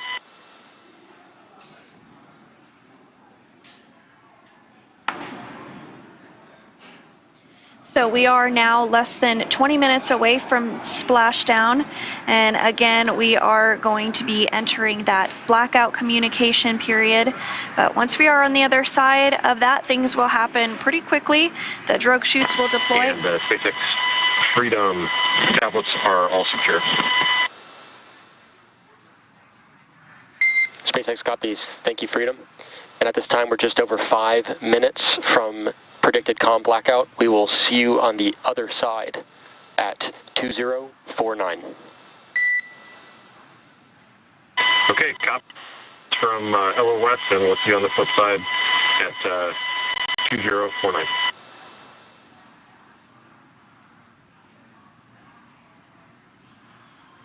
And so you did hear those words from the ground up to Crew4, namely Kjell Lindgren, just ensuring that the tablets are stowed and secured in the proper positioning ahead of the communications blackout expected now less than 5 minutes from now, and really in anticipation of re-entry and then splashdown. As we were saying, the pace is really going to pick up once we are through that communications blackout. The drogue parachutes will deploy, and then the main parachutes will deploy, and then we will see the crew splash down. After that, we'll see the fast boats head out to the crew, inspect it, make sure everything is looking good and the integrity of the vehicle is as it should be, and those main parachutes will also be cut. And then the recovery personnel will work on securing the vehicle and bringing it into the recovery vessel. And then after some private medical checks with the crew, we should see the crew egress a short time after that. So again, we are expecting the splashdown to occur at 1:55 Pacific time, so just a few minutes from now, and we are coming up on that communications blackout that is as expected as well. Yeah, and this blackout period is basically when the vehicle is entering back into the Earth's atmosphere. It is heating up and plasma is building around the capsule, which prevents communications with here in mission control. It lasts about 6 minutes. It is nominal. And once we get through that blackout period, we do make sure that the crew can communicate with the ground here in mission control.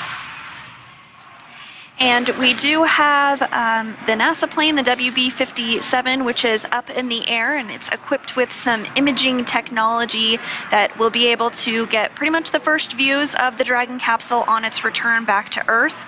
So we are getting some of that footage right now. We are anticipating that communications blackout and loss of signal here shortly. This is really the beginning of that period where the crew themselves will be re-entering the Earth's atmosphere.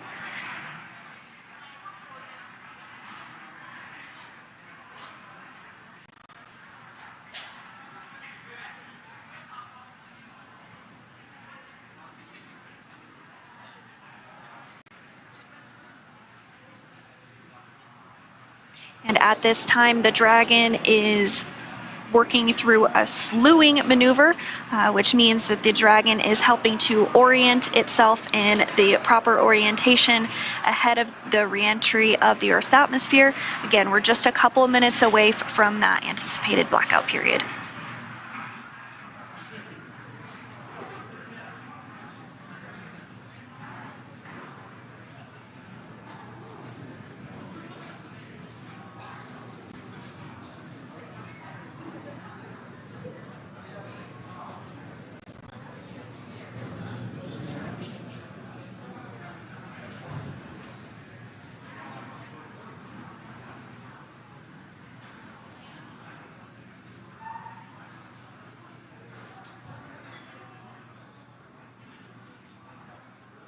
We are just about a minute away from that communications blackout period. Again, it should last only about 6 minutes long. And this is what happens when the vehicle begins to heat up as it's entering back into the Earth's atmosphere and builds up a layer of plasma around the vehicle. Again, this is nominal, and we will establish communications once the vehicle is through that period.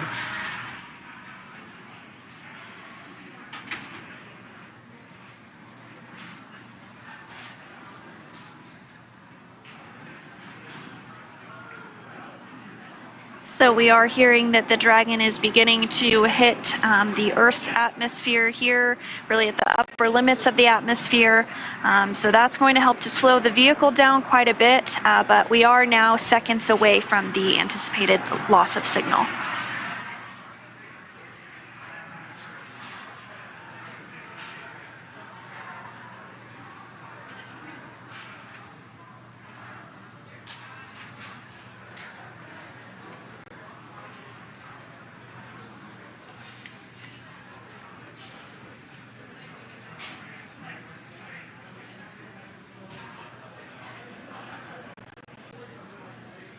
Standing by for confirmation that we are in the communications blackout.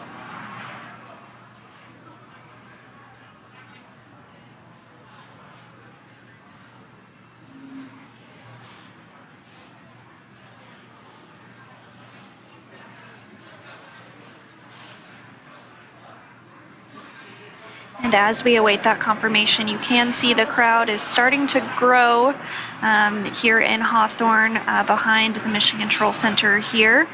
Looks like folks are trying to get a good view as we anticipate splashdown here in a little less than 15 minutes. Yeah, we do get pretty excited when we are bringing crew back home. It is pretty exciting to watch them as they touch back down on planet Earth. They've been out in space for about 6 months now.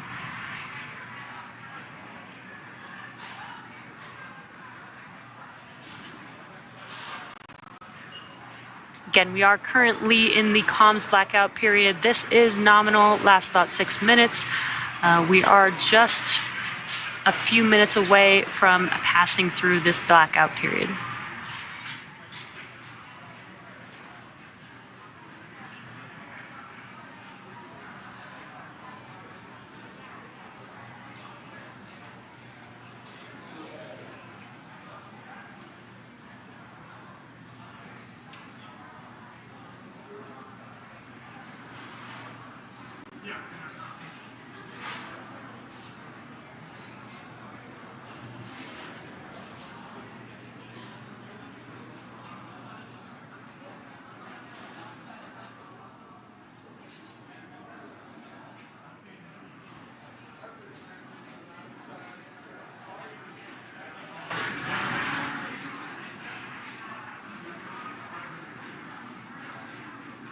Now, at this point, we are entering a communications blackout period, which lasts approximately 6 minutes due to plasma formation around the spacecraft.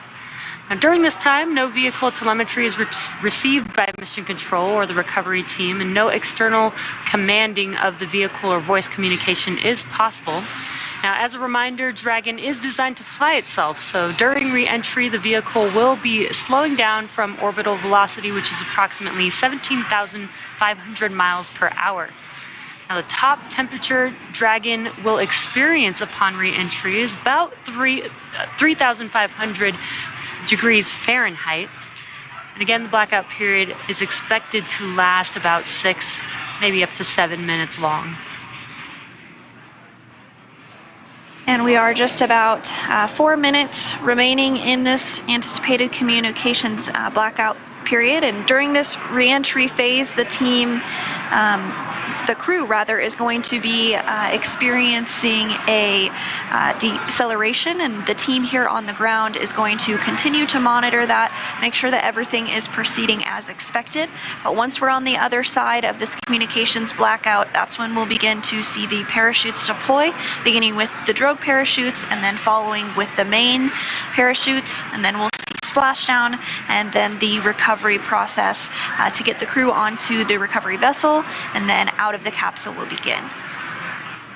And we did mention the high temperatures that the vehicle is seeing during this blackout period. So there is nitrox flowing through the suits that the astronauts are in, and that helps keep them cool while the vehicle is getting very hot on the outside.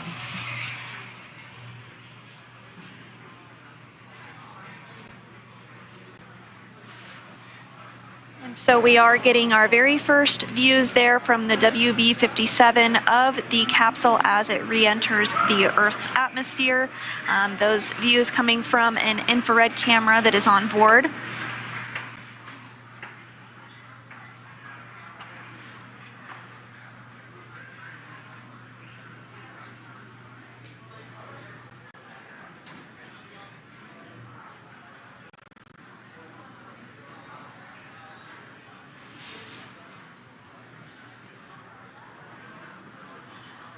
So the team will continue to track Dragon as it re-enters the Earth's atmosphere.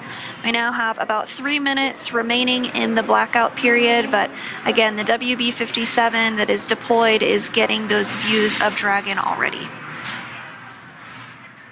Once the expected blackout period is over, the Corps here in Mission Control will attempt to establish communications with the crew. So you may hear some call-outs checking in with the crew. And they will make that call out until the crew does respond, which will confirm acquisition of signal.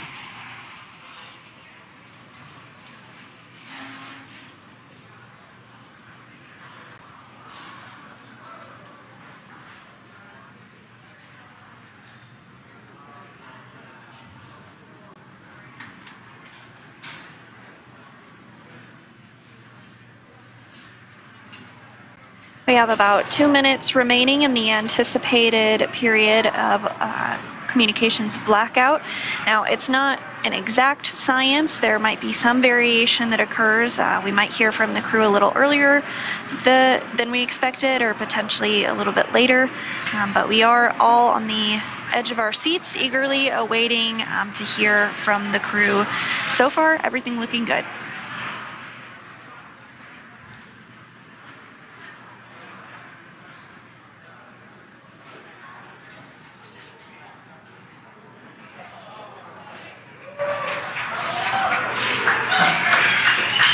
Dragon, SpaceX comm check.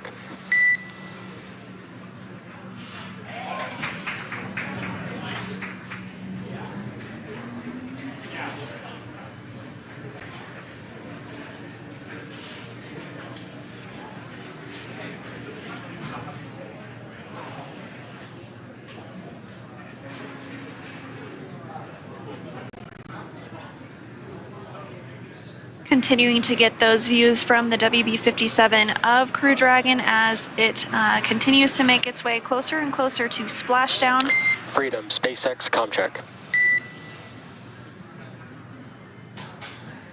And SpaceX, Freedom has the loud and clear, coming through 30 kilometers altitude. Copy and concur. Expect automated chute deployment. Freedom copies. We'll be monitoring. And HEPSs converge. Expect nominal chute deployment altitude. Freedom copies. Looking for nominal chute deploy. Well, Jesse, it is absolutely phenomenal to hear from the crew on the other side of that communications blackout period. We are continuing to get these great views from the WB-57 high altitude aircraft, providing that thermal imagery. We did even see the tail of entry of the vehicle, and it's just absolutely beautiful to see that. So we also heard we did hear a call up to the crew that they are expecting the automated drogue deployment, so we're just standing by for confirmation that Dragon's chutes have deployed.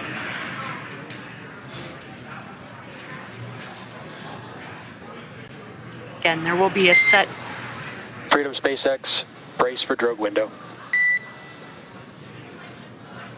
Bracing for drogues.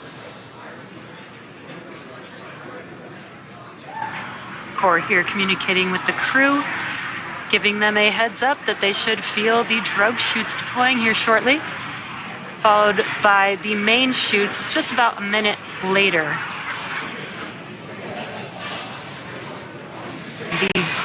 The drogue chutes do help to slow the vehicle down to about 350 miles per hour, whereas the main chutes will deploy, after the main chutes deploy, it will slow the vehicle down even more, and by the time that the vehicle splashes down, should be around 16 miles per hour.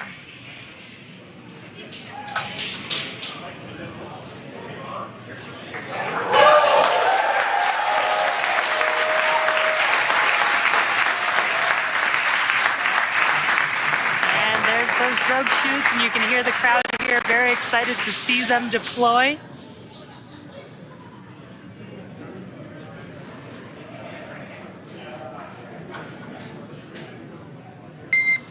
Drogue chute descent rate nominal and visual on 2 healthy drogues. Freedom copies.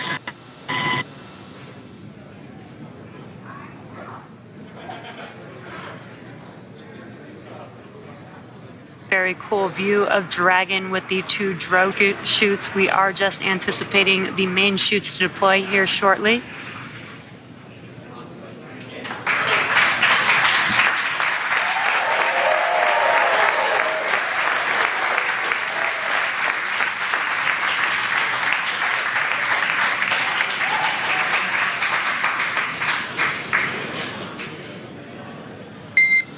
Main chute descent rate nominal, visual on 4 healthy mains.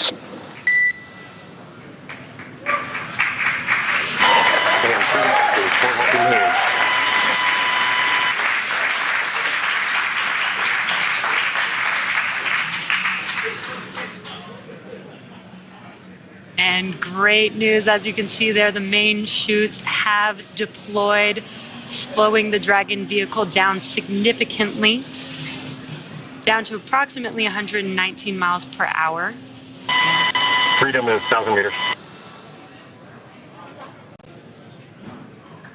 Copy 1,000.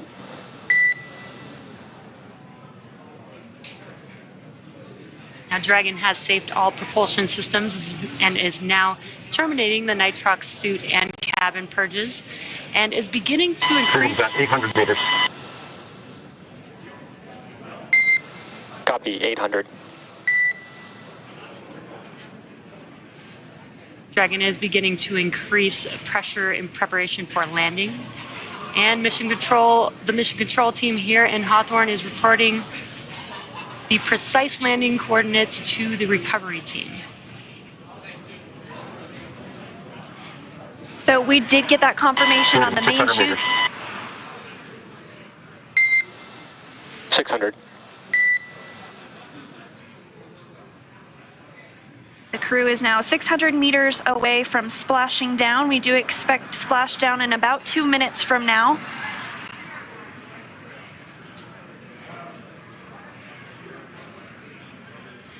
Landing in water is simpler, therefore more reliable, and it provides more margin against unlikely parachute. 400 meters.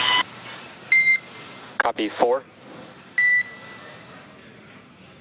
Provides more margin against unlikely parachute issues. We had to learn how to make Dragon waterproof, but once you do, it is a rinse, review, and reuse type of process. And we are just about a minute away from splashdown of the Dragon vehicle back onto planet Earth, and hearing good callouts of the altitude of Dragon. Freedom's at 200 meters. We're bracing for splashdown. Copy, brace for splashdown. And again, that descent rate is as expected here. Pretty soon we should be able to see the view of the ocean come into view as Crew Dragon Freedom with 4 astronauts on board prepares to splash down after spending 170 days in space after launching on April 27th.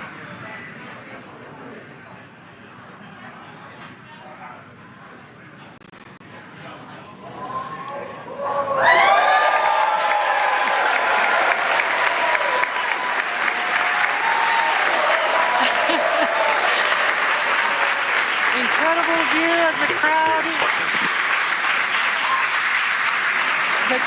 goes wild for Crew4. Copy, Freedom, SpaceX 3 splashdown and mains cut. Welcome Copy, mains are cut. Welcome home, Crew4. Great view watching Dragon splash down back on planet Earth. Now, as you can see on your screen, we have visual confirmation for splashdown of the Dragon spacecraft. Dragon Freedom has returned home, and NASA astronauts Chell, Bob, Jessica, and ES. SpaceX Freedom, we are water uprighting and stable 1. Copy, Freedom. We see stable 1. You are go for 4.800. And on behalf of SpaceX, welcome home. Thanks for flying SpaceX.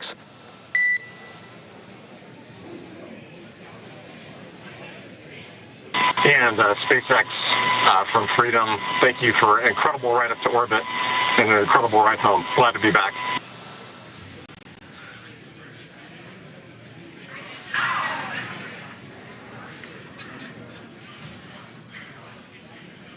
As you can see, Dragon Freedom has returned home, and NASA astronauts Chell, Bob, and Jessica and ESA astronaut Samantha are back on Earth after an approximately 5-hour return journey from space. The SpaceX recovery ship and team has been waiting for Dragon splashdown, and they will now make their way to the splashdown location. And we did hear the call out that the vehicle is in stable 1. That's the configuration that we were hoping for. Stable 1 means it's in the ocean upright as expected, and you can see that exactly on your screen here. So the teams have been ready and waiting about 3 nautical miles away. So it's going to take them about 30 minutes or so to make their way to Chell, Bob, Jessica, and Samantha inside.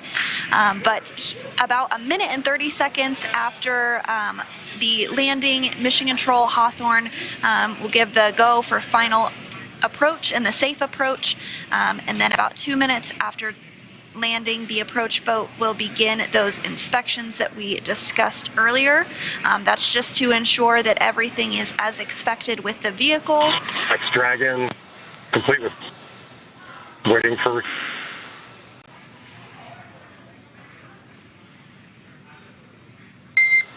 SpaceX copies Dragon for awareness. Comm is a little bit choppy, but we copy that you are complete with 4.800 and awaiting recovery personnel. I will provide an update on recovery forces in a couple minutes. How copy?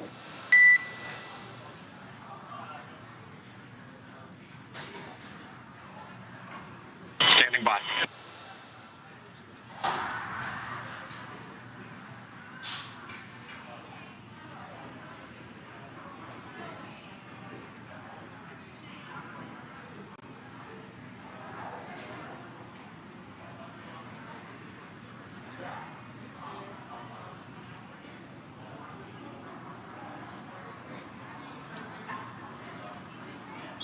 and Mission Control here in Hawthorne did give the go for that approach and recovery.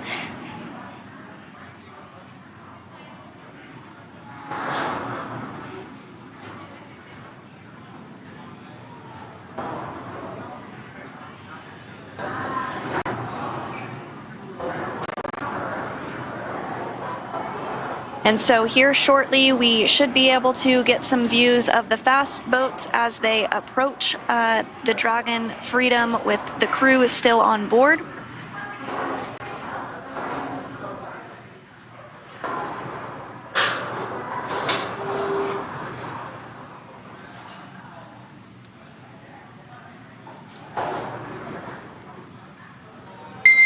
Freedom, SpaceX is go for recovery personnel to approach. Expect personnel alongside within the next couple minutes. Okay, copy. We're just seeing some friendly faces.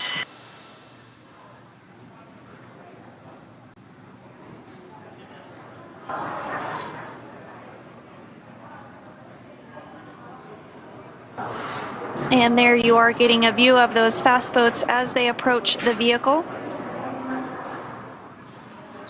They will essentially be doing some safety checks, making sure that all the ordnances and hypergalls are not present or in the area immediately around the vehicle. And they'll also perform an inspection of the capsule itself to make sure that integrity-wise it is looking good.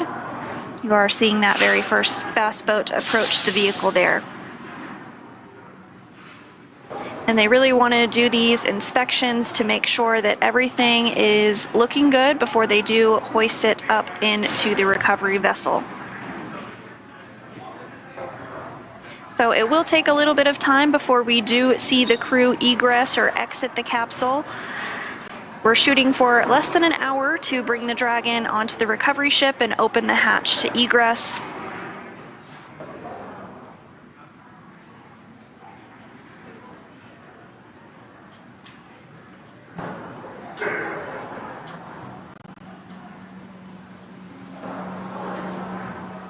Once these checkouts are complete, you'll see a member of the recovery team actually climb on board the capsule.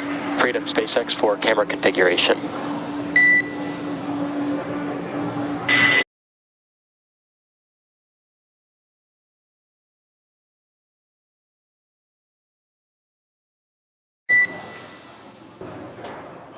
Okay, you're welcome aboard.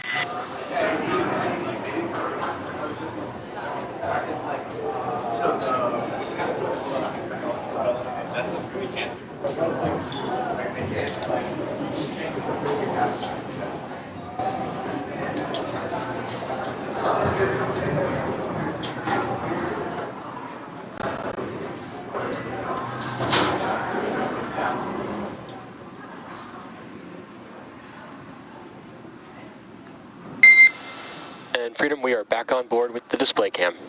Recovery personnel are all alongside. Okay, copy all. Thank you.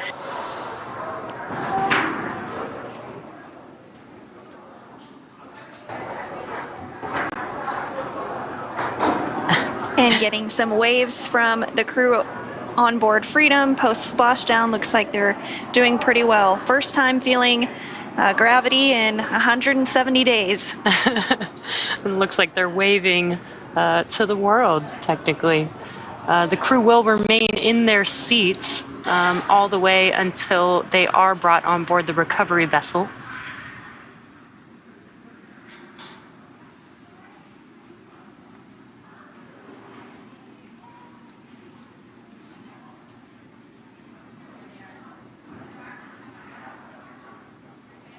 Now, we do expect to hear some words from NASA's Brandy Dean, who is actually on the recovery ship and was able to witness the reentry and splashdown of Crew Dragon Freedom. Brandy, if you're able to hear us, can you tell us a little bit about what it was like to witness 4 humans return to Earth after their mission aboard the International Space Station?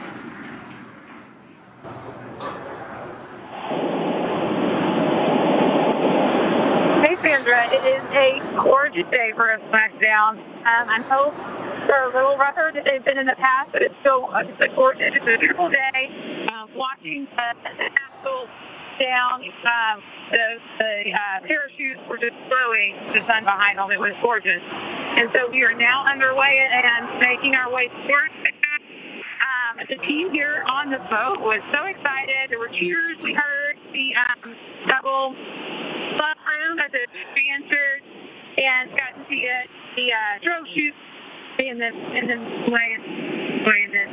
certainly make its way down. So it's been a really great day so far. We're looking forward to seeing the crew here on board the ship. That's wonderful to hear, Brandy. Can you tell us a little bit about what the crew is doing and is done to prepare for this moment from your perspective as you've been on the recovery vessel?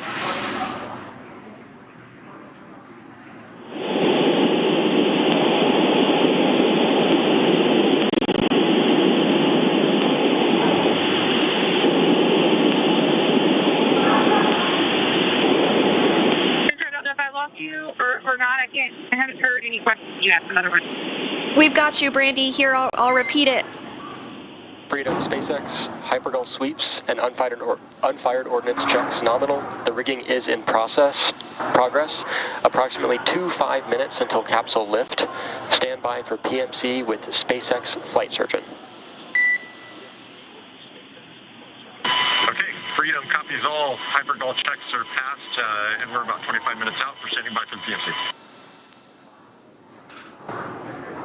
So, Brandy, if you're still with us, we did just hear that all of those hypergol checks went as expected, and we can see that the rigging has begun. I'm sure you have a much better view of it yourself on the boat, but can you tell us a little bit more about what the crew on the boat is doing to get ready for the next steps to bring the capsule onto the boat?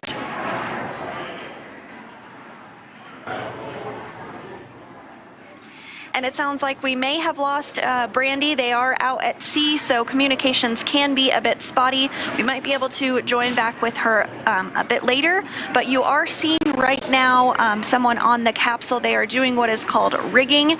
You see that they're tossing some different equipment up to them, and that's to ensure that the vehicle is ready. Freedom, SpaceX, I will be privatizing Dragon to ground now. The next call you hear will be from the SpaceX flight surgeon on the recovery vessel.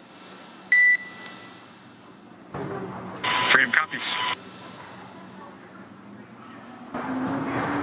And so those call outs about a private medical conference just to ensure that the crew is all feeling healthy, and if there's anything that they may need medically wise once they do get on the boat. That is, of course, privatized for medical and personal reasons, but we are continuing to get really great views here of the rigging process. As I was saying, this individual is working to secure Dragon and enable it to be lifted onto the recovery vessel here in just a short time from now.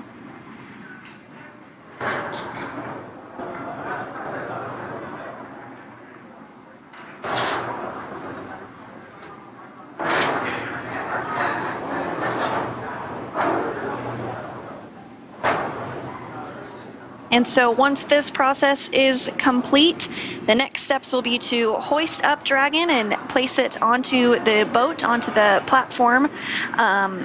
And then that platform itself will be moved so that the crew can egress a short time after that.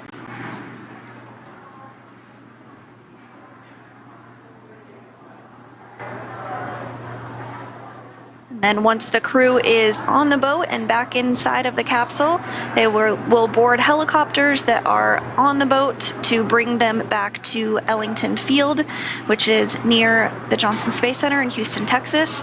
And then they will bring European Space Agency astronaut Samantha Cristoforetti back to Europe.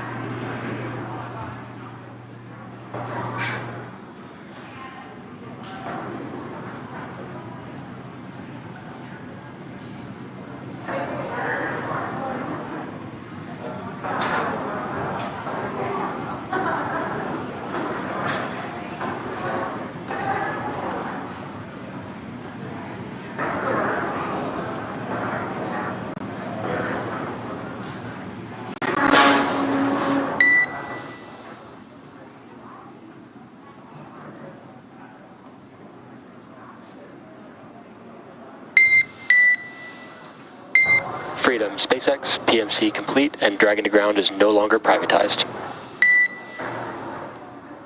Okay, Freedom copies. Thank you.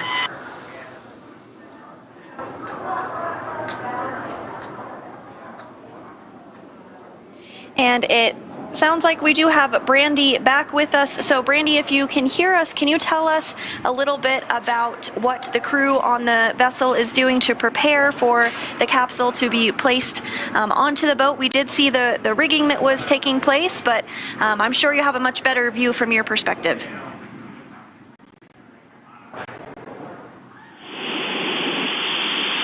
Yeah, the view is pretty great from here. We can see the boat getting the rigs ready, as you said. It sounds like you guys already heard kind of a good check from the crew, and sounds like everyone is doing well on board. I don't know how much you were able to hear earlier. It was a beautiful, gorgeous Splashdown with the sun shining behind parachutes. So everyone here is really excited to be getting the crew back on board here in the next few minutes.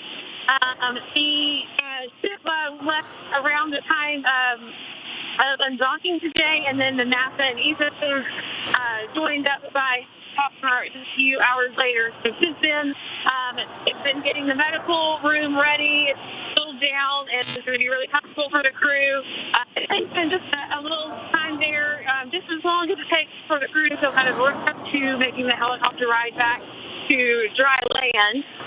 They will do a few medical tests first. They'll get them an IV to get fluid that they lost, while they were in space, back into their bodies, help them readjust to gravity a little better. Just do regular medical checkouts and that sort of thing. And then when they get back to Jacksonville, that's when the fun really starts with the scientific tests that are things, a number of things, but including tests that will kind of tell us a little bit more about what to expect when we are sending crews to the moon and Mars. They'll do things like having them step up stairs and see how they're able to handle that, having been in space for several months, and get on the ground looking like they've fallen and try to get back up. Things like that that will really help us be sure that we're ready when we're sending crews to different dry land in the future. And then from there, they'll get on planes, go back to Houston. They will spend at least a night, or the Americans will spend at least a night in Crew4 at the Space Center to make sure they're doing well before they jump right into their recovery period of medical tests, scientific tests, and a lot of exercise to get them reconditioned and used to life back in gravity again. Meanwhile, Samantha will be going back to Europe. She'll leave pretty much right away once they get back to Houston. Thank you so much, Brandy, for that insight and sharing your firsthand experience of what it was like to witness Splashdown from the recovery vessel. We really appreciate you taking the time to speak with us, but we'll let you get back to it and enjoy your time out there.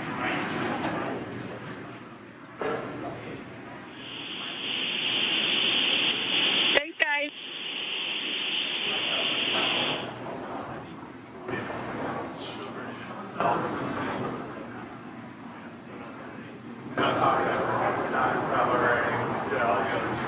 And as recovery procedures continue as expected, we did have a splashdown that occurred at 1:55 p.m. Pacific time this afternoon, and you do see a wonderful photo on the left hand of your screen of that splashdown with the main parachutes all deployed. Really the moment that Crew Dragon Freedom touched Earth again for the first time in 170 days.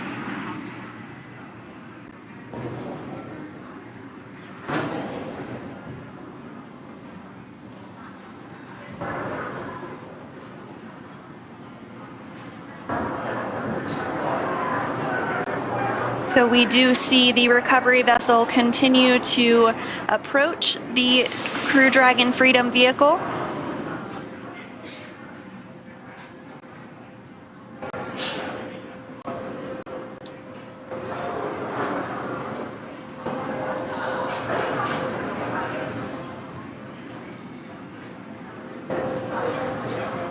You are seeing on your screen a live view inside of the Dragon capsule with our crew patiently waiting in their seats. They will remain harnessed into their seats until the hatch is actually opened on the Dragon vehicle.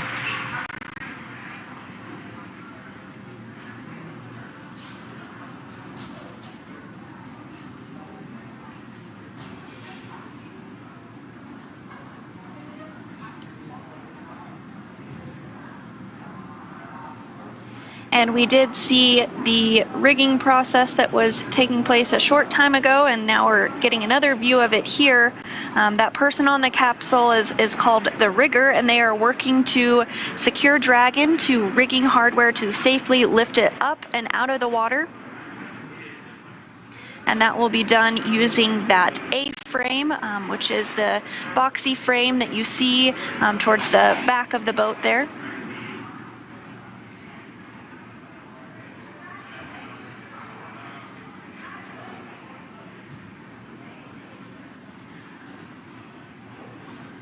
We are getting some pretty great views with this being in the daytime. We have Splashdown in the nighttime where it's a little bit harder to see, but today we've got some light and get to watch the process pretty clearly here. Looks like a really beautiful day out there in Jacksonville.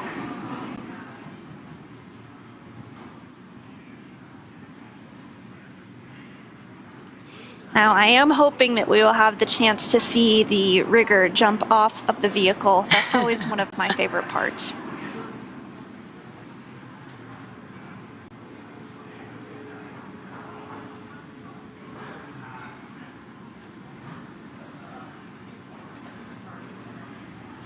We are now excitedly awaiting the recovery of our Dragon spacecraft with NASA astronauts Chell, Bob, Jessica, and ESA astronaut Samantha inside. Dragon has already autonomously completed several steps to safe itself following splashdown.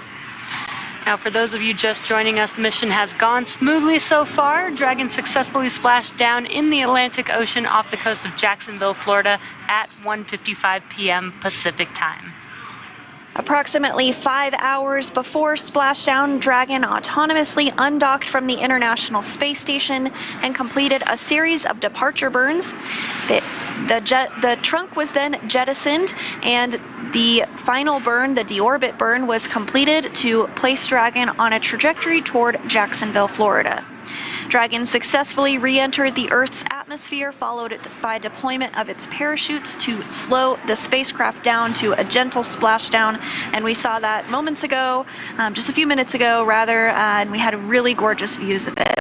So we're now following the final part of Chell, Bob, Jessica, and Samantha's journey as Dragon is going to be lifted out of the water and placed on the recovery boat. Upon detection of landing, Dragon autonomously releases the main chutes to prevent wind from pulling the spacecraft. Dragon then automatically safes any pyrotechnics still present on the vehicle and may automatically perform additional minor system reconfigurations. The astronauts remain seated and in their seats and in their suits as well at this point, but the onboard air conditioning keeps temperatures in check inside of the spacecraft, and the communication systems on board remain powered so that the crew can continue to communicate. And we did see that motion of the A-frame as it was getting ready to lift the capsule up and out of the water. Now, SpaceX does have 2 fast boats in the recovery fleet, which have moved to the splashdown point already. They were followed by the main recovery vessel, which is really getting ready to lift the vehicle now at this point. So those 2 fast boats do have a very specific role. The first approach is focused on immediate safety inspection of the capsule integrity and checking for any presence of hypergolic propellant vapors, ensuring that it is safe for the recovery vessel to approach the Dragon spacecraft. All of those checks performed well, and once the spacecraft is cleared for full approach, the team begins rigging the capsule for water recovery by the recovery ship. That process is underway and just wrapped up. And then the second boat is really responsible for parachute recovery and serves as a redundant boat to the first. We'll also see a team member on a jet ski helping to gather up the now detached parachutes, and it looks like they may have already completed that process. I'm not seeing them. They might be just off the screen. Now, it took a little over 10 minutes for the recovery crew to complete their safety checks, and once they did complete that, the Freedom SpaceX contract.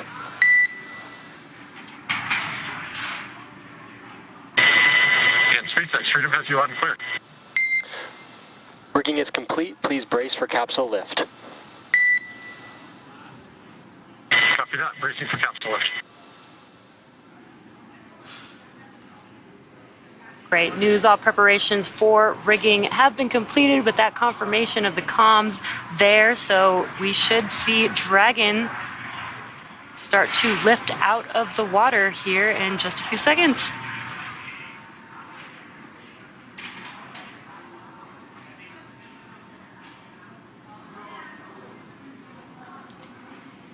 And the recovery teams are now preparing to lower the vessel's hydraulic lift mechanism into the water to bring the spacecraft into the on-deck translation system known as the deck.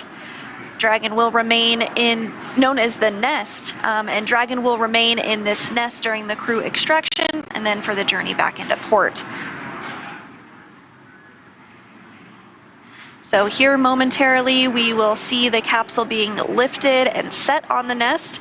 It will then be centered and oriented and then translated into the hangar underneath the helipad aboard the ship so that we can open up the hatch. And once open, a SpaceX medical doctor will be the first one to check in on Chell, Bob, Jessica, and Samantha and see if they are ready for egress or getting out. And you see that motion underway now as Dragon is lifted into the nest.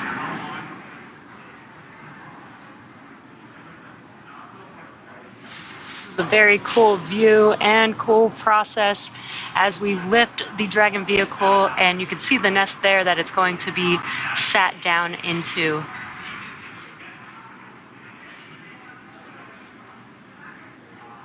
While Dragon's top hatch is used to connect to the space station, the astronauts will egress from the Dragon's side hatch, pending capsule orientation in the water.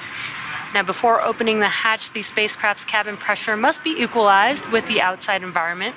Once the hatch is opened, that will be the crew's first breath of fresh air since boarding Dragon at the start of their mission back in April.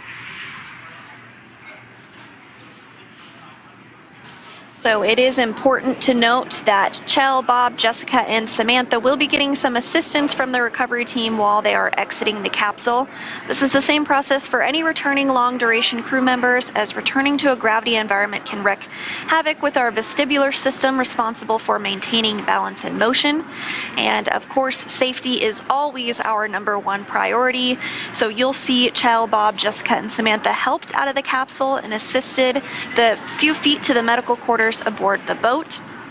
And if you've ever watched crews return on a Soyuz mission, this is the same process as when astronauts are carried from the capsule to waiting chairs and then carried to a waiting medical tent.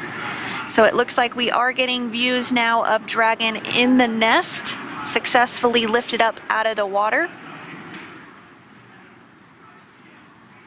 And so once the crew egresses the capsule, this is a period where any time-critical cargo can also be recovered from the spacecraft, with the remainder waiting. Freedom, SpaceX, welcome aboard the recovery vessel. Recovery personnel are going to be completing final checks and stand by for translation to the egress platform. Freedom copies.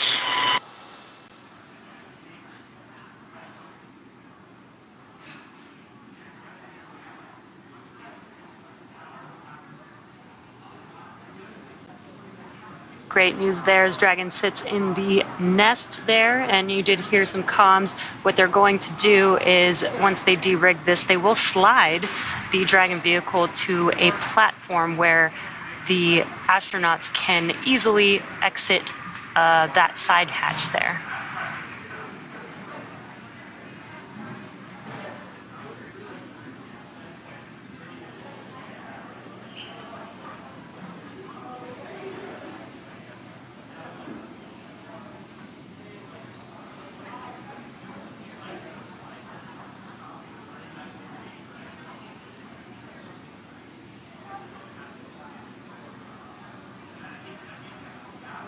And for those of you that might be just joining us, we did have Crew4 successfully undock from the International Space Station just about 5 hours ago, and they splashed down at 1:55 p.m. Pacific time. All went as expected through the deorbit burn, and the parachutes deployed as expected. The capsule is now lifted onto the boat, and we are standing by for the translation to occur. And once that translation moves the Dragon capsule up underneath the helicopter pad, the recovery team will then be able to work on opening up the hatch and removing the crew from the capsule.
Crew 4 did splashdown just about 30 minutes ago and is now already on the recovery vessel. The recovery vessel being used today is named Megan, after Crew 2 astronaut Megan MacArthur. So we are standing by for that translation maneuver to occur.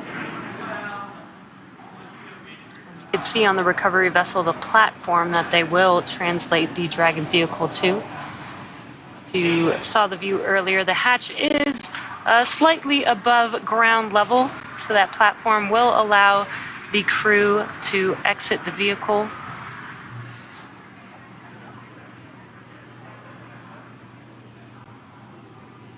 Again, if you are just now joining us, the Crew 4 crew is now back on planet Earth.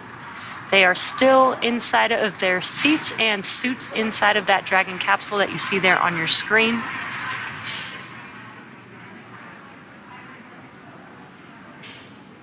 And so after this translation maneuver occurs, the next steps will be for the folks on the recovery vessel that are specialized in opening up that side hatch that will begin that process.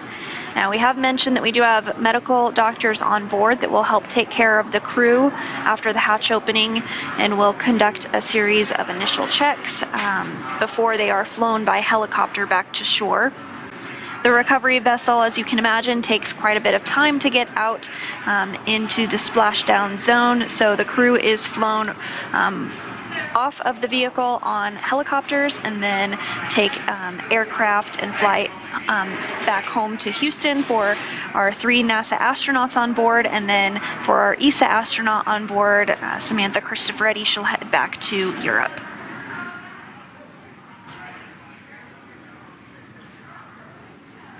And the crew has been out in space on the International Space Station for about 6 months. They do get to work out while they're out on the space station, working out in microgravity.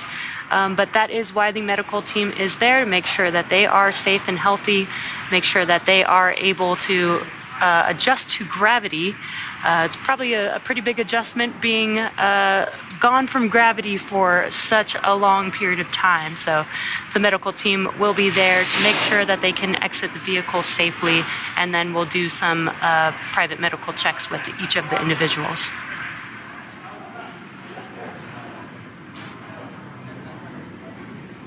And I'm loving these views here of the recovery vessel.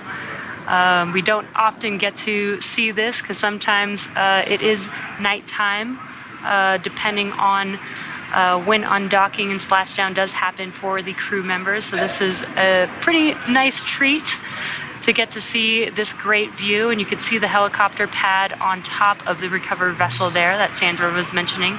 There will be a helicopter that comes and lands there shortly once the crew is or has egressed the Dragon vehicle and is ready to fly back to land, and then take another flight on a plane to Houston, with Samantha taking a flight back to Europe.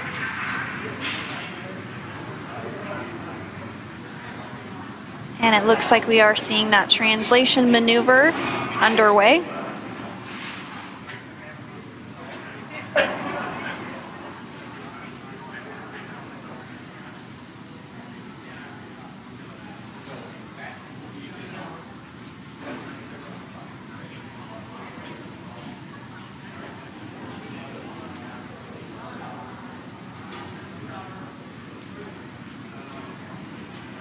And coming up next, once this translation maneuver is complete, the crew on board will begin to open up that side hatch.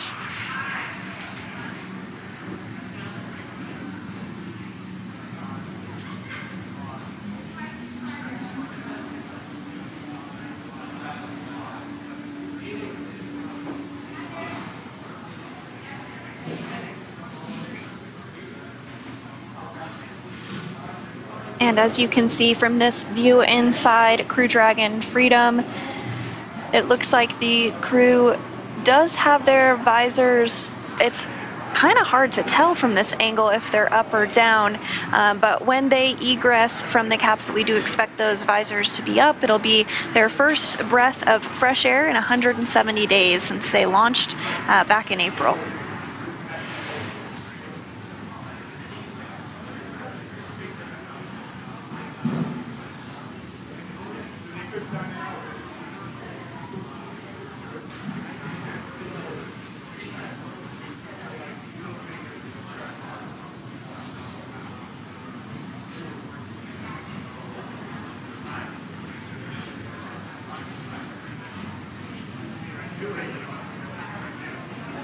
And we were seeing some views of the personnel on the recovery vessel who are specialized in opening up that hatch begin to get everything ready to begin that process. So we do expect hatch opening to come just a short time from now.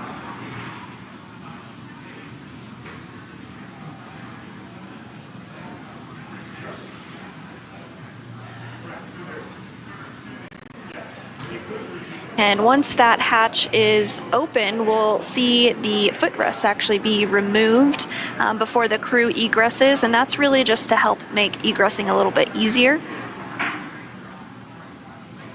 And now a great view on the left of the crew that's still inside Freedom, but not for long. And on the right-hand side is the recovery vessel. You can see the Crew Dragon Freedom tucked underneath the helicopter pad there after that translation maneuver, which occurred just a couple of minutes ago.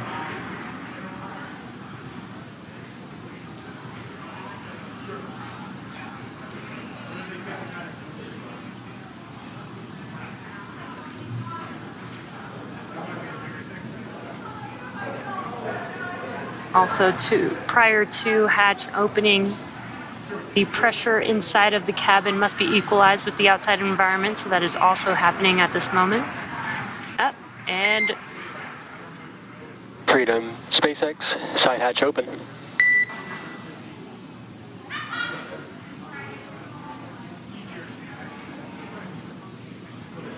And the side hatch is open. These recovery personnel are the first people the crew has seen on Earth since their launch day. And that those folks they saw on that day were the closeout crew who closed the hatch back in April. I believe that is the flight surgeon there briefing the crew, welcoming the crew, as well as briefing them for the next steps in the operation.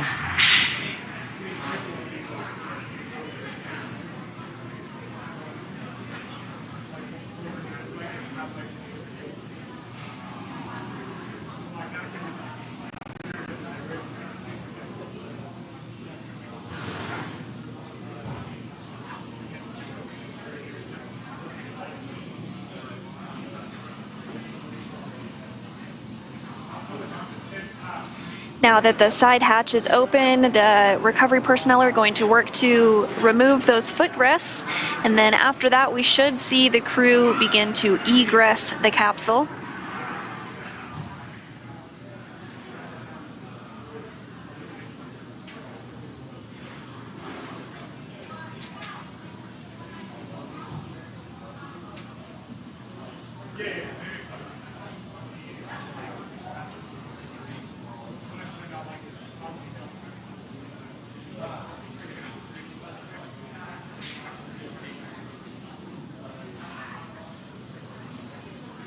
There, I believe they are removing those footrests. It looks like they grabbed all 4 of them.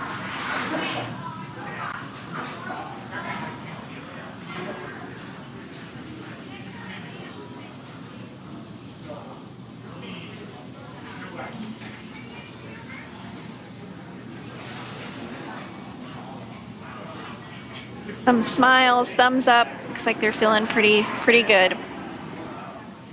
So we are standing by for the egress of Crew 4. They will exit the capsule one at a time. And also getting a nice welcome home photo in.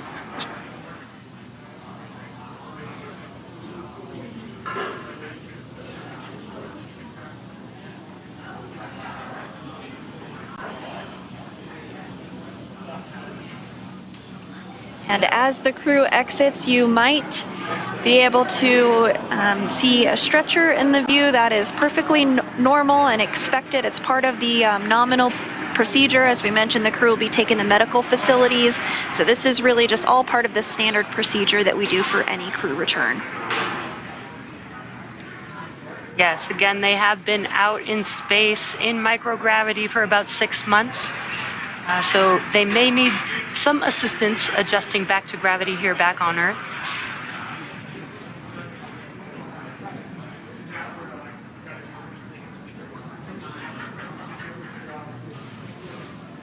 So I did hear that there's a special guest on board looking to welcome Crew 4 back to Earth. In fact, it's the namesake for the vessel that they are on. NASA astronaut Megan MacArthur there in your screen with on the left of your screen. In the hat, you can have a view of her here on the left of your screen here. She's, I'm sure, looking forward to welcoming the crew back to Earth. That's really awesome to have her on board, especially the vessel that they named, that we named after her. Absolutely. So it looks like they're continuing to remove those footrests ahead of egress.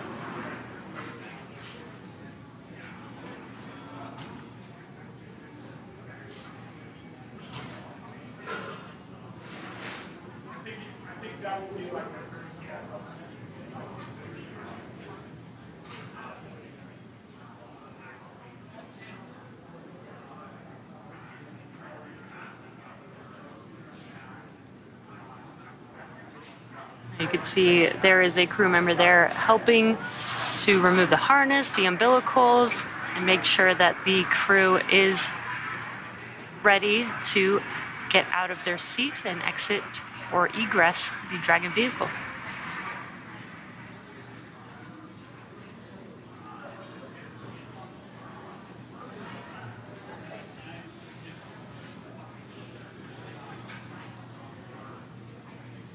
And once the crew does egress, they'll take part in those medical checks, and then after that they will board helicopters where they will fly back to shore, at which point they will board a plane and fly back to the Ellington Airport just outside of the Johnson Space Center in Houston. And then for our ESA, or European Space Agency astronaut, Samantha Cristoforetti, she'll head back to Europe.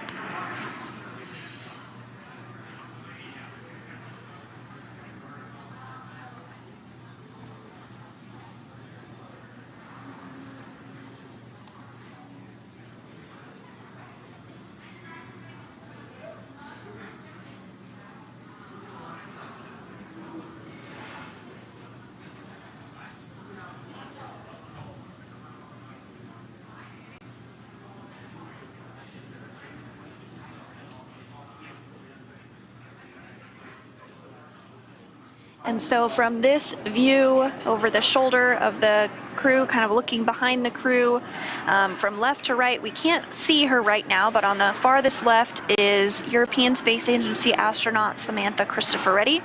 And then in the view on the left of your screen is the commander of Crew Dragon Freedom, NASA astronaut Kjell Lindgren.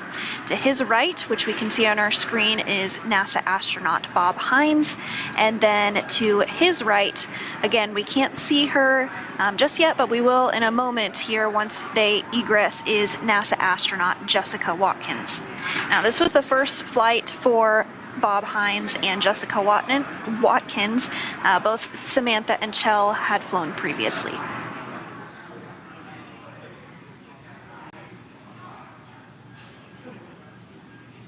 I also believe you mentioned a pretty cool fun fact about Samantha being having one of the longest amount of time out in space, correct?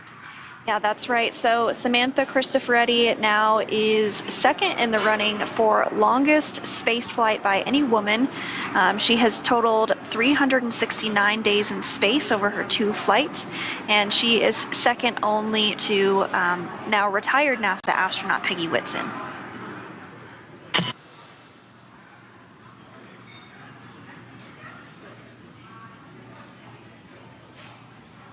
Looks like the first to exit their seat is pilot Bob Hines.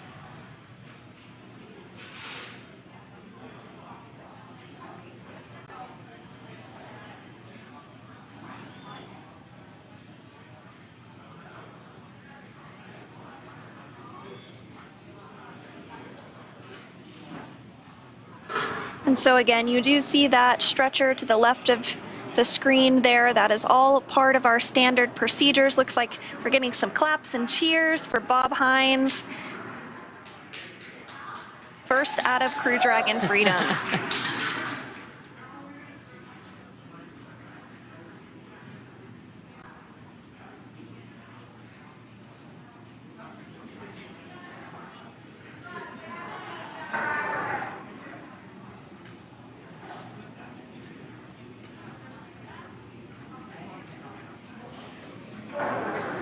And a high five to Megan MacArthur.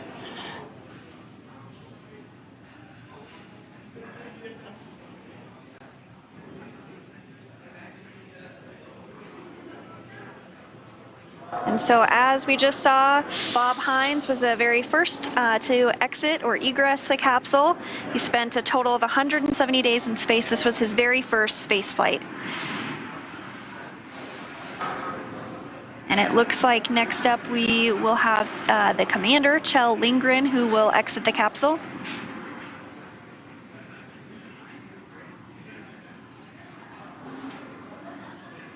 This is his second space flight. He's logged a total of 311 days in space.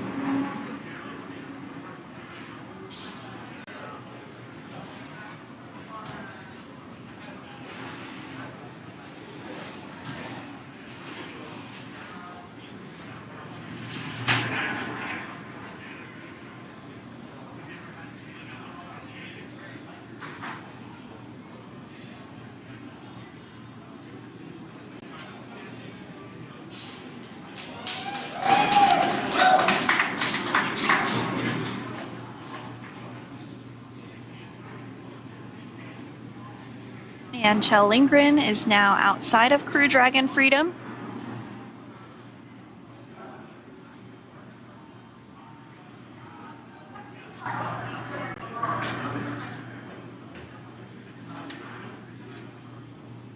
Some great smiles and waves there.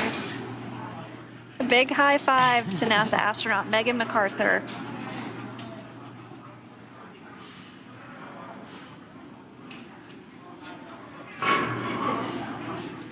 Recovery personnel now working to get Jessica Watkins ready to egress.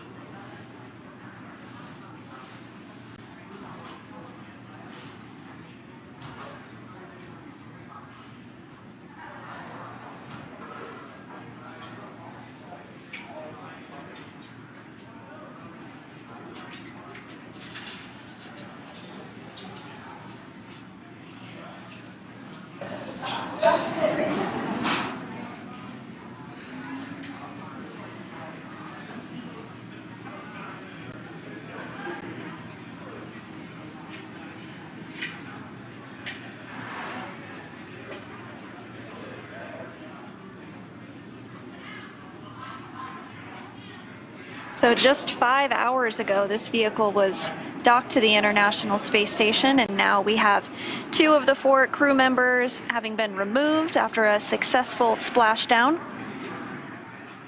We are standing by for another first-time flyer, Jessica Watkins, as she is egressed from the capsule.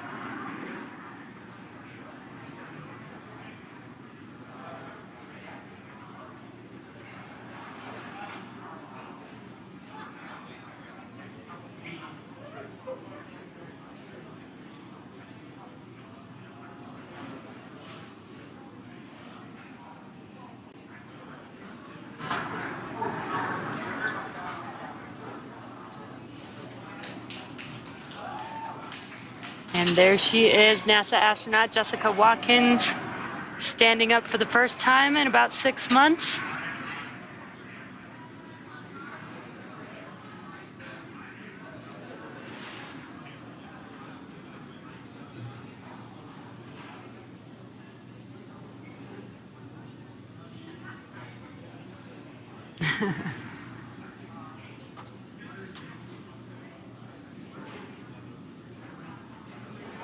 And the final crew member that will be removed is European Space Agency astronaut Samantha Cristoforetti, who after this mission has logged 369 days in space over her 2 flights, which again, that does make her the second on the all-time list for most days in space by a woman.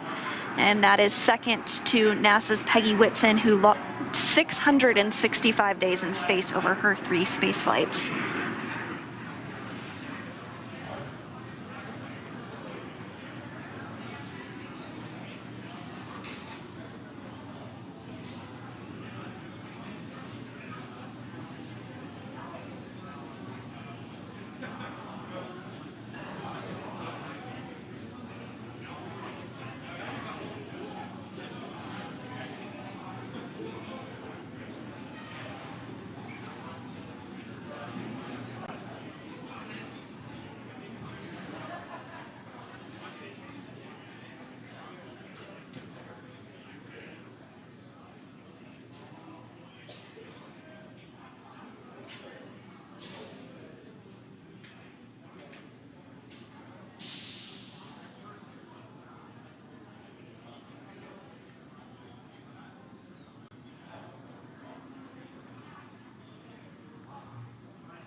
There is ESA astronaut Samantha Cristoforetti, now egressed from the Dragon vehicle, the final crew member of Crew 4 to exit the vehicle.